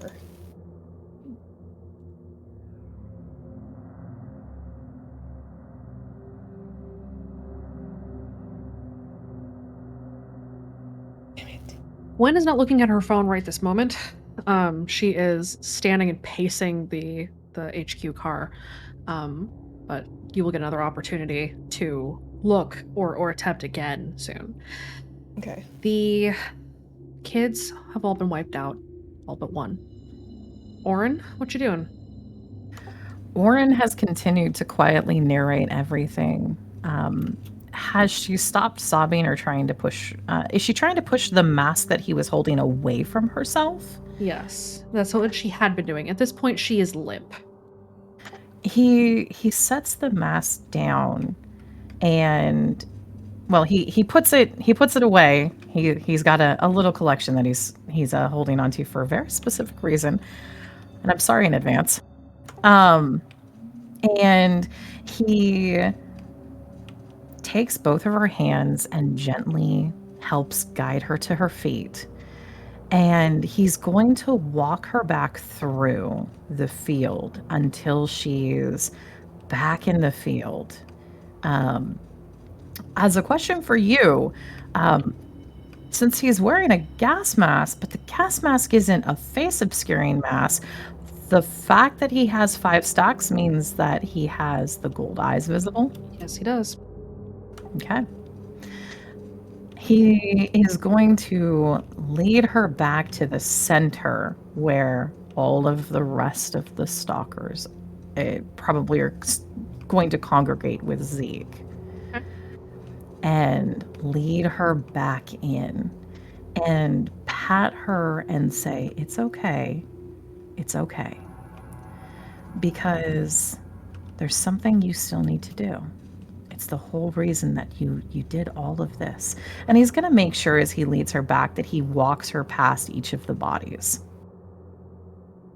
Okay, go ahead and roll your deceive again. You should get a bonus for walking her past the bodies. He doesn't need a bonus. He does not he need a bonus. Number must He be super bigger. doesn't need a bonus. Number needs to be bigger. She could not have rolled any lower. Oh my god. That is a shift of 15. Yes, it is. Is there any part of her that is not utterly destroyed psychologically now at this point? She has gone catatonic. She looks at you and her gaze is distant and vacant. There are no lights on. She is a husk of what she had been 15, 20 minutes ago. And he rounds her in and just is he puts her hand on the crook of his arm as he basically it looks like he would be a gentleman escorting her somewhere as he finally pulls her to a stop with everyone. He is guided without complaint, without the ability to fight back. She just drifts until she is stopped. Zeke looks up from his position leaning against a tree, and tilts his head to watch.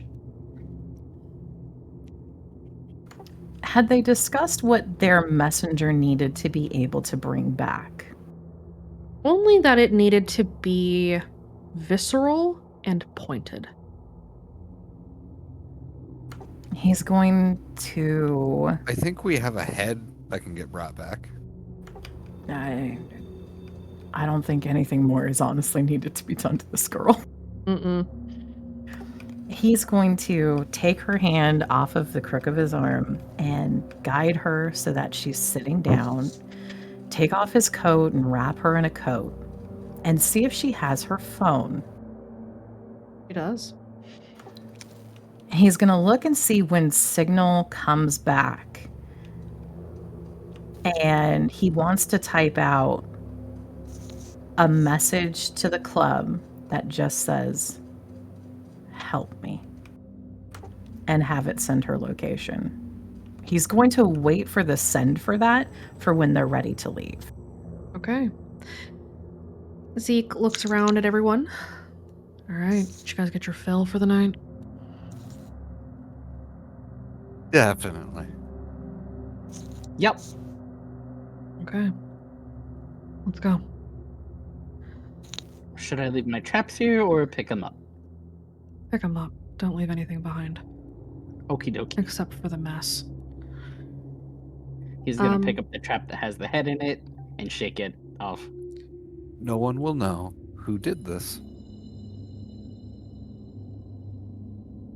Akai is going to look at Cyrene and then look at Zeke. And she's going to hold up a hand and go, "There's one thing we are going to need. That being? To not wake up for a couple of hours because we need to have been unfortunately unconscious after we left the maze. Where do you need to be? Yes. On the way out from Cryptogram." I'll escort you. Cyrene undoes her ponytail on the way. Vix, Yes. check their bags. Grab any information. Bring it back to the Okie bar. dokie. He gives us a loot and then goes to check the bags. Lucas, make sure Yeah. there's no darts left behind. He'll go and pick up his darts after he's done taking pictures. He's not done harassing Gwen yet. Or when? Send her the headless body. Once everybody has cleaned everything out and they're ready, Orin is going to use the Lay on Hand kid's phone to send the help me and location message and leave her in one of her teammates' bloodied coats so that it looks like she took their coat after all of them were killed and managed to survive. Okay. Do I need to roll another deceive? No, you don't. That shift of 15 was plenty. Fucking ridiculous. This girl is going to start thinking in concepts of nothing was same since the accident. This girl's not going to start thinking again. Maybe one day. She's done. She's toast. Yep. Orin shattered her. I didn't As- know someone could break this bad. As you leave, the clearing descends into silence. The smoke trickles away as Nicole picks up and disables the device she had placed on the ground, and she skips out of the hunting ground.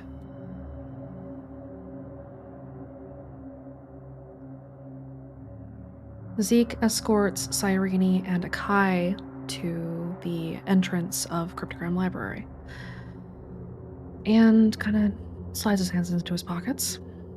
I was impressed with your performance out there. Good job.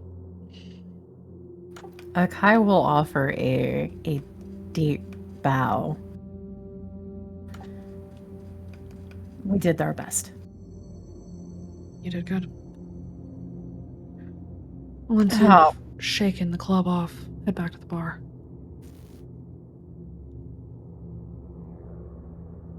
Kai, Yes? you take a new aspect. Yeah. Senpai noticed you. I hate you. You love us. Okay. Fuck. Uh, About an hour later, a lay on hands kid is located by a pickup team at the club, operated out of the Spectre crew. They find her wrapped in the bloodied coat of one of her teammates. She had sunk down to crouch on the ground and is rocking back and forth on her heels and quietly laughing to herself because there is nothing else that she has. The club goes on to high alert and stays that way as Gwen starts making frantic phone calls and text messages that are sent out to all kids that she still has numbers for, begging them to check in. The kill count for tonight was considerable. Trying to poke Gwen again. Brooke. Any Are bonuses? are Sarini and she actually needed to get knocked out, or they're just gonna wait for a bit? Up to you. she believes that it's going to be better that they have to groggily come to, because there's not really a good explanation for their amount of time out if they were conscious. It shouldn't have taken them that long to get back. And maybe one of us got knocked out, and we had to Protect the other. protect the other, and we're getting hounded by stalkers. Something Sarini- like that. Sarini produces a trank dart and says, "Well, you can trank me." Akai already looks like she took some damage thanks to that Tid kid, so it definitely looks like she's been in a fight or evading people for some time. Can I roll anything for Akai to guess if that's going to be convincing enough for Gwen? Roll an insight. Oh, that's not good. Alternatively, you can roll an empathy. I will And roll an Cy- empathy instead. Can Yeah. Sarini roll Can Sarini roll an empathy as well for her? Yes.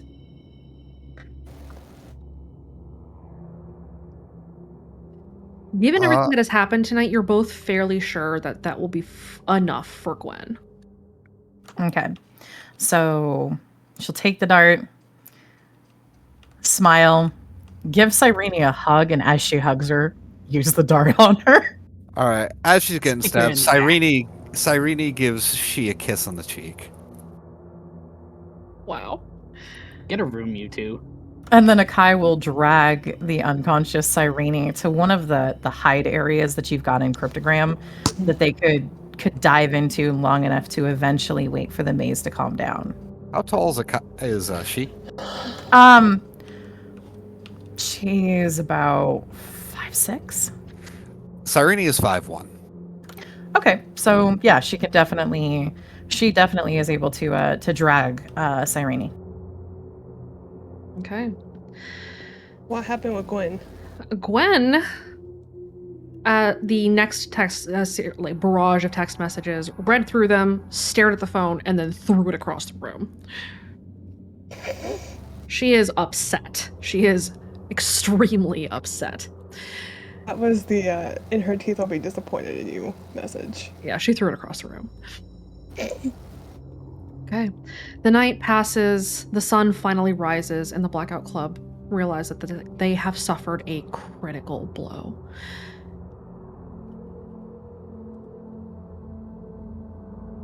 Out of curiosity, not lay on hands chosen. How many others are there in the club? Or was that the only one? There are a couple of others in the club, but there are not terribly many. Lay on the Hands is not very forceful in taking chosen. But they're definitely down another one.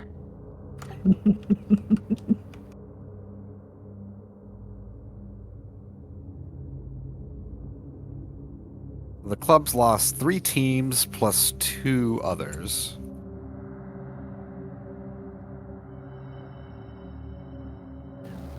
Are the Misfits gonna find out about this? I was just Oh, about to ask yes. that. Oh, yes. One moment. I have a question also too. Is Kira gonna find out about this from Chance? Wallowitz, the person who took over her Overwatch. Yes. Could- Anybody who's on a club list is going to get a text message asking, please confirm that you're alive. Oh. Orin will confirm where you placing too. this? Orin will confirm that he's alive. So, Baxter, I'm sorry, I'm an evil brain. I'm just gonna put my head on my desk again. This session was, it was so evil. It was a lot of fun. it was, yeah. The following night, team bad guys all hanging out at the bar.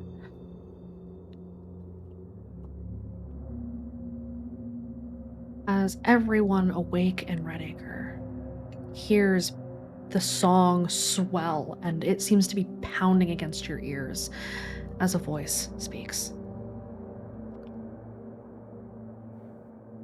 Members of the chorus, last night we saw our enemy coordinate an attack against us, as they did to stop the transcendence of Sundown. This attack was a failure. But an attack it was. In reply, we will give no quarter. We are at the twilight of red dawn, and we will see our sun rise.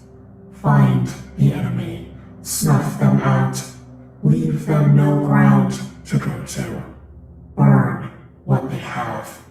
Find our candidates and bring them to us. The sun must rise, and Zenith will bring with it a new era. We speak as one. They're pissed. Holy shit. Oh, damn. That was no, we speak as one. That was, we speak as one, bitch. Zeke smiles. I think they got under each other's skin. And so it begins. Orin goes to make himself a drink at the bar, holds up an empty glass to Nicole and shakes it in the air as if asking, "Want me to make you something?" He raises a hand as if to say, God, yes, make me a Cosmo. He starts making her a Cosmo. Lucas, I'm so sure you've been sending nonstop messages to Gwen. Yes, I have. And I'm also gonna have him talk to Nicole. But yeah, he's been berating Gwen with pictures. Okay. Just messages like, you fucking failure, look what you did to the club, you really call yourself a leader, and her teeth would be disgusted with you. All right. Stuff like that. The bar is a kitchen, right? The bar does have a small kitchen. It's not very well stocked, but there is one. All right. Well, To celebrate, Cyrene will make everyone a nice dinner. To celebrate a productive night. What were you saying, Kaede? What's Gwen doing? Gwen is trying desperately to text people and desperately trying to ignore these text messages because they have gotten so heavily under her skin. She spends off and on time in tears when she is not trying to get check-ins from every known member of the club who might still be out there. Because things just got bad. He's gotten under her skin. Oh, yes. And That's my Cyrene will point. pose a question now that the club's so pressed.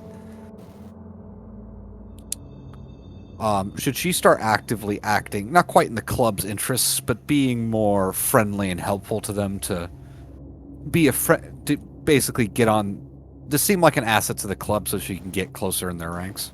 Yes. Zeke stands from his chair next to the fire and kind of strolls over to the middle of the room. All right, you guys ready to plan stage 2? Let's do it. Ready. Orin sets Nicole's drink down in front of her, and then... Does Zeke have a drink yet?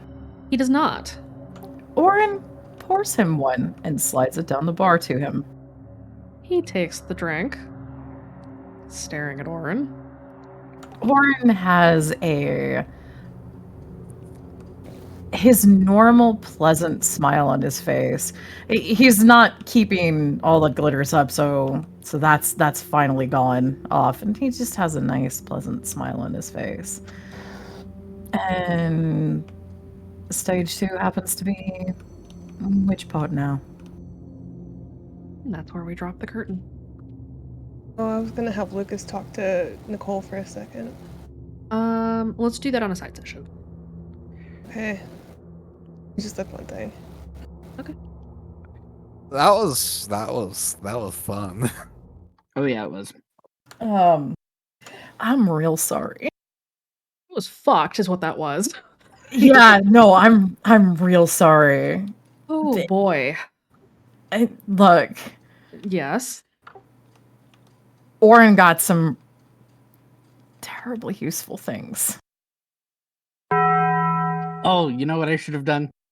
They're not going to be head of the club anymore, or head of the club. Eh? Snap. Wow. The person that he beheaded. Oh. God. Are you going to send the boxcar a fucking severed head? No, we left the bodies. We should have sent them the severed head. They're gonna see it anyway. Calm down. That's true. It's all right. No, I remembered a bit of lore about the voice masks, which is why Orin picked a couple of them up. Yup. Yeah. Amber is gonna be pissed. Amory is going to be fucking irate. But that's a problem for future May. When I gonna just text him? I just have to know how well how many HTS kids are still wearing their masks? Great question. We'll have to ask some HTS kids. Orin's out here just starting a civil war. Yeah, pretty much. Lit. Okay.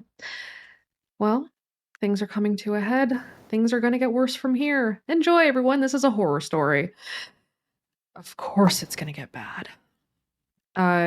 Nicole and Lucas will have a chat. Nicole needs to go check on Peter, so she's not going to be sticking around terribly long because Peter is also infected and is also a tech goblin. So she's going to go make sure he is not turning Redacre into a CTD bomb. She'll be back. Bit late for that. She's got to deal with two of them now. Yes, she does. This is why she got the extra special Cosmo. Lucas isn't a techie though. He's just A goblin? I changed his thing from shooty to manipulation. Okay. That's what I was going for, manipulation. Mm.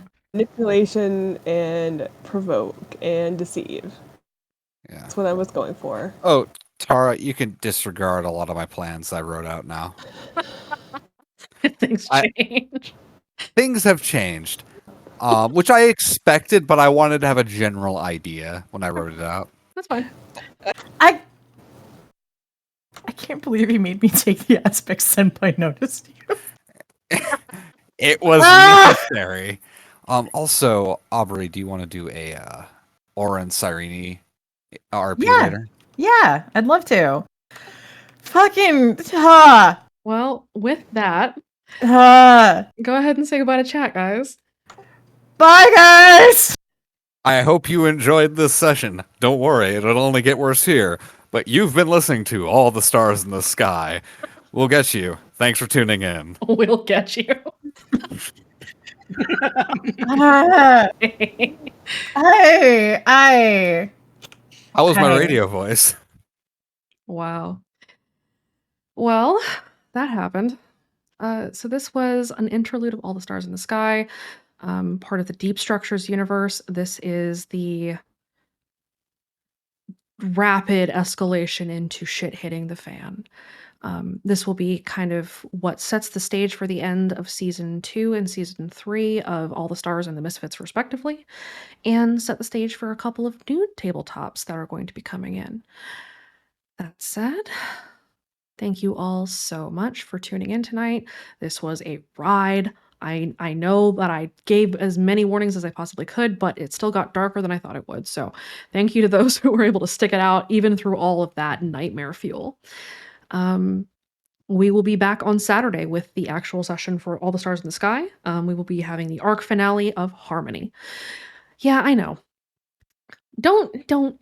I know. I know how bad it was. I was here. I made it happen. I'm not proud of it. Well, I'm a little proud of it. Anyway, we will be back on Saturday with All the Stars in the Sky. I will be back tomorrow, probably with some Cult of the Lamb. And we will see you on the other side. Thank you so much again for tuning in. Have a good night. Stay awake. Don't die.